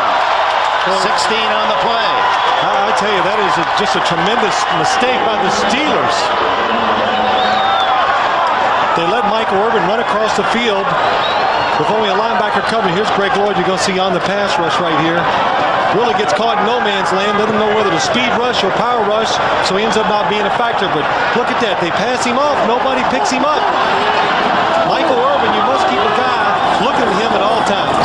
Good catch is 59 yards, and Emmitt, they try to get him to run outside the Steeler defense, and it results in another negative play for Dallas. 4-yard loss. Levon Kirkland. I said, Dick, this is the biggest linebacker in football, and he is quick. Number 99, Levon Kirkland. Watch this. The guard goes, and he comes right in behind. You're going to see him come in on this play right here. And from behind, he catches Emmitt Smith. This guy is 263 pounds and can move in that area. Lamar, South Carolina. We asked him how small that is. He said, well, my dad is the minister, the barber, and a janitor. They call Levon a good reverend doctor. 2nd and 14 to the sidelines, and Kevin Williams has the catch at the 38-yard line in front of Willie Williams. It'll be a 3rd down coming up for Dallas in about 7. Well, Troy Aikman does a good job of seeing the single coverage against Carnell Lake out here, and Kevin Williams makes the cut. But watch him when he comes back for the ball. Again, a lot of the players are slipping on this field. First catch for Kevin Williams, who had 38 on the season and really produced the last 4 games. They started to find him in the Giant win. That's what Joe Gibbs said. Now you want to double up on Novacek and don't let him beat you.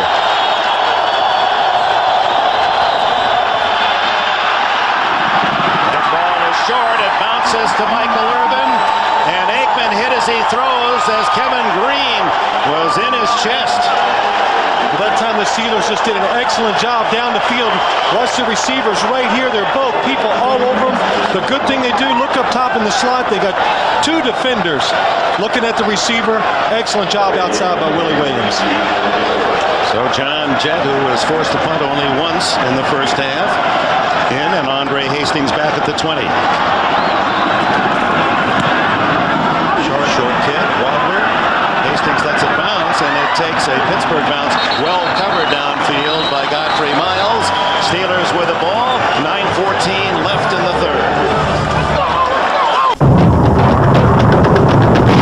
Ford F-Series has been the best-selling truck in the world for 19 straight years. Now we're about to launch the next in line. The all-new 1997 Ford F-150. More power, more V8 payload, more new ideas. The new Ford F-150. Strength after strength after strength.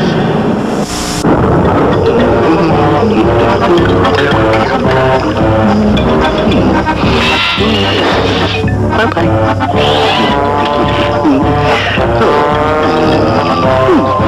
Hey. Go.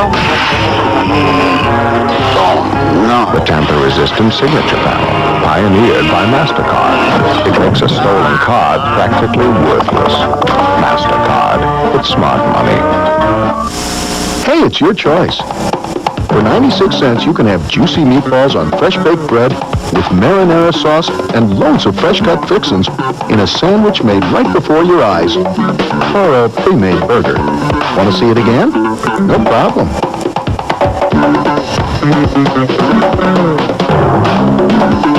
So what are you going to choose? Good decision. Subway's 6-inch meatball sub is just 96 cents for one more week. Hurry in.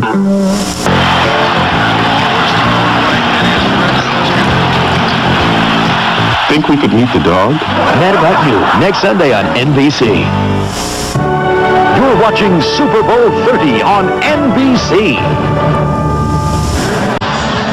The lights are on in Phoenix. What superb hosts the residents of the Valley have been for us. And tonight, Eye in the Sky coverage, courtesy of the Bud One airship. And Phil, this Bud is for you. Well, thank you, Paul. That's awful nice. It's about time you gave me something. That was a short punt for the Cowboys' John Jett of 26 yards. So the Steelers start at their 36. Playing 500 ball, Neil O'Donnell, 10 for 20. Pedro breaks it to the delivery. Gets something out of a tough situation. A gain of about 3 to the 39. Leon Lett makes the tackle. You know, I don't understand. I really don't. Why aren't they in 4 and 5 wide? Well, right here you're going to see the blitz by the Dallas Cowboys, and what they're blitzing for, they just want to stop the first down run. They suffered the last series.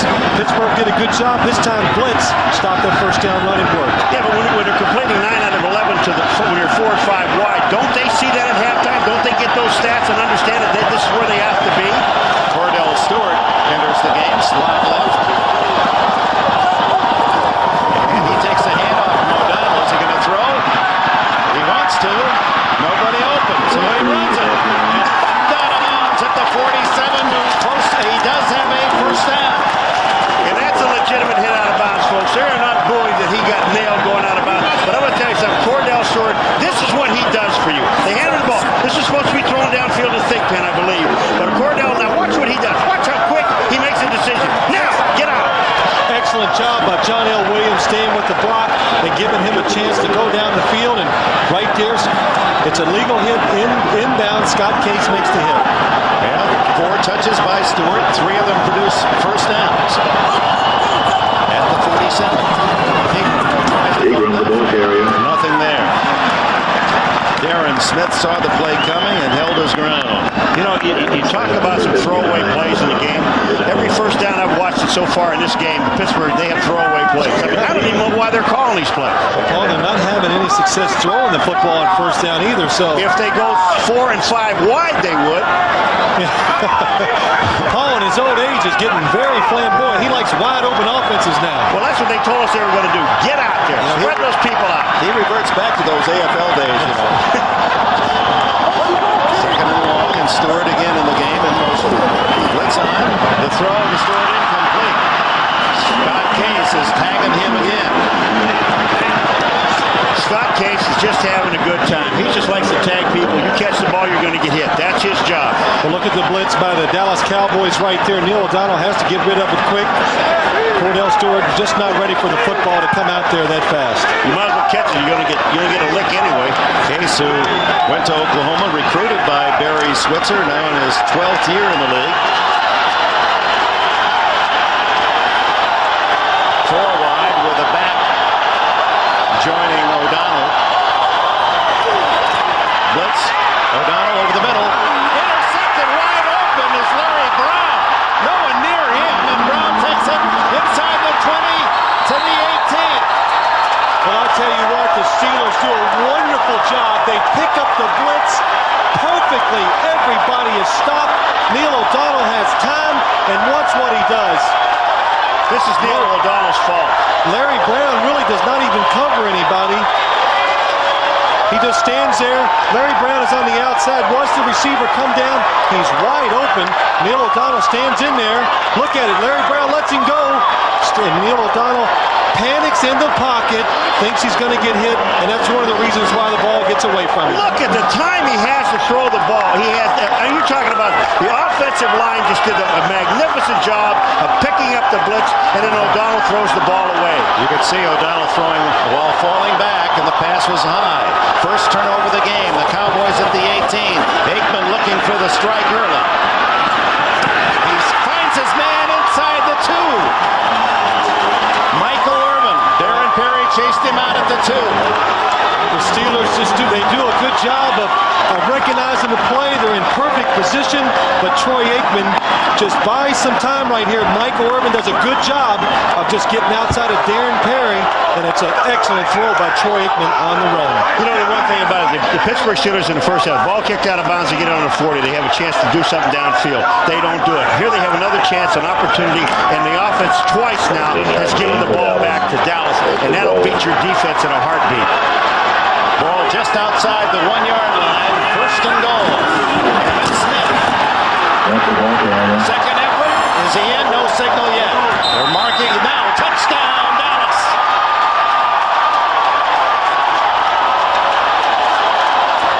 Emmitt Smith, 117th career touchdown. 100 in the regular season. And 17 now postseason play. All right, here comes Emmitt Smith. Now, this is all power. You're 2 yards out. You've got that big offensive line. Emmitt is stopped here. His continuous effort. Look at, he is turned back by Carnell Lake. And then he moves in here. He's down. That is not a touchdown.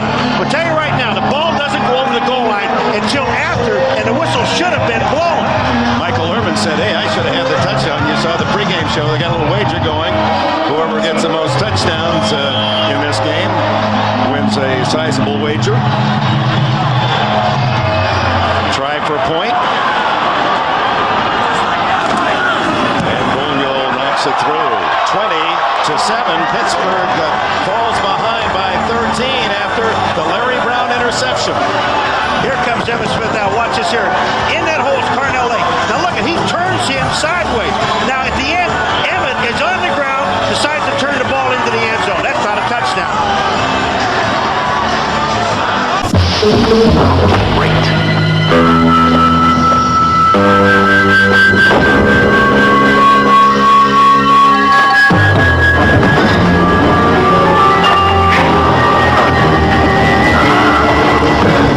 Well, it can't get any worse than this.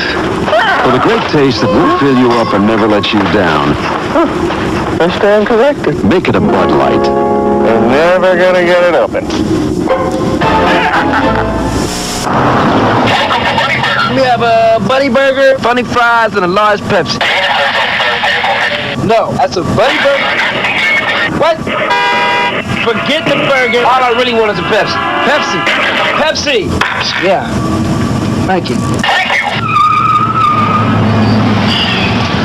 Need to get their intercom fixed.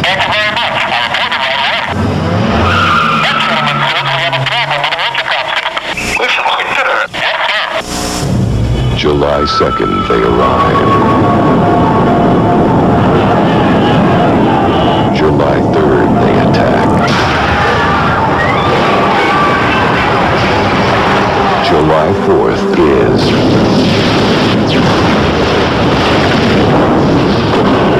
Independence Day.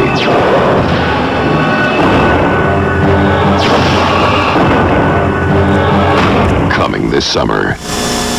NBA superpowers collide when Mr. Robinson and the Spurs visit Shaq and Penny's Magic Neighborhood. Game 2 of a great NBA on NBC doubleheader next Sunday. Costlier by O'Donnell and an expensive souvenir for someone. Emmitt Smith, that one goes into the storage with 117 others, and he's only 26 years old. 4th career Super Bowl touchdown to tie the record. Oh, what a costly throw by O'Donnell. That's down the middle. Good and high, and now it's up the 8. Returns to the 26 and flags all over. That's usually against the returning team.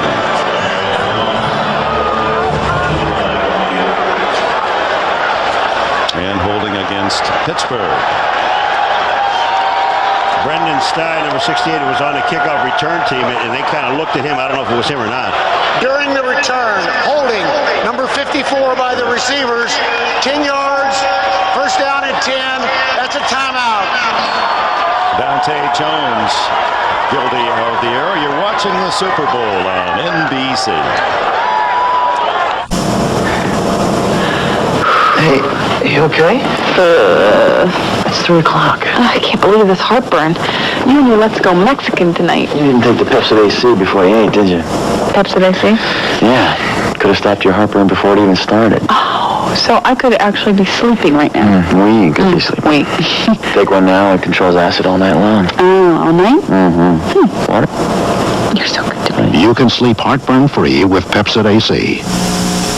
I got Prime Star because I love movies and sitcoms and dramas and sports. I always wanted to play football.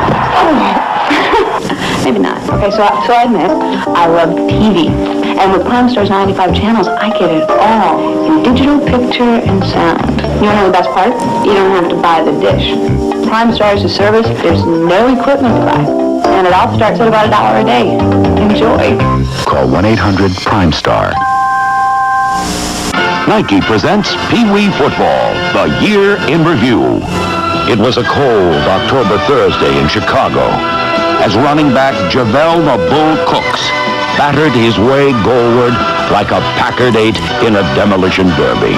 And with one man to beat, Cooks explodes. Number 30 is not a beautiful runner. He is a powerful runner. But in the end, his power is beautiful to behold. Coming in February on Dateline NBC, Undercover Investigation. $200 check now. Little con man, Mr. Ward. Dramatic personal stories. I felt that I was losing my mind. Dateline, Tuesday, Wednesday, Friday, and coming in March, a new night. Dateline Sunday, only on NBC. What's going through Greg Lloyd's mind? Phil Simms so close. The Steelers seem to have momentum. Then one big play. Well, they did have momentum. Everything was kind of going their way. And the Cowboys blitz. The Steelers do an awesome job of picking it up, but they make the big mistake. Neal overthrows the receiver to Larry Brown. And now the penalty on the kickoff return. First down at the 15 for Pittsburgh. 6.5 minutes left in the third quarter. O'Donnell eludes the rush, but then down he goes. A sack at the 10-yard line. Chad Hennings was there along with Hervin McCormick. Well, sometimes as a corner in this league, you get a little lucky. Larry Brown does not even follow his receiver inside. Neal O'Donnell stands, throws it right to him. Good return. And then they come back and they throw one to Michael Irvin. Watch him. He'll break inside on Perry, or outside. And then there's the first down. And Emmitt Smith obviously goes in to score. Well, I don't think he scores. 2nd and 14. That's the second sack for Chad Hennings in the game. Morris fights his way out to the 18-yard line, where it'll be 3rd and long. Leon Lett credited with the tackle.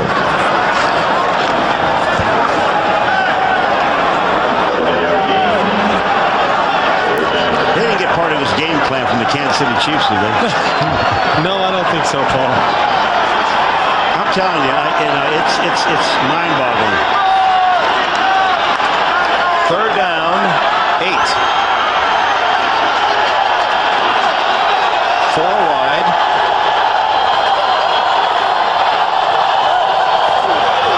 Almost a bad snap again. Andre Hastings dragging tacklers and may have gotten the first down with that second effort. Excellent job by the Cowboys in the philosophy. Blitz them, making throws to the hot receiver out in the flat. In other words, Steelers cannot pick it up. You'll see the blitz coming. Neal O'Donnell does a good job of getting rid of it. Make the tackle, no first down. Andre Hastings showing his strength, gets it to first down. That's why he's their top 3rd down receiver on the season. No huddle offense. That's John L. Williams, and a rare carry for the veteran from Florida. In his 10th season, used primarily as a blocker and pass receiver, and the Cowboys stop him for no gain. You're in a hurry-up offense, and if you're going to do that and you're keeping people off the field, you better take a look at some hot receivers downfield. They're in the nickel baits, they call it. The Cowboys 7 defensive backs. Throw to the sidelines, a nice fingertip catch by Hastings again. Ducks out of bounds at the 35, where it'll be third and short 2. You know, when you look at the stats at halftime, and then I'm going to end this whole thing about the 3, 4, 5 wide though, Phil. But when you look at it, everybody's got to take a look at stats because they all get them, and they see that this is effective when we're in 4 and 5 wide. Why they're even fooling around with the running game? You know, people say you have to have the running game to win. Not when your passing game is working, then you use your passing game. 4.5 minutes remain in the third quarter. The Dallas Cowboys leading Pittsburgh Steelers 20-7. Super Bowl 30. Third down and short. No, that's Eric Pegram, rather, with the toss. And Pegram, who played at Atlanta and once had a 1,000-yard season, that was 2 years ago, has the first down. Well, it's a good call here by the Steelers. They don't have to run inside. What they do, they bring the receiver down inside. Watch him. He's supposed to crack on the Shante Carver 96. He doesn't do it. Eric Pegram does a good job of changing instead of going outside, cutting back inside for a big first down. Did you see Mills ducking out of the way? Pegram goes to bed every night with a smile and watching his videos of Sanford and Son. O'Donnell. Oh, what a nice catch by Mills. That ball again wasn't on target, but Mills went out and got it. Brock Marion, the defender, an 8-yard gain. I'll tell you one thing right now. They better be glad these guys have got some great hands because O'Donnell has not been on target. And we're not beating him down. It's just the fact that where he's throwing the football. This guy's open. I mean, they're throwing the ball high and wide. When you keep doing that, you're going to get something tipped and picked off. Ernie Mills, who had a brilliant game in the thriller against the Colts in the AFC Championship. Made the big defensive play. Remember reaching in, breaking up the interception of Coria. Van Morris met in the backfield by Darren Smith, and Smith rides him down short of the first down. It'll be 3rd and 2, no gain. Well, it's an excellent job by Darren Smith right there of seeing the draw play. You're going to see him up top. Watch him read the draw and comes up and makes the tackle. Darren, who didn't sign, remember, he held out at the start of the season and had to work his way into shape. Probably their fastest linebacker. They did some dealing in the offensive line, and John Jackson just misses the block. If he makes the block, Van Morris is still running with the football. 3rd and a yard and a half.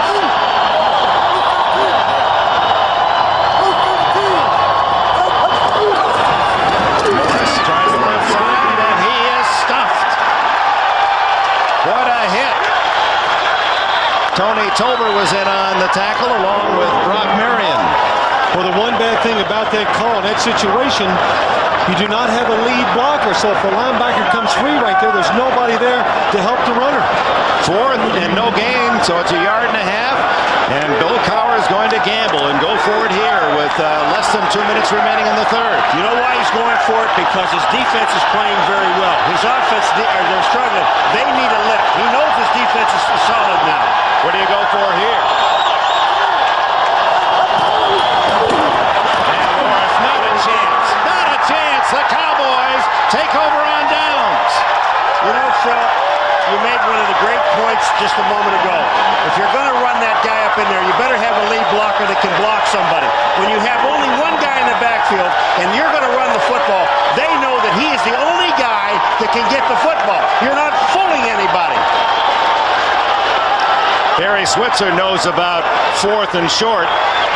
The results here much more pleasant than those in Philadelphia earlier. These days, you're working harder than ever. You need a truck that does too. Introducing the all-new 1997 Ford F-150 with a tough new suspension.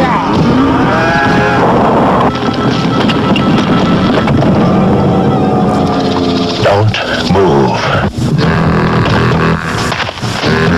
A standard new third door to make life a lot easier.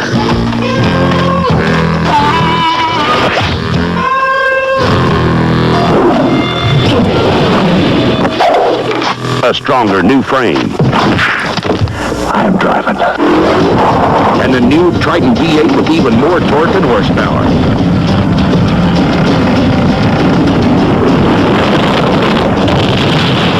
The all-new Ford F-150. Better to get to the Grand Canyon before we do.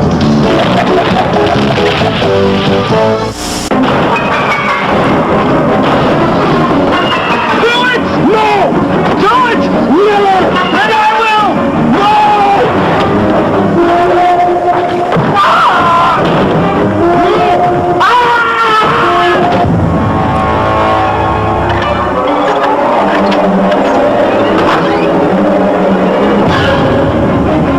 Drink Bud Ice. But beware the penguins. You know it's cold out. Cheers! So Tuesday, stay in with NBC when someone gets lucky at a Wings wedding. Bingo, bingo, bingo. Then the new hit, Third Rock from the Sun. This alien gets a date. Then she gets dumped. Now she gets even. And on Frasier, when Daphne moves out, who's going to clean up after these guys? Followed by Laura Kent, all new NBC Tuesday.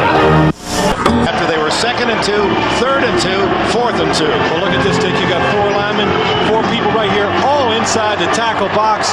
There's really no chance for Pittsburgh to pick up this first down. You can see right there that everybody collapses inside, nowhere to run. So over on downs, Dallas has it at the 47 of Pittsburgh, and Emmitt Smith breaking tackles. They had him for a loss, and he leaves 5 men in his wake before Greg Lloyd can get him. You know what amazing on that play? Ray Seals, Green, and Kirkland all have him in the backfield. Here it comes, right here. There's Seals, he misses. Here's Green pushing him into Kirkland. Kirkland misses again, and Emmitt Smith picks up 6 yards, almost 6 yards on the play. Now, Kevin Williams right and Michael Irvin to the left as Emmitt Smith, the lone back. Novacek in motion. Quick throw to Irvin. Almost intercepted. Greg Lloyd. Excellent job by Greg Lloyd. He sees the quick drop by Troy Aikman. He stands right there and just looks for the quick throw. Watch him. He sees the quick drop, jumps up, almost has it in both hands. Is that an athletic move or what? I mean, that ball, he's just reading Troy Aikman perfectly. Look at that, hits him right in the hands. And he had a second chance on the way down. Yeah, when Troy Aikman throws that quick slant, that baby's humming. 3rd and a long 4.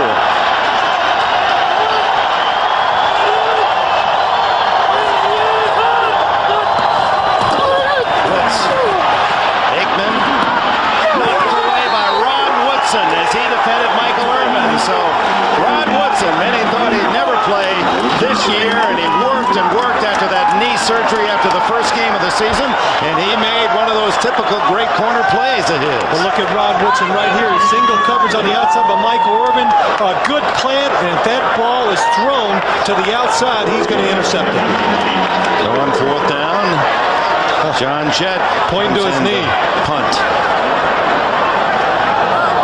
Andre Hastings at the 10-yard line.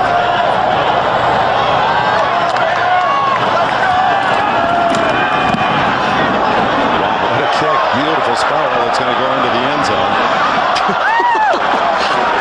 21 net. Pittsburgh will start at the 20-yard line. Well, as the National Football League climaxes in this Super Bowl 30, we look ahead to the NBA. What about field goal kickers getting $50? Yeah. You got 2 punters here that should get about a quarter. Tough to please tonight, Paul. The next punter's you got to put the ball out of bounds and give your team a chance. Final minute of the quarter. With Ernie Mills, sidelines for a first down across the 30. Do you see what Deion Sanders says? Deion Sanders, my fault. Now here's the play here. He's way off, and as Deion walks back to the huddle, he just looks at his teammates and says, "It's my fault." What a move. Outside, he's given up. The short stuff out in the end, he has a tough time with. Don't try to run with him. Pickup of 12, 20 seconds left in the quarter. Dallas leading 20-7. Good pickup on first down out to the 37-yard line where Shante Carver, who played here with the Sun Devils of Arizona State, makes the tackle. Final seconds of the 3rd. We'll be right back after these messages from your local station. Imagine a city where in the dead of winter, a summer of dreams echo in the wind. In the spirit of the Olympics, Atlanta builds towards a dream. The Centennial Olympics in Atlanta, the greatest games for the world to see. This summer on NBC. A Cadillac DeVille, only in town car. The DeVille has front-wheel drive and full-range traction control standard. And now it's made even better with the North Star system. Just something to think about when you have somewhere to be this winter. Nothing feels like a Cadillac DeVille. Now $469 a month and $2675 down. So, you think you can pick me up in the morning? See your Cadillac Tri-Statesman.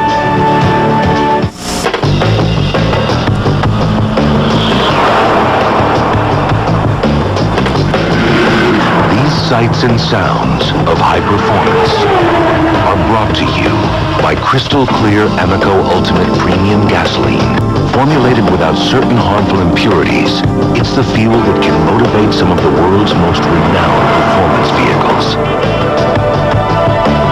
Crystal Clear Amoco Ultimate.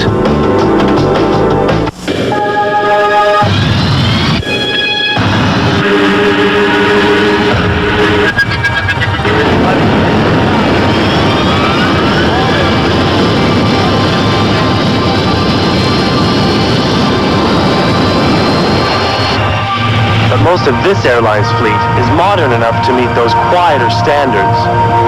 5 years ahead.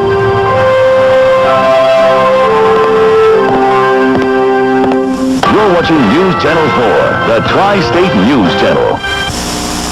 This telecast is presented by the authority of the National Football League and is intended for the private use of our audience. Any rebroadcast or other use of this telecast without the express written consent of the NFL is prohibited.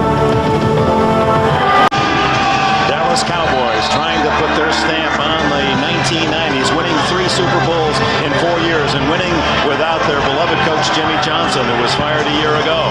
Jerry Jones, the owner, hiring Barry Switzer. And Switzer is a quarter away of winning his first Super Bowl title. Roll down, second and a short 6. Van Morse up the middle. 45 to the 49. Great open field tackle by Scott Case. A gain of 12. You're talking about some great footwork now. Oh, absolutely. A good read here. Watch on the outside. You're going to see Shante Carver come inside. Van Morse, excellent job. Breaks outside, inside. And like we said earlier, Paul, such a big man, but light feet and quick feet enables him to make those quick reads. I swear, when he sat down with us in a meeting, Dick, the other day, when I said to you guys out there, I said, this guy is already ready to play, and nothing's going to bother him. First down has not been a good down for the Steelers. They're averaging 2 yards on every first down in this game. Better this time. Is it ruled a fumble? If it is a Pittsburgh ball at the 35. Still no official signal.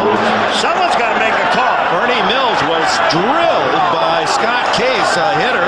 They're going to call it catch and fumble. First down. Dick, he caught the pass. The big question is, did he get his feet on the ground? You have to get both feet down, Dick, and have control of the ball.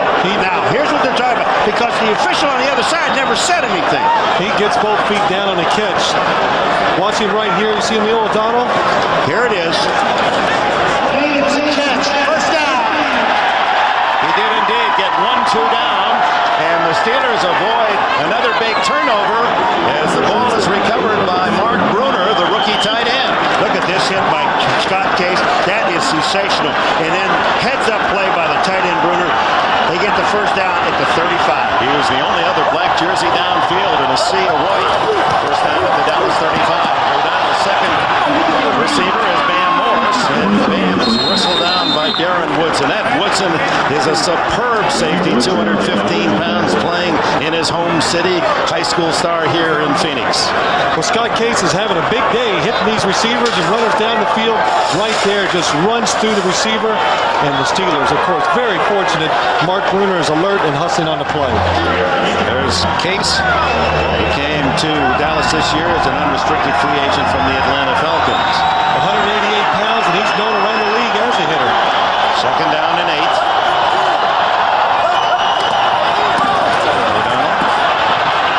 Flushed out. There's complete to Ernie Mills. Oh, was that very nearly intercepted by Larry Brown. Brown was just a short step away from his second pick. I'm going to tell you something right now. Throw this ball or not, I don't know, Phil, but I'm going to tell you, when he rolls this thing out, you want to talk about some velocity on the ball. Look at this baby get there. Brown wasn't as close as it looked from up here, but when you see that from the end zone, Dick, I'm going to tell you something. That ball was perfect. They're in another third down situation here. 3rd and 3. They go to the nickel Bates. Bill Bates comes in as a linebacker, defensive back. That signals 7 defensive backs on the field for the Cowboys. Spread formation. Here they come. Complete to thick Penny. First down at the 21. Boy, are they picking up the blitzes. They had a blitz on that again, and this offense is picking up and giving that man time to throw the football. Excellent job by Neil O'Donnell picking the right side. He goes to the right where there's single coverage. And you see Larry Brown, they're playing these inside routes. They know the Steelers love them on 3rd down, but they execute them so well, you can't stop it. Pittsburgh stays in the 4 wide.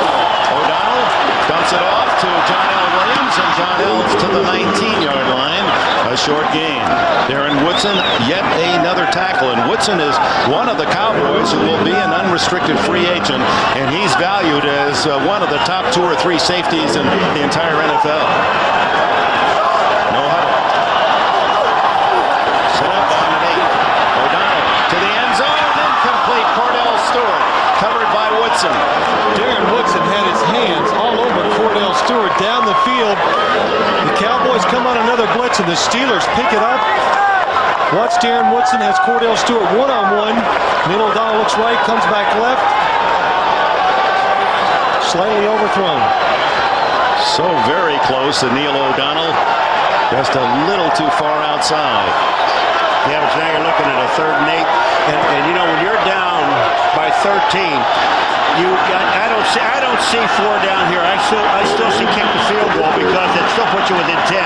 Well, the Steelers have to use a timeout. That's a costly choice because trailing as they are, they may need all 3 of those later on. 20-7, Dallas.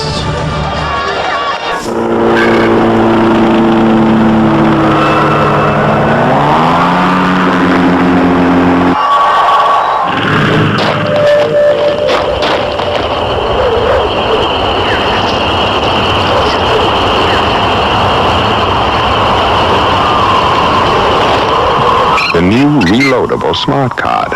The future is happening now down under and on its way here. From MasterCard, it's smart money. Invaders from space are coming to attack your home. Fight back now with pink insulation from Owens Corning. Conquer brutal heat in the summer, chilling cold in the winter, and a barrage of noise all year long. So keep comfort and quiet in, and those pesky invaders out with Owens Corning. Building performance that's right at home. The outdoors for me is church.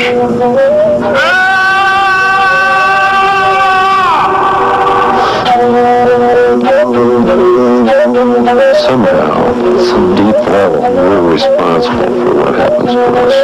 I'm always trying to save money and invest in the future. And I'm not about it. I mean, you're the best investment you got. You're the best investment you ever had. I don't know whether that's good or bad, but I like it. Jean-Claude Van Damme, Brooke Shields, and Julia Roberts. You're swell. In the 1-hour Friends Spectacular tonight after the Super Bowl on NBC. You're watching Super Bowl 30 on NBC.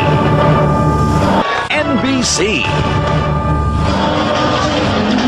Final quarter, 11:48 left. The Steelers in what would appear to be a must-score position. A touchdown would pull them within 6. A field goal would make it very difficult.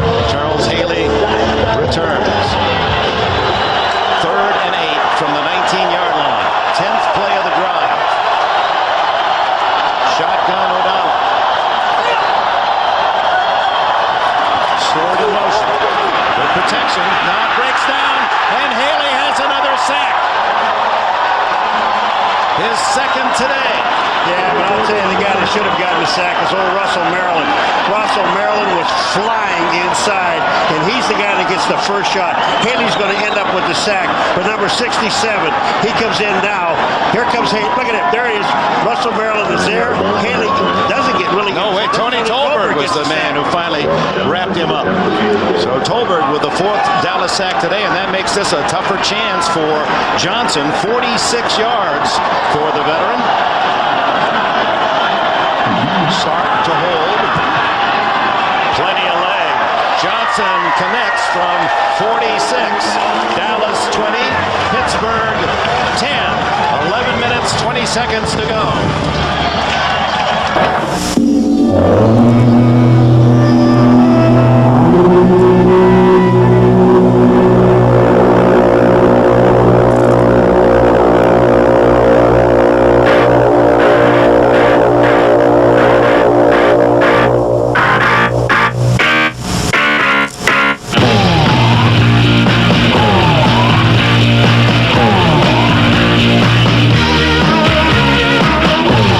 It's not often we can all set aside our cultural differences.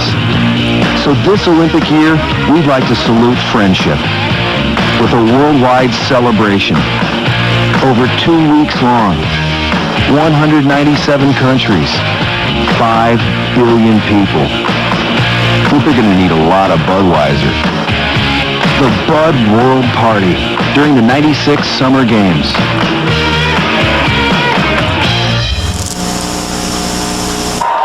Time out. Time out? Time out for the new kid in the house. New honey frosted Wheaties. Hey, what about crispy Wheaties and raisins? Mine's a frosted flake. They're sweet like me. Very sweet. Mine's got a big crunch and raisins. Does have raisins. He's got the raisins, all right. Honey frosted Wheaties. Crispy Wheaties and raisins. Now there are 2 new ways to enjoy the breakfast of champions. Of course, one thing's the same. You better eat your Wheaties. Coverage of Super Bowl 30 is brought to you by Visa, official card of the NFL and Super Bowl 30. It's everywhere you want to be. By Prudential, live well, make a plan, be your own rock.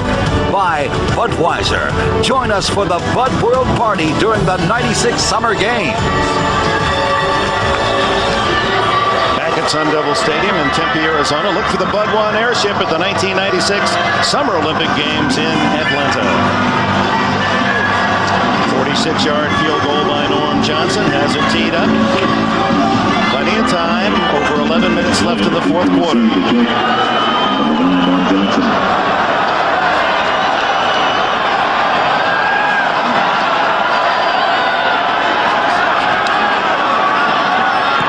Onside kick.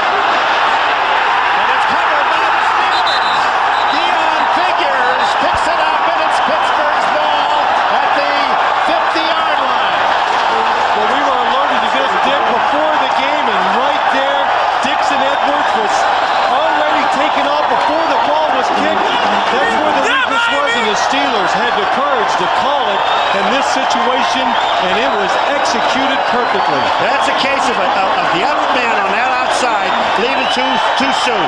I mean, here comes Deion Figures, and watch this. He knows it's coming. He sees it. He reads the ball. And the most important thing now, I got to get in. Boy, it bounces right on his hip, and I'll tell you what, you can pick it up. Oh, that was beautiful. You cannot advance it. It's marked at the 47-yard line of Pittsburgh. That's a 12th onside kick in Super Bowl history, and only the 4th time successfully. Successful is the pass to Hastings, and then first down at the Dallas 41. Here comes the onside kick again, folks. And so you understand, I mean, look at this ball. And Figures, it hits it right on the hip. There's absolutely nobody out there. But we knew that they were going to try it. They wanted to do it in the first half off a scoring play, but it didn't have a chance. Pass is high again, and what a catch by Hastings. The receivers for Neil O'Donnell have been brilliant. Fantastic is the word. Brilliant, Dick, you're right. You see him up in the slot right there. Andre Hastings goes high, catches the ball on the second try. Something about that number 88 in a black uniform, Lynn Swan. 82 was, of course, John Stallworth, and they're the top 2 receivers here. Hastings and Thigpen, and this is Ernie Mills. Thigpen's hurt.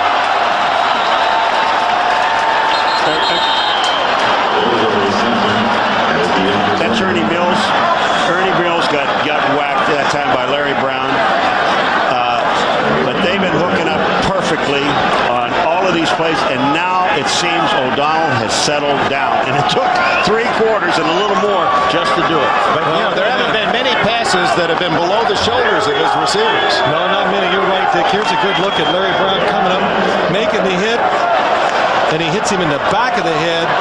And twists that left knee, got twisted underneath. And, of course, an injury to one of the Steelers punishes them in that 4 and 5 wide. We'll take a timeout with 10:16 left in the fourth. Way down upon the Swan River, far, far away. The world is training for the Olympic Games in Atlanta. You are not just whistling Dixie. You are not just whistling Dixie. Whistling Dixie. Whistling Dixon. How do you, oh, Yon. Far away. I do declare. Please pass some here, great, please.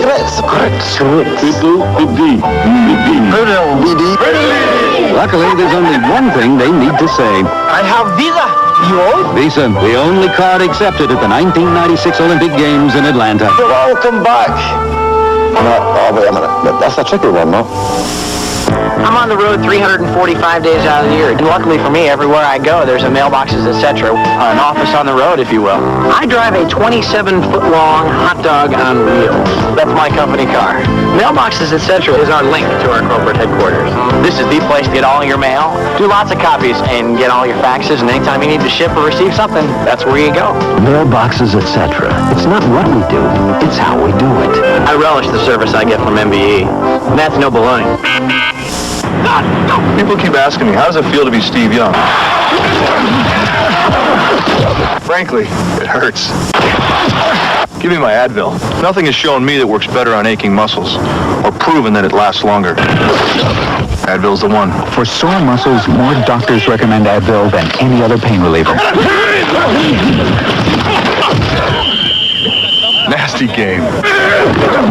Advil, advanced medicine for pain. Mills with his 8th catch, but the injured knee as they attend to him. Ball at the 22-yard line.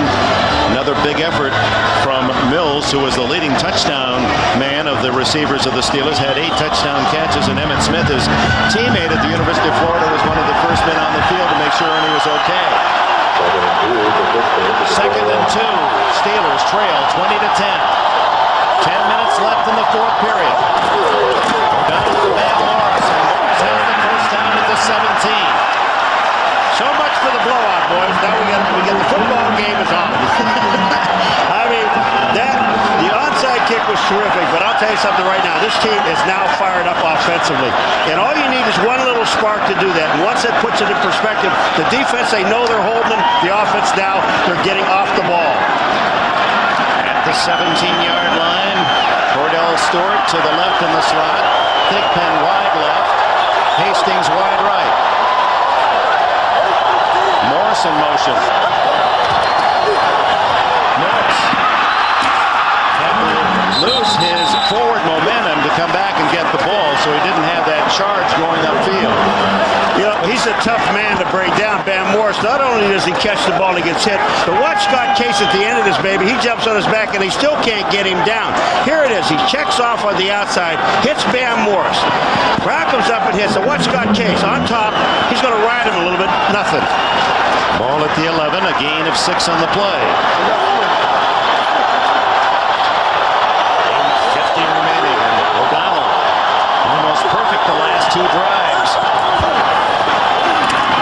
Looks to the end zone, throws underneath, complete to Thigpen, drilled it down at the 5, it hangs on. Dixon Edwards almost dislodged his shoulders from his hips, and he did not let the ball go. What can you say about these wide receivers? Watch Yancey Thigpen. He's coming all the way across the field right here. Neil O'Donnell hangs in there and throws it into tight coverage.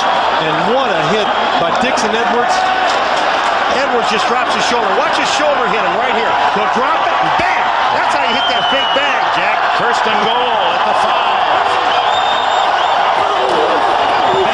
This is to the 2-yard line.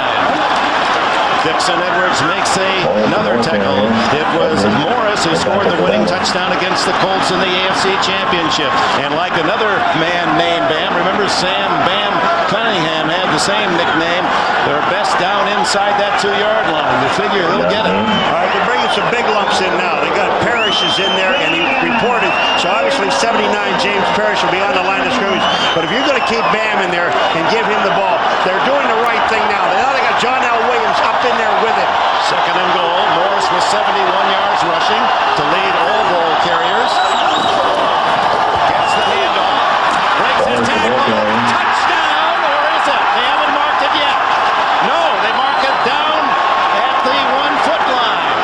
Very much like the Emmitt Smith play. The official on the far side waiting and waiting, and then this time marking it. Paul, when you're a big running back like Bam Morris is, you cannot tackle him high. Right there, you saw Dixon Edwards get a chance, goes high. That's a touchdown. The ball had broken the plane of the goal line, but no touchdown call. I would give it to him one more time. Nose of the ball tickles the goal line on 3rd and goal.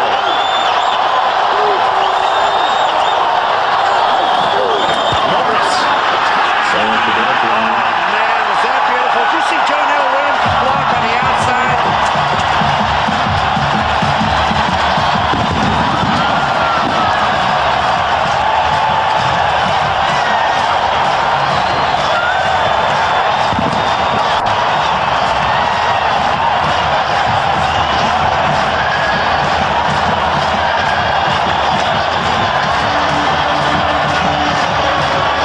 Pittsburgh Steelers and young Bill Cowher down 20-7 in this 4th quarter. Kick a field goal and then execute the onside kick, and that leads to Bam Morris's touchdown. This to pull the Steelers to within 3. It's 20-17.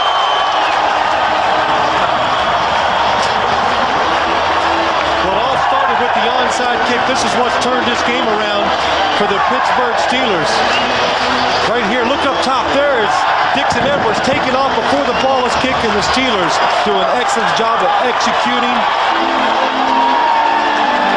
And then Yancey Thigpen, how about this clutch reception under punishment? Well, these receivers are tough. They're used to blocking down the field last year for the running game. Now they're making the catches down the field. And then John L. Williams steals the corner, and Bam Morris walks in. That block that time by John L. Williams on Miles, Godfrey Miles was just beautiful. And look at Bill Cowher. Yeah, 1 point. Kay Cowher, daughter Megan, leading the cheers. And O'Donnell, who has had an up and down afternoon. Thank you.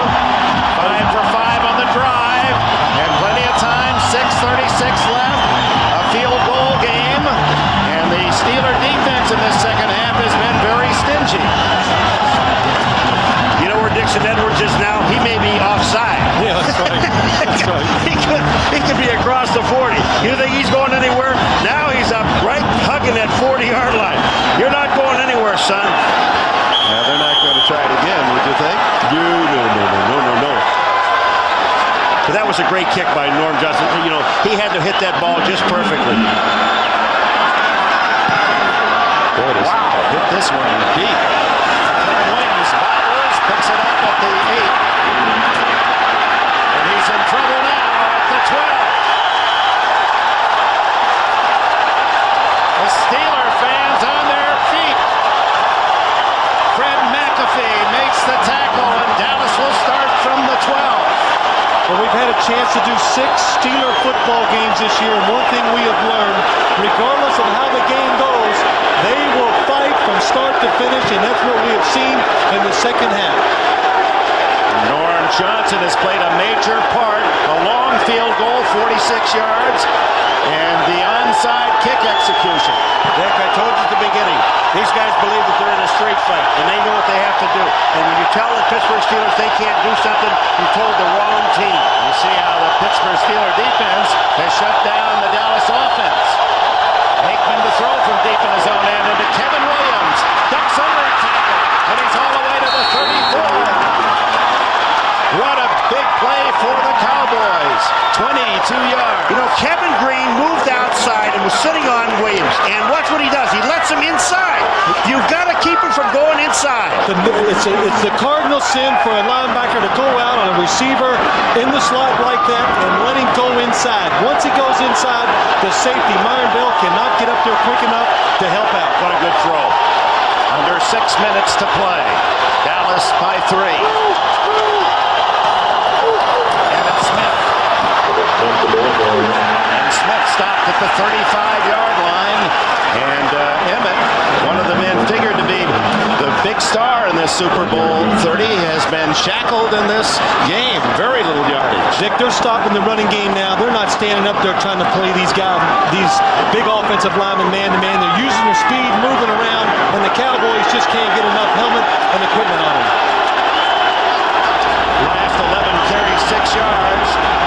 As you see, Irvin McCormick being taken back for some medical attention. Backup defensive end for Dallas. 2nd and 9. Aikman blitz. Falls at the 25. The sack by Kirkland. LeVon Kirkland. Let me say one thing about LeVon Kirkland. When he walked into us the other day, and I said to LeVon, and we always talk about the unsung hero of this defense. They talk about Lloyd, they talk about Green, but you better start talking about 99, because look at that.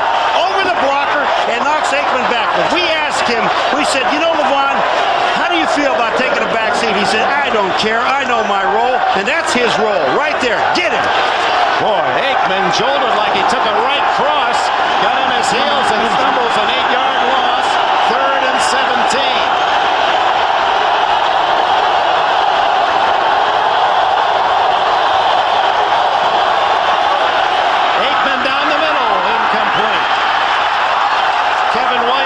Interference as he went down at the 45. No flag. Pittsburgh is held. He was slipping. He was slipping, and he got tripped up, I think, with Rod Woodson in his feet. No, is it Woodson? Is it Carnell Lake? Watch this. He goes to the inside. He's slipping. That's a good play. There's no pass interference there. Little hand check from Carnell Lake. If you're a Dallas fan, you'd think there was contact.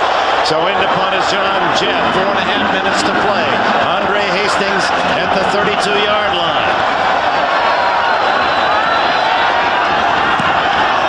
Beautiful spiral. Hastings backpedals to the 25. And down at the 33. 48-yard punt, 8 on the return. Tackled by veteran Bill Bates. 4:15 to play. A 3-point game.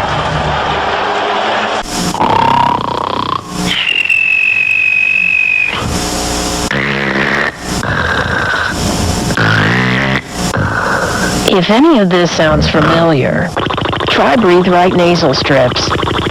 By making it easier to breathe through the nose instead of the mouth, they can even help quiet the most annoying snorer of all, the one you sleep with. Breathe Right strips in cough and cold sections everywhere.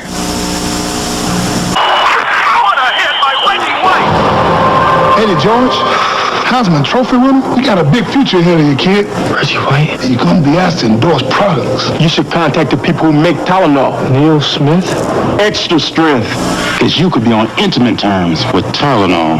Ken Norton Jr. From headaches to broken bones, doctors recommend Tylenol the most. Oh, and Eddie, it's the pain reliever hospitals use most.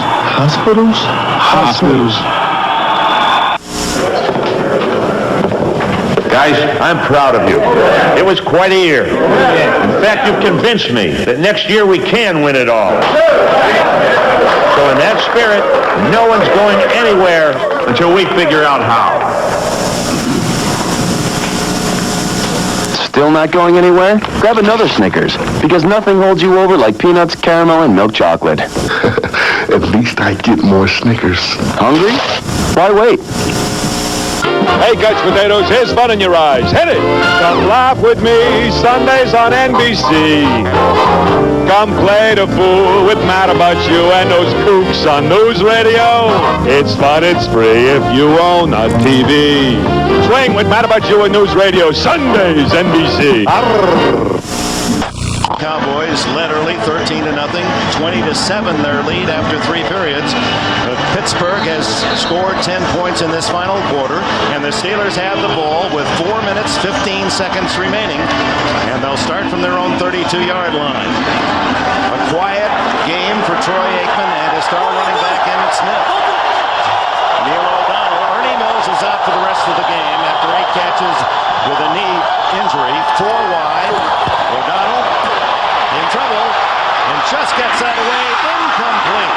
In and out of the hands of Andre Hastings. Boy, it looked as if Tony Tolbert was going to take the ball right out of O'Donnell's hand from behind. Hastings looking up at the scoreboard because you can see the instant replay, and he knows catch the ball first, then run with the football. He knew you're right, Paul. He knew he was wide open trying to catch it and run, and just a little too quick, took his eyes off the football. Now the pressure on the Dallas defense. O'Donnell with a big second half. 4 linemen and 7 defensive backs. Blitz on. O'Donnell intercepted, and Larry Brown has a shot at a touchdown. Brown knocked out of bounds by John L. Williams. And Brown again, not even near the play. The ball thrown right to him. But what happened is they blitzed again. The Dallas Cowboys. The Steelers pick it up, and Larry Brown just stands there. Watch this coming at you. You're going to see the blitz. The Cowboys pick it up. Neil O'Donnell throws it quick outside. The receiver does not adjust the route. Larry Brown with 2 interceptions. He just stood there, both of them thrown right at him. Out of bounds at the 6-yard line. John L. Williams saved the touchdown. And now the Steelers. Well, the Steelers are not out. They got to hold him to a field goal right here. That's what Cowher said. He said to his team, field goal, field goal, field goal. His touchdown, it puts it out of perspective. But there's twice. Now you don't know who didn't make the adjustment. Was it receiver or was it Neil O'Donnell on that play? Emmitt Smith lines up deep. Smith inside the 5 to the 4-yard line. Joel Steed, the nose tackle, 300-pounder from Colorado, makes the stop.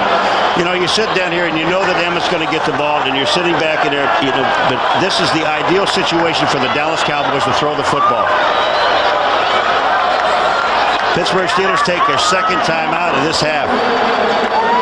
So they stop the clock at 3:47. That leaves them with only 1 timeout plus the 2-minute warning.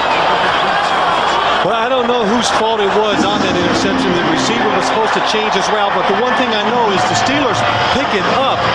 They pick up the blitz, and that tells me they had the right call on it, so the receiver shouldn't adjust. Watch here. You're going to see these 2 blitzers come outside. Watch the back, John L. Williams, come over here. The receiver never adjusts his route. Watch Larry Brown at the top of your screen. He just watches the quarterback the whole time. And if Neil O'Donnell really did not have to throw the ball that quick, had he waited and thrown downfield, it would have been a touchdown. So Larry Brown, if ever was that old adage, the right man in the right place, Brown almost camping out as if he said, you know, I think there'll be an interception thrown about here. And in Larry Brown's behalf, what a year for him. Earlier this season, the very lowest of points, his 10-year-old son, Christopher, born prematurely, passed away. He missed a game, came back. So a year with heavy hearts, and here on Super Bowl 30 day, maybe the highest of emotions for him. 2 big interceptions for Brown. 2nd and goal.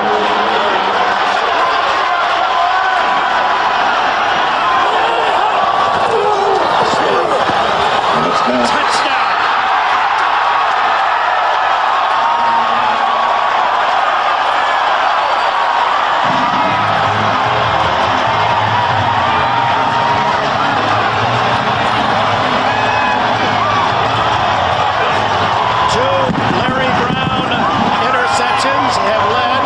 To 2, Emmitt Smith, touchdown blast.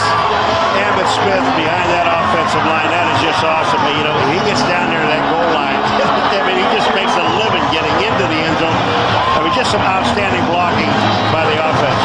You look at Kevin Green saying, you know, a couple of interceptions, and we'd be ahead in this ball game.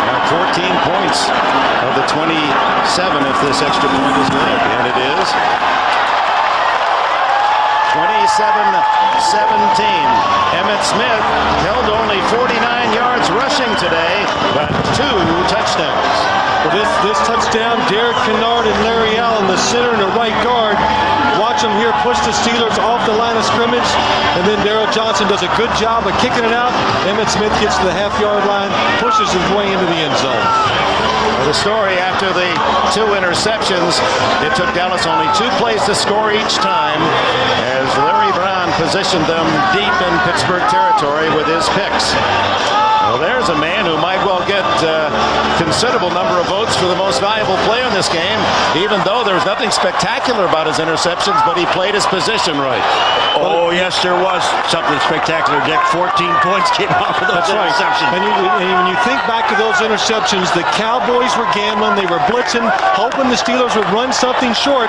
That's the reason why he just stood there.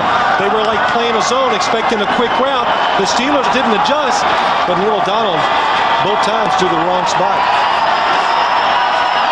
Well, that's hard for him to say that. And to have a quarterback to the wrong spot. You had some hesitation in there. Yeah. Well, the Steelers have lost their deep return man on kickoff, so Fred McAfee fills the role played by Ernie Mills out with a knee injury. Mills kick high toward the far sidelines. McAfee. To the 24-yard line. Well, after the conclusion of this Super Bowl game and all the ceremonies and the Most Valuable Player Award, the biggest star is going to be right here on NBC, a spectacular Friends. I'm going to watch that thing.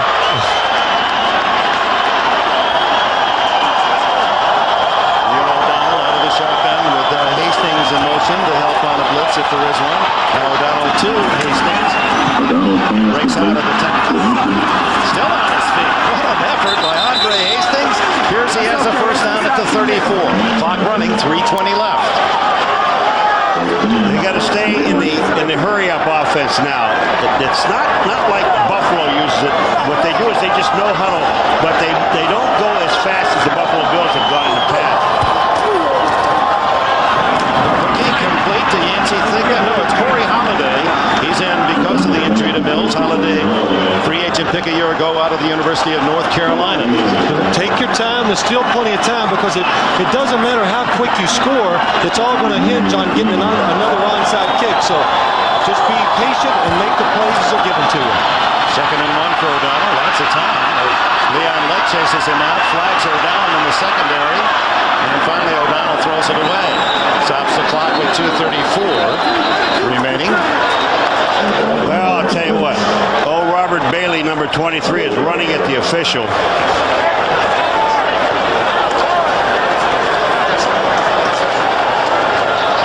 Illegal chuck downfield beyond the 5 yards against. It was said, yeah, but Bailey is the one that went running. Illegal contact. Number 40 on the defense. 5 yards. First down.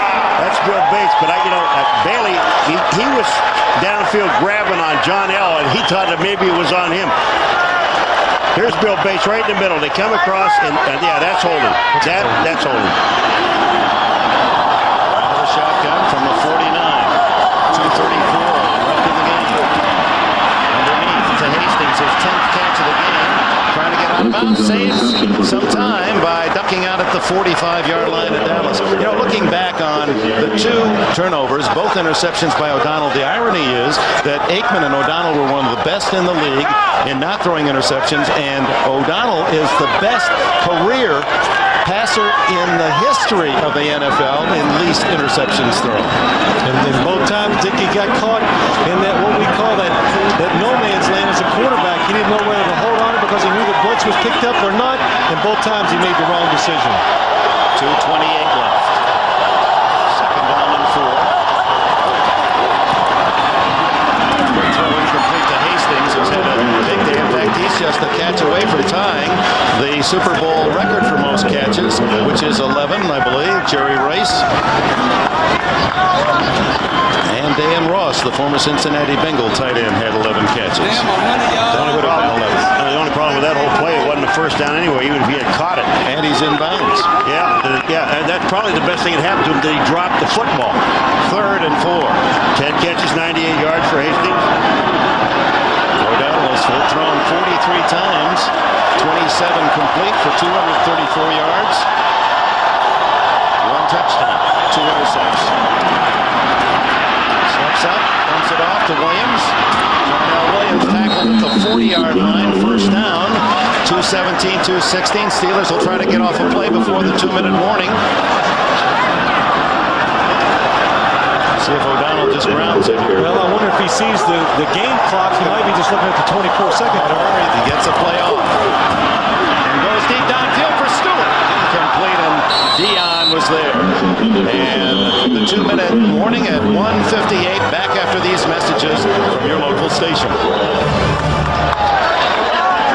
Did you hear? Seinfeld's coming back for a whole new year. Well, how do you do? And this week, it's an all-new Seinfeld with a twist. NBC Thursday. All the car commercials in the world, she had to walk into mine. It's the Ed and Ed Toyota-thon. Look at those Corolla sales. Play it again, Ed. That great Corolla lease deal is backed by popular demand. Ed, it's that Mr. Toyota-thon. You're on the air. Say it like you mean it, lad. For a low $189 a month, you can't beat value like that. Better hurry. Toyota-thon ends soon.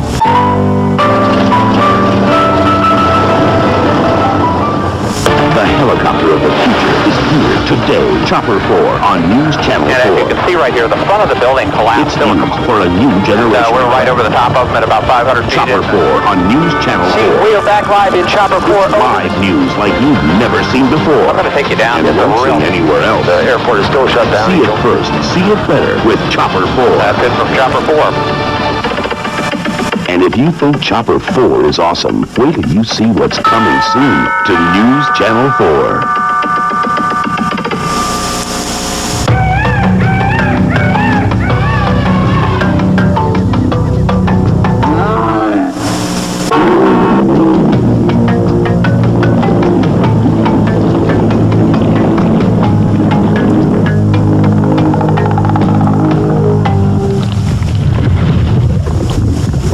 Once again, Jeep Grand Cherokee has emerged as four-wheel and off-road magazine's 4x4 of the year. Already conducting his press conference. Never one bashful from those who look at this. It's apparently getting some money. Jerry never could get enough. I just got an autograph. Is that how come when I sign autographs it's like $1? That's a $100 bill he just signed over Do you want us to explain that to you? Why he only did that? Meanwhile, 1:58 remaining, and Dallas calls time here.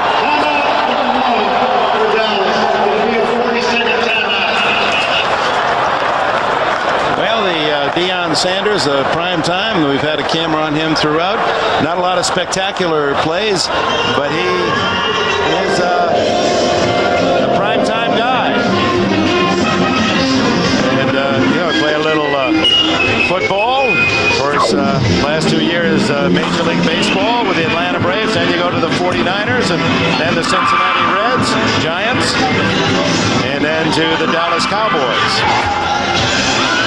Well, that's a quick change artist, you know? Yeah, I like what Deion said. When baseball season's going on, football go to training camp, the players do, and preseason starts, and he says, my baseball average just continuously keeps the drop. Yeah, his batting average. But, when we talked to him, if there was a year that he's really thinking about, not playing baseball, I think it's this year. He and Charles Haley are just playing around on the field. But, if they win the Super Bowl here, and he loves his football team, is what he said, I think there's a very good possibility that he'll give up baseball because he only makes $1 million a year. He says that everybody in the league has been to the Bahamas except me. I've never had a vacation. His wife's worried, though, I'd be around the house too much if I don't play baseball. Second and 10 for O'Donnell. Underneath and complete. Darnell Williams. Third and 10.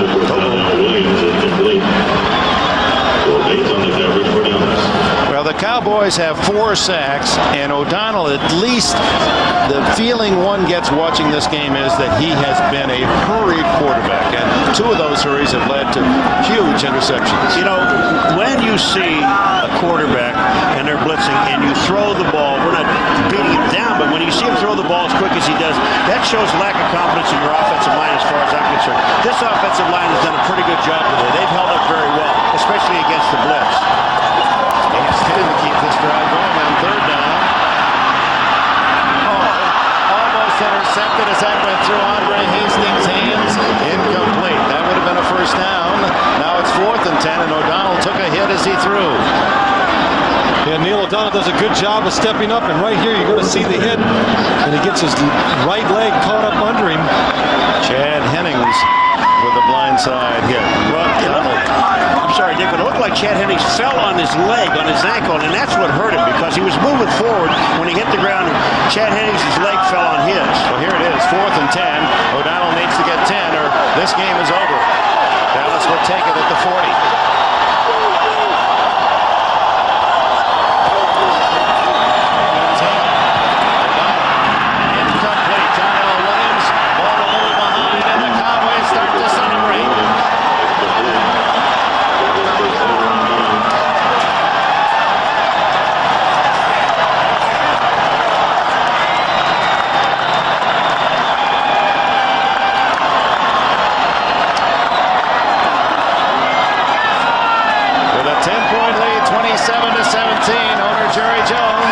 Sees his Cowboy defense hold on downs. There's a lot of pressure on the owner in this season. Yeah, that's right. He made a very unpopular choice a year ago, firing Jimmy Johnson. You know, there was another case on that 4th down play. Phil, he had 2 guys wide open on the field to throw the ball to and could not find either one of them. Troy Aikman said it's not been a totally happy season. There's been a lot of internal strife. You ask him about it, he said it'd take 4 hours to explain. But you've read the things that a lot of nipping and nagging behind the scenes in Dallas. You know, I asked him, I said, just tell me your relations with Barry Switzer. I mean, if you can, if you would like to. And he said, strictly professional. They're setting up Barry. Uh-oh, Barry, be alert. You've got to get somebody to hold him so that he's distracted. Oh, he sees it.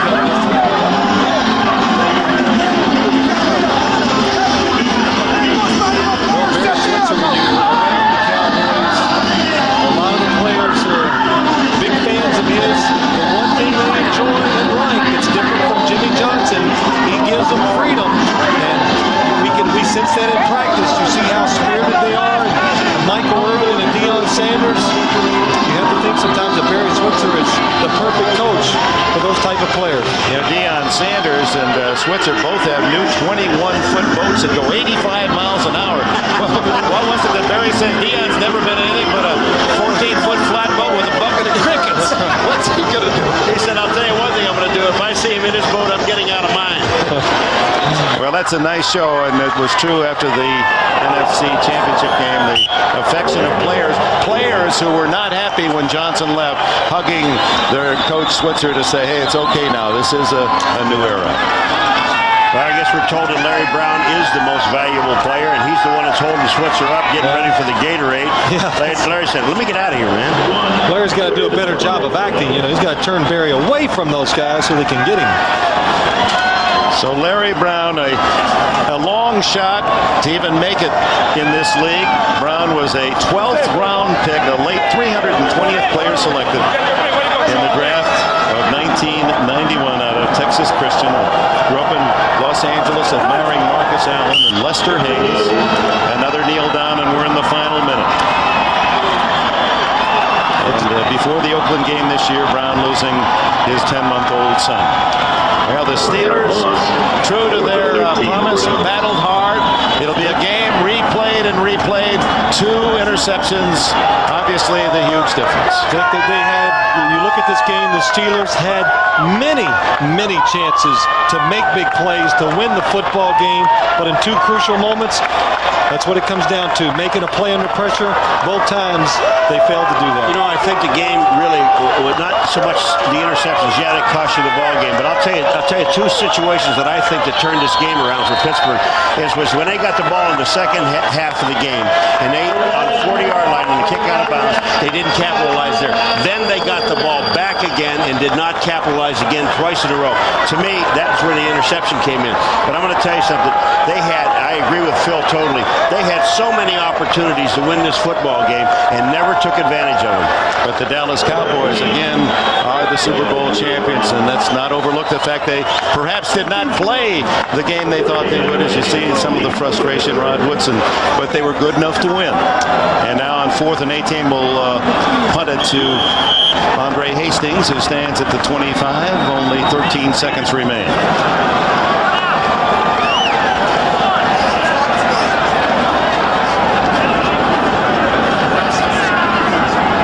They go after Chet, but can't get there in time, and Hastings will let it kick back and touchdown by Dallas with 3 seconds remaining. Time for a final Pittsburgh play. So the NFC will reign supreme again. 12 straight victories for the National Conference. And the frustration is not just in Pittsburgh, but every team that plays in the American Football Conference. It's painful. I mean, they hurt most of all. At least you got to say the gap is closing. I mean, we saw today that the Steelers and the AFC are capable of playing with the team from the NFC. And like we said, they had many chances to win the game, but they didn't come up in the situations when they were tough. You know, and the one thing, the onside kick that we knew was going to be coming sometime during the ballgame, and we also thought it might have been on the opening kickoff of the game, but they didn't want to take a chance. So, you know, and they take that, and then they go down and score with it, which puts them in the ballgame, and then another crucial interception that knocks them back out of the ballgame again. You just can't keep overcoming those odds in a big game. And the perhaps least likely of stars, Larry Brown, will be the most valuable player, only the second defensive back to win that honor in a Super Bowl. Miami's Jake Scott. There's the other. Last play. O'Donnell heaves it as far as he can. And the Cowboys come down with the interception. And it is Brock Marion. Final score. 27, Pittsburgh 17.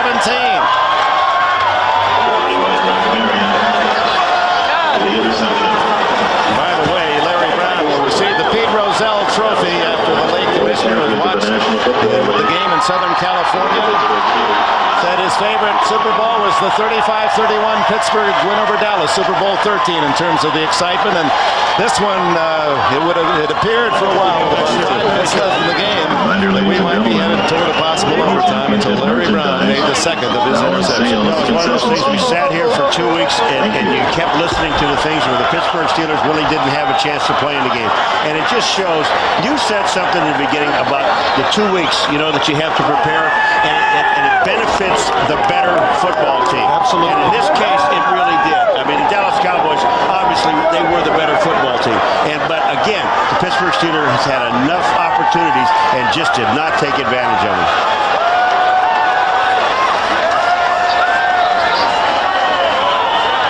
Vince Lombardi Trophy going to the winning Dallas Cowboys, who have now equaled the 5-1 by the San Francisco 49ers. And, of course, those two teams battling throughout the course of the year for that supreme position and regarded as the two best in the NFL. And there were times where Dallas felt they would not have all the advantages of being home. Number one seed, it appeared the 49ers were in command. Well, think about it. 2 weeks ago in the season, how it turns around for them. They get home field advantage. They were worried about playing Detroit in the playoffs. That doesn't happen. They get Philadelphia. They match up well against them. Green Bay beats San Francisco. I mean, Dallas, they were scared to play the Kansas City Chiefs in the Super Bowl. They didn't think they matched up well.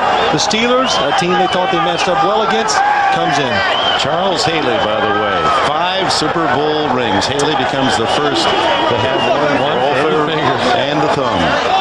His father seeing his first Super Bowl game, afraid to fly, so finally coaxed to come out here to Phoenix and see his son win number 5.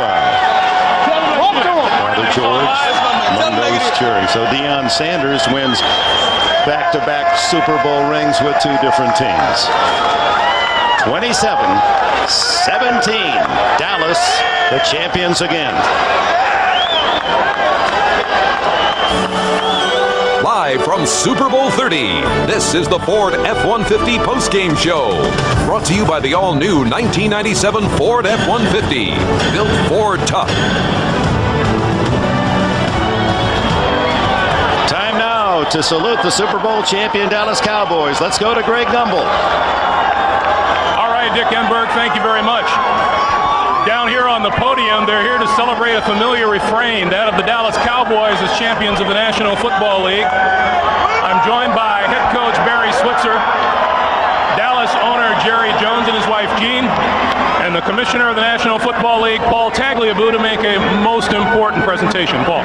Jerry, Jean, Barry, congratulations to you on a tremendous victory for the Cowboys franchise. You played a very tough opponent today, and together you gave us a terrific Super Bowl game. This is the Cowboys' third victory in 4 Super Bowls, and you become only the second NFL franchise to win the Super Bowl 5 times. We congratulate you and your extraordinary group of players. Congratulations. I want to tell all you Steelers fans, Dan Rooney and his family, Coach Cowher, what a team you have and what a ball game that you gave the National Football League tonight. And I know that everyone in this country recognizes what the Steeler organization is about.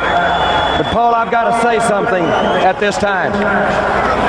As really as accomplished as the talented players that we have on this team, it pales in comparison with how mentally tough and the character that they've had. This ball game represents the kind of season that we've had. It's wonderful just to hold this trophy for you great players, coaching staff, and Barry.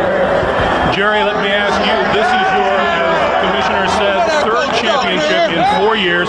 Does this one feel any differently? Does it feel any nicer than the other 2? I think it's the game basically says how I feel. The others we won with a bigger score. This was a struggle throughout the game. Our team played just outstanding as a team, and with the character that as I said, that they've had. This, under the circumstances for me, and I'm a small perspective, is the sweetest. All right, Jerry. Head coach Barry Switzer, congratulations to you. Thank you very much. It has not been the smoothest of seasons. You told us in our pregame show that what other people thought of you, whether you won or lost, is immaterial. Now that you have won this game, do you still feel that way? Still feel that way. The only things that count is your family.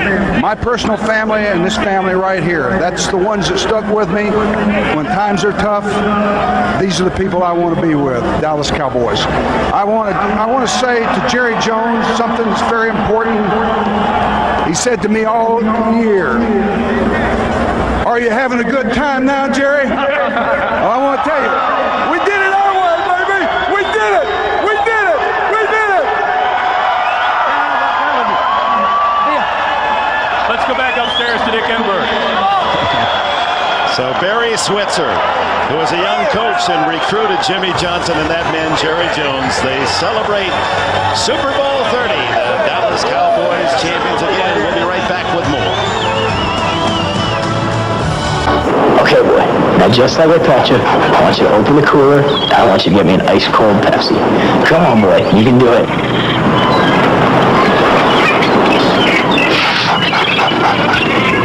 Good boy, good boy. Maybe later we'll play Frisbee. Hey, big boy, you got another one of those for me?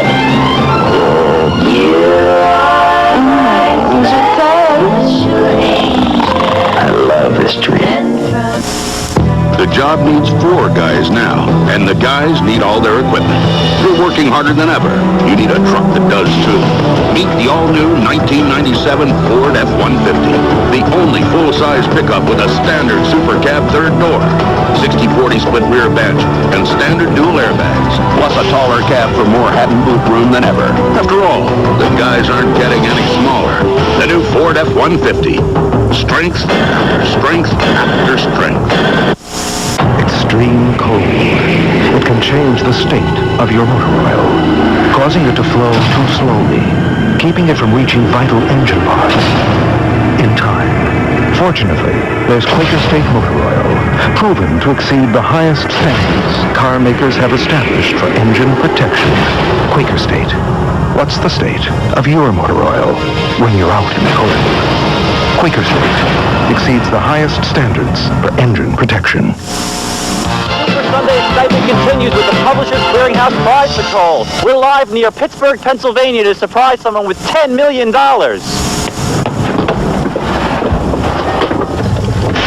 Patricia? Yeah? Please come out. We're from Publishers Clearinghouse. You just won $10 million. Come here. Patricia, come on. Patricia.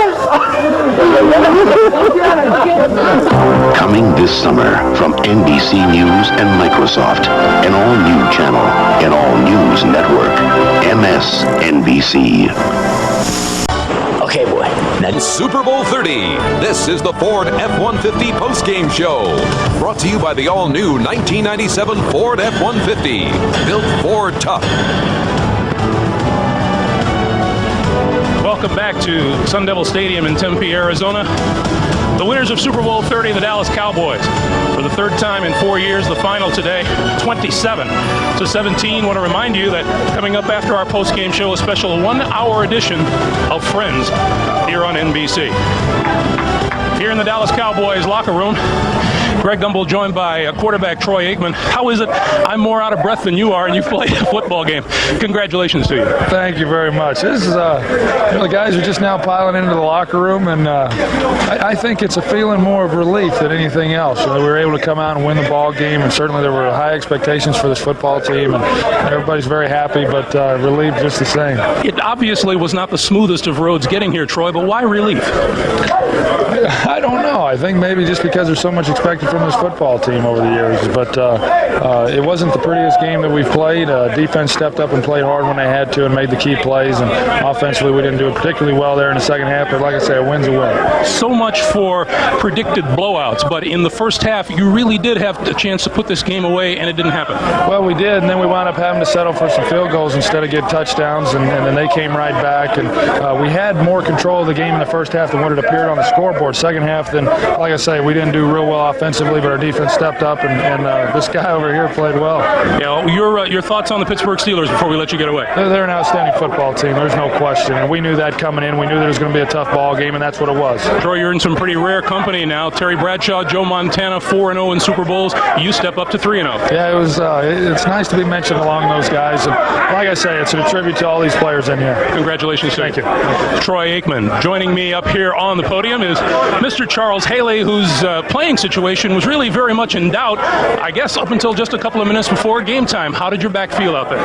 Well, it got a little sore towards the halftime, but when I got out there, just being out there with the guys, man, I didn't feel no pain. The only thing that was bothering me was my conditioning. I just wish to God that I had a little bit more time to condition myself so I could have gave a better showing. A couple of sacks out there, though. It seems that you picked your spots very well.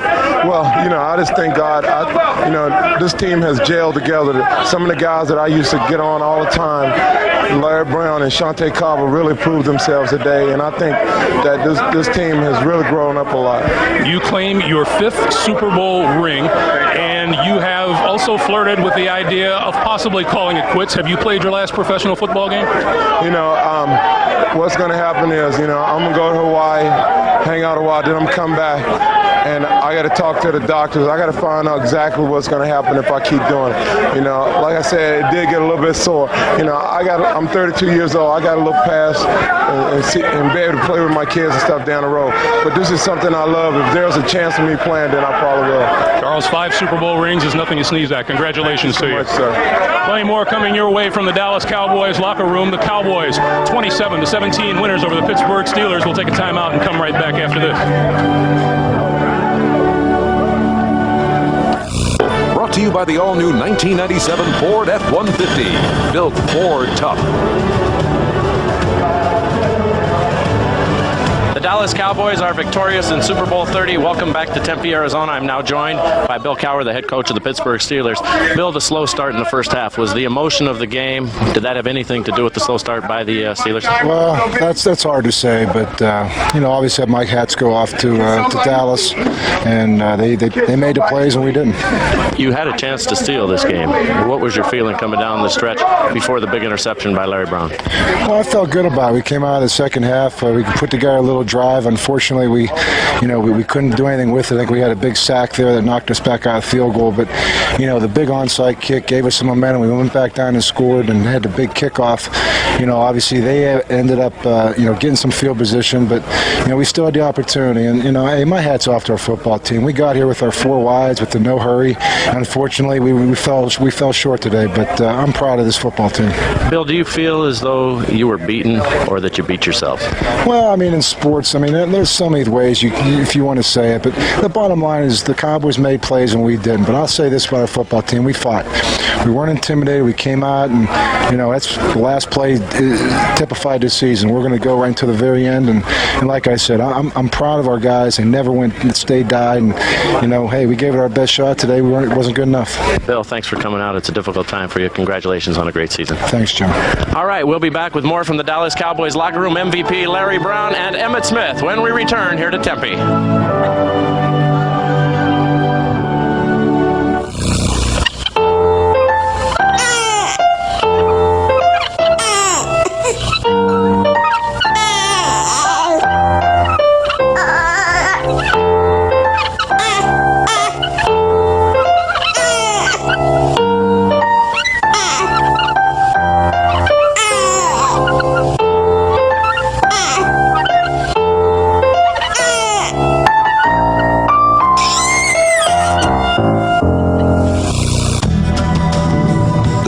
Are getting heavier, and the stumps are just getting more stubborn. You're working harder than ever. You need a truck that does too.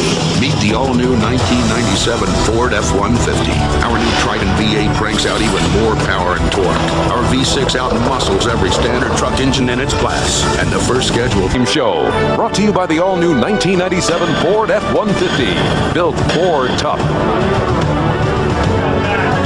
27-17, the Dallas Cowboys over the Pittsburgh Steelers in Super Bowl 30. We are in the Dallas Cowboys locker room. Welcome back, everyone. Greg Gumbel joined by the game MVP, Larry Brown. And you can tell when a guy isn't used to this because what did you tell me about this trophy? I said this thing's getting heavy. It's my third one, but it's still heavy here. Let's talk about the interceptions. The first one you said was a Neil O'Donnell mistake. Yeah, the first one I think he had a bad read, and I was able to go get it and just hang on to it. The second one, they had been running slants on me all day, so I got a good jump on it and made a play on it and was able to go take as far as I could.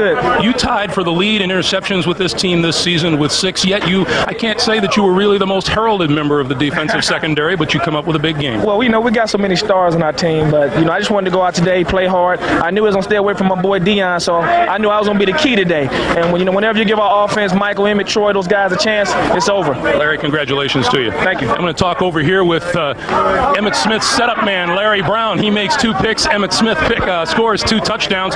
This wasn't your best day rushing, though, was it? No, it doesn't matter. The bottom line is we won the game. That's what it's all about. And I think everybody here sharing the moment because, we all want to win. That's the bottom line. No matter if I got 100 yards or 200, the bottom line is we won the game.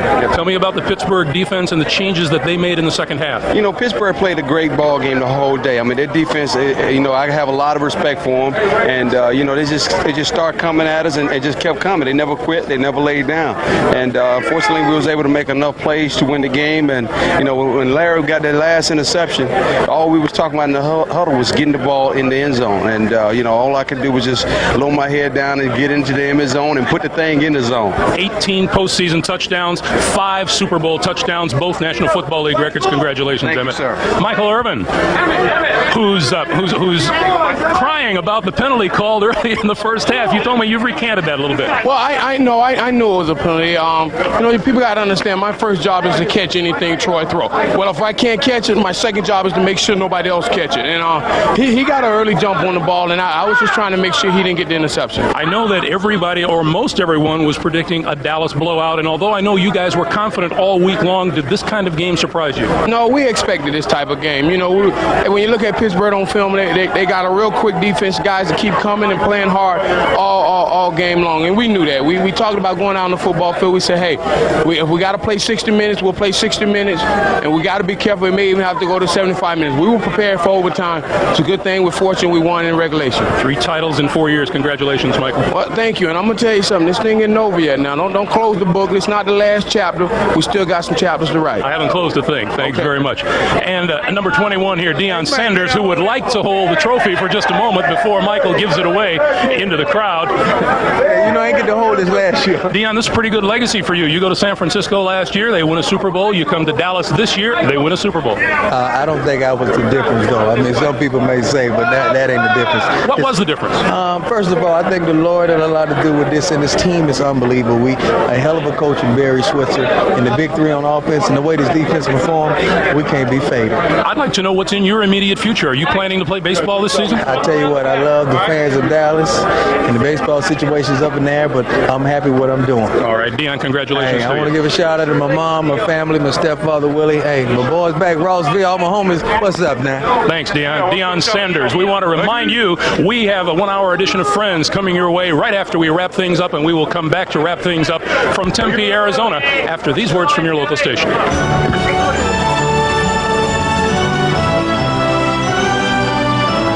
Victorious in the Super Bowl 3 times now in the last 4 years. Welcome back to Tempe. I'm now joined by Neil O'Donnell, Steelers quarterback. Neil, can you tell us about the 2 interceptions, particularly the last one? Larry Brown was all alone, standing there where the ball was thrown 2 times straight.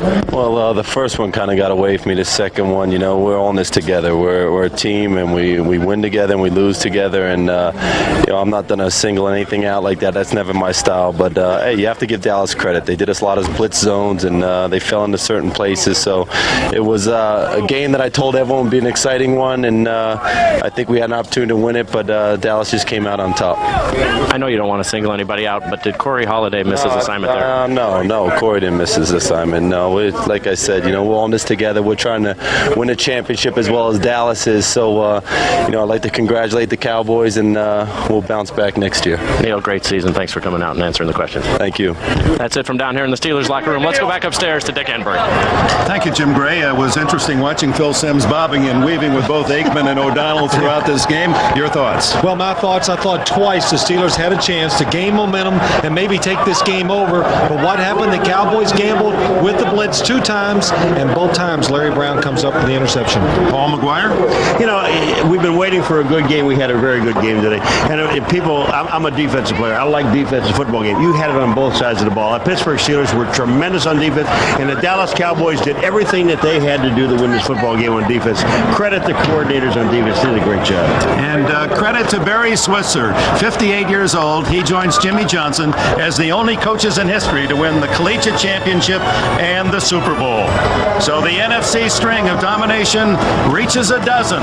The Dallas Cowboys have accomplished a first ever 3 Super Bowl wins in 4 years, placing them with the NFL's elite teams.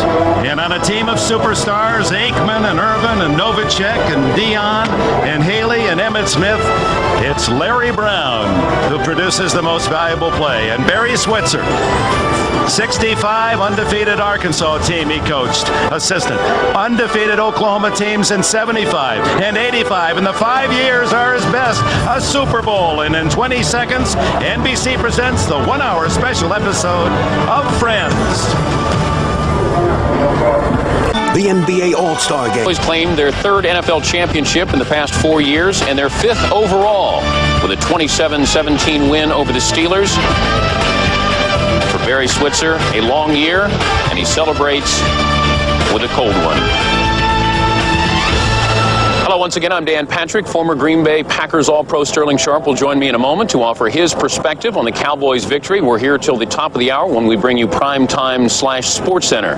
We will also take you back to Sun Devil Stadium for post-game interviews with both teams. But before we talk about what Dallas did to the Steelers, let's show you how they did it. To Sun Devil Stadium.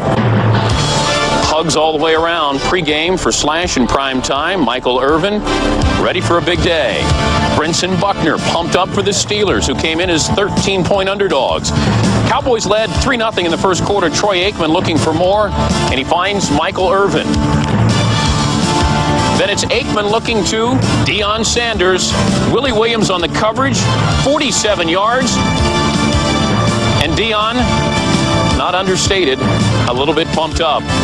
First and goal, Aikman play action, and Jay Novacek comes from the right to the left. And in the end zone, Cowboys led it 10-0. Bill Cowher tried to rally his defense, but to no avail. First and 10, boys from the 24-yard line. Aikman looking for Michael Irvin. There's a flag. Let's look at it again. Pass interference on the Michael Irvin. Barry's reaction, we won't read lips. The replay shows that Irvin tugs on Carnell Lake's shirt. Proves to be a good call. The Steelers defense responds. They hold the Cowboys to a field goal, 13-0 boys. Neil O'Donnell looking to Andre Hastings. The Steeler offense rising to the occasion. Where else but late in the second quarter. Dion, sort of a tackle. Bam Morris, 10 yards on the carry before the 2-minute warning. And then Neil O'Donnell to Yancey Thigpen, 13-7 Steelers, the 10th time in the last 12 games they've scored right before the end of the first half. You look at the replay, Thigpen beats Dion inside. Dion pushes him right into the ball to make the catch. Steelers trail 13-7 at the half, but Cowher's team clearly had the momentum. Emmett stuffed by Kevin Green and friends in the second half. The Steelers defense tightened. Emmett stuffed again by Levon Kirkland. And then it's the Steelers offense trying to capitalize. But Neil O'Donnell, in a pass that he will be thinking about for quite some time, is picked off by a former 12th round draft pick, Larry Brown, down to the Steelers' 19-yard line. The Cowboys capitalize. Aikman, Irvin, 17 yards. When you get this close, Emmett gets it. Emmett turns, twists, and gets in. 20-7 Cowboys. A late call, but a good call. The Bill Cowher Steelers get a field goal to cut the lead to 20-10. The onside kick, recovered by the other Dion. Dion figures. The Steelers try to take advantage. Neil O'Donnell, plenty of time, finds Yancey Thigpen, who gets crushed by Dixon Edwards, but he holds on to the football, and Barry's starting to get nervous. Bam Morris. And we've got ourselves a Super Bowl. O'Donnell senses new life. The lead is now cut to 20-17. The Steelers' next possession, another pass Neil O'Donnell will be thinking about for quite some time. And once again, it's Larry Brown coming back to haunt him. Down to the 6-yard line. O'Donnell disappointed. Emmett elated. Another touchdown. The Cowboys lead 27-17. Steelers' last chance, 3rd and 10, 1:53 to go. O'Donnell's incomplete pass off the fingers of Andre Hastings. 4th down. O'Donnell to John L. Williams. And Emmett celebrates. For Rod Woodson, a miraculous comeback for him, but it was not to be. And for Barry Switzer, redemption. A Super Bowl champion. 27-17 the final. Aikman had a blistering first half, cooled off in the second half. 1 touchdown pass. Larry Brown is your MVP. More on Larry in a moment. And Emmett held to just 48 yards rushing. So, the Dallas Cowboys have now won one for the thumb. 5 titles. The Packers lead overall with 11 titles. The Bears, the Giants, the Niners, Redskins, and Cowboys all tied at 5 titles. After the game, Chris Mortensen did what the Steelers couldn't do, caught up to Michael Irvin. All right, I'm here with Michael Irvin. Mike, was this game about what you expected or anything surprised you? No, it was about what we expected. We expected a tough team. We expected a tough game. You know, they do a lot of things up front, and they kind of confuse us sometimes. But our offensive line stepped up. They made the plays when they had to make them, and we won the game. After Larry's first interception, first pass, a pass to you, can you go through that play for me? Oh, you know what? As a matter of fact, I kind of got chucked at the line of scrimmage by Kevin Green, and then I had to beat I don't know if it was safety or Cornell Lake, beat him to the corner. But, you know, Troy, he held on to it a little longer than we had in practice because the guy was right on my back. He just threw it low and away, and I was able to catch the ball and get it to the 1. And, you know, once we get it to 1, Deuce going to get us 6. How about Larry Brown winning MVP? Everybody always looks to you, Troy, Emmett. This time Larry Brown comes up with the big trophy. Well, no, but everybody outside of the organization looked to us because we're the headline names. Me, Troy, Emmett, Dion, those type of people. But within the organization, we know every player has his role. You know, we knew Larry Brown would have a great game. We knew he was going to have the opportunity to have a great game. And you're happy for him. You're real happy for him. I thought he got overlooked in the Pro Bowl after the season he had. This is his justification for it. Last question. Will this team win more Super Bowls? Is it the team of the 90s? Hey, let me tell you something, man. I said it before the clock ran down. This story hadn't completed yet. This is not the last chapter. We still got some chapters to write. As long as I got guys like Emmett and Troy, a coach like Barry, an owner like Jerry that's willing to go out. When I say, Jerry, go get a player, we need this player, he usually go out and get him. This chapter isn't over. Thank you, guys. From one All-Pro to another, Sterling Sharp joins me for our analysis of Super Bowl 30. You have to be impressed with both teams because the Steelers did pull out the playbook. They did everything they needed to do, and it seemed like the Cowboys never panicked when they really could have. Dan, both teams were highly prepared. When you look at this game, I mean, you look at Pittsburgh wanted to throw the ball to the inside of the Dallas Cowboy defense where they've been weak all year. You look at the way Dallas changed up their offense, getting Jay Novacek inside of the Pittsburgh linebackers, and the onside kick was just another great call up by Bill Cowher. I mean, it's the Super Bowl. Don't hold anything back. And for a change, it wasn't consumer fraud. I mean, this literally lived up to the hype, and that's pretty hard to do when it became 20-17. The Steelers offense was able to keep that Dallas defense on the field and make it interesting. It's usually the other way around. Dallas will bang down your defense. Right. Got to give credit to the secondary, and particularly Larry Brown. He's lost in the shadow of Deion Sanders. He emerges as the star. Much maligned after last year's championship game where you get up the touchdown to Jerry at the end of the first half. But the one thing Larry Brown does is he continues to work within himself and do things that he knows he can get done. I mean, the interception in the third quarter here, we can take a look. There's a lot of things going on here. First, Chad Henne's getting great pressure on Neil O'Donnell. This is an all-out blitz, and Larry Brown here is supposed to be in man coverage, covering the guy on the hash, but he's sitting back there. The pressure causes Neil O'Donnell not to be able to step up into this throw. Larry Brown just got really, really lucky.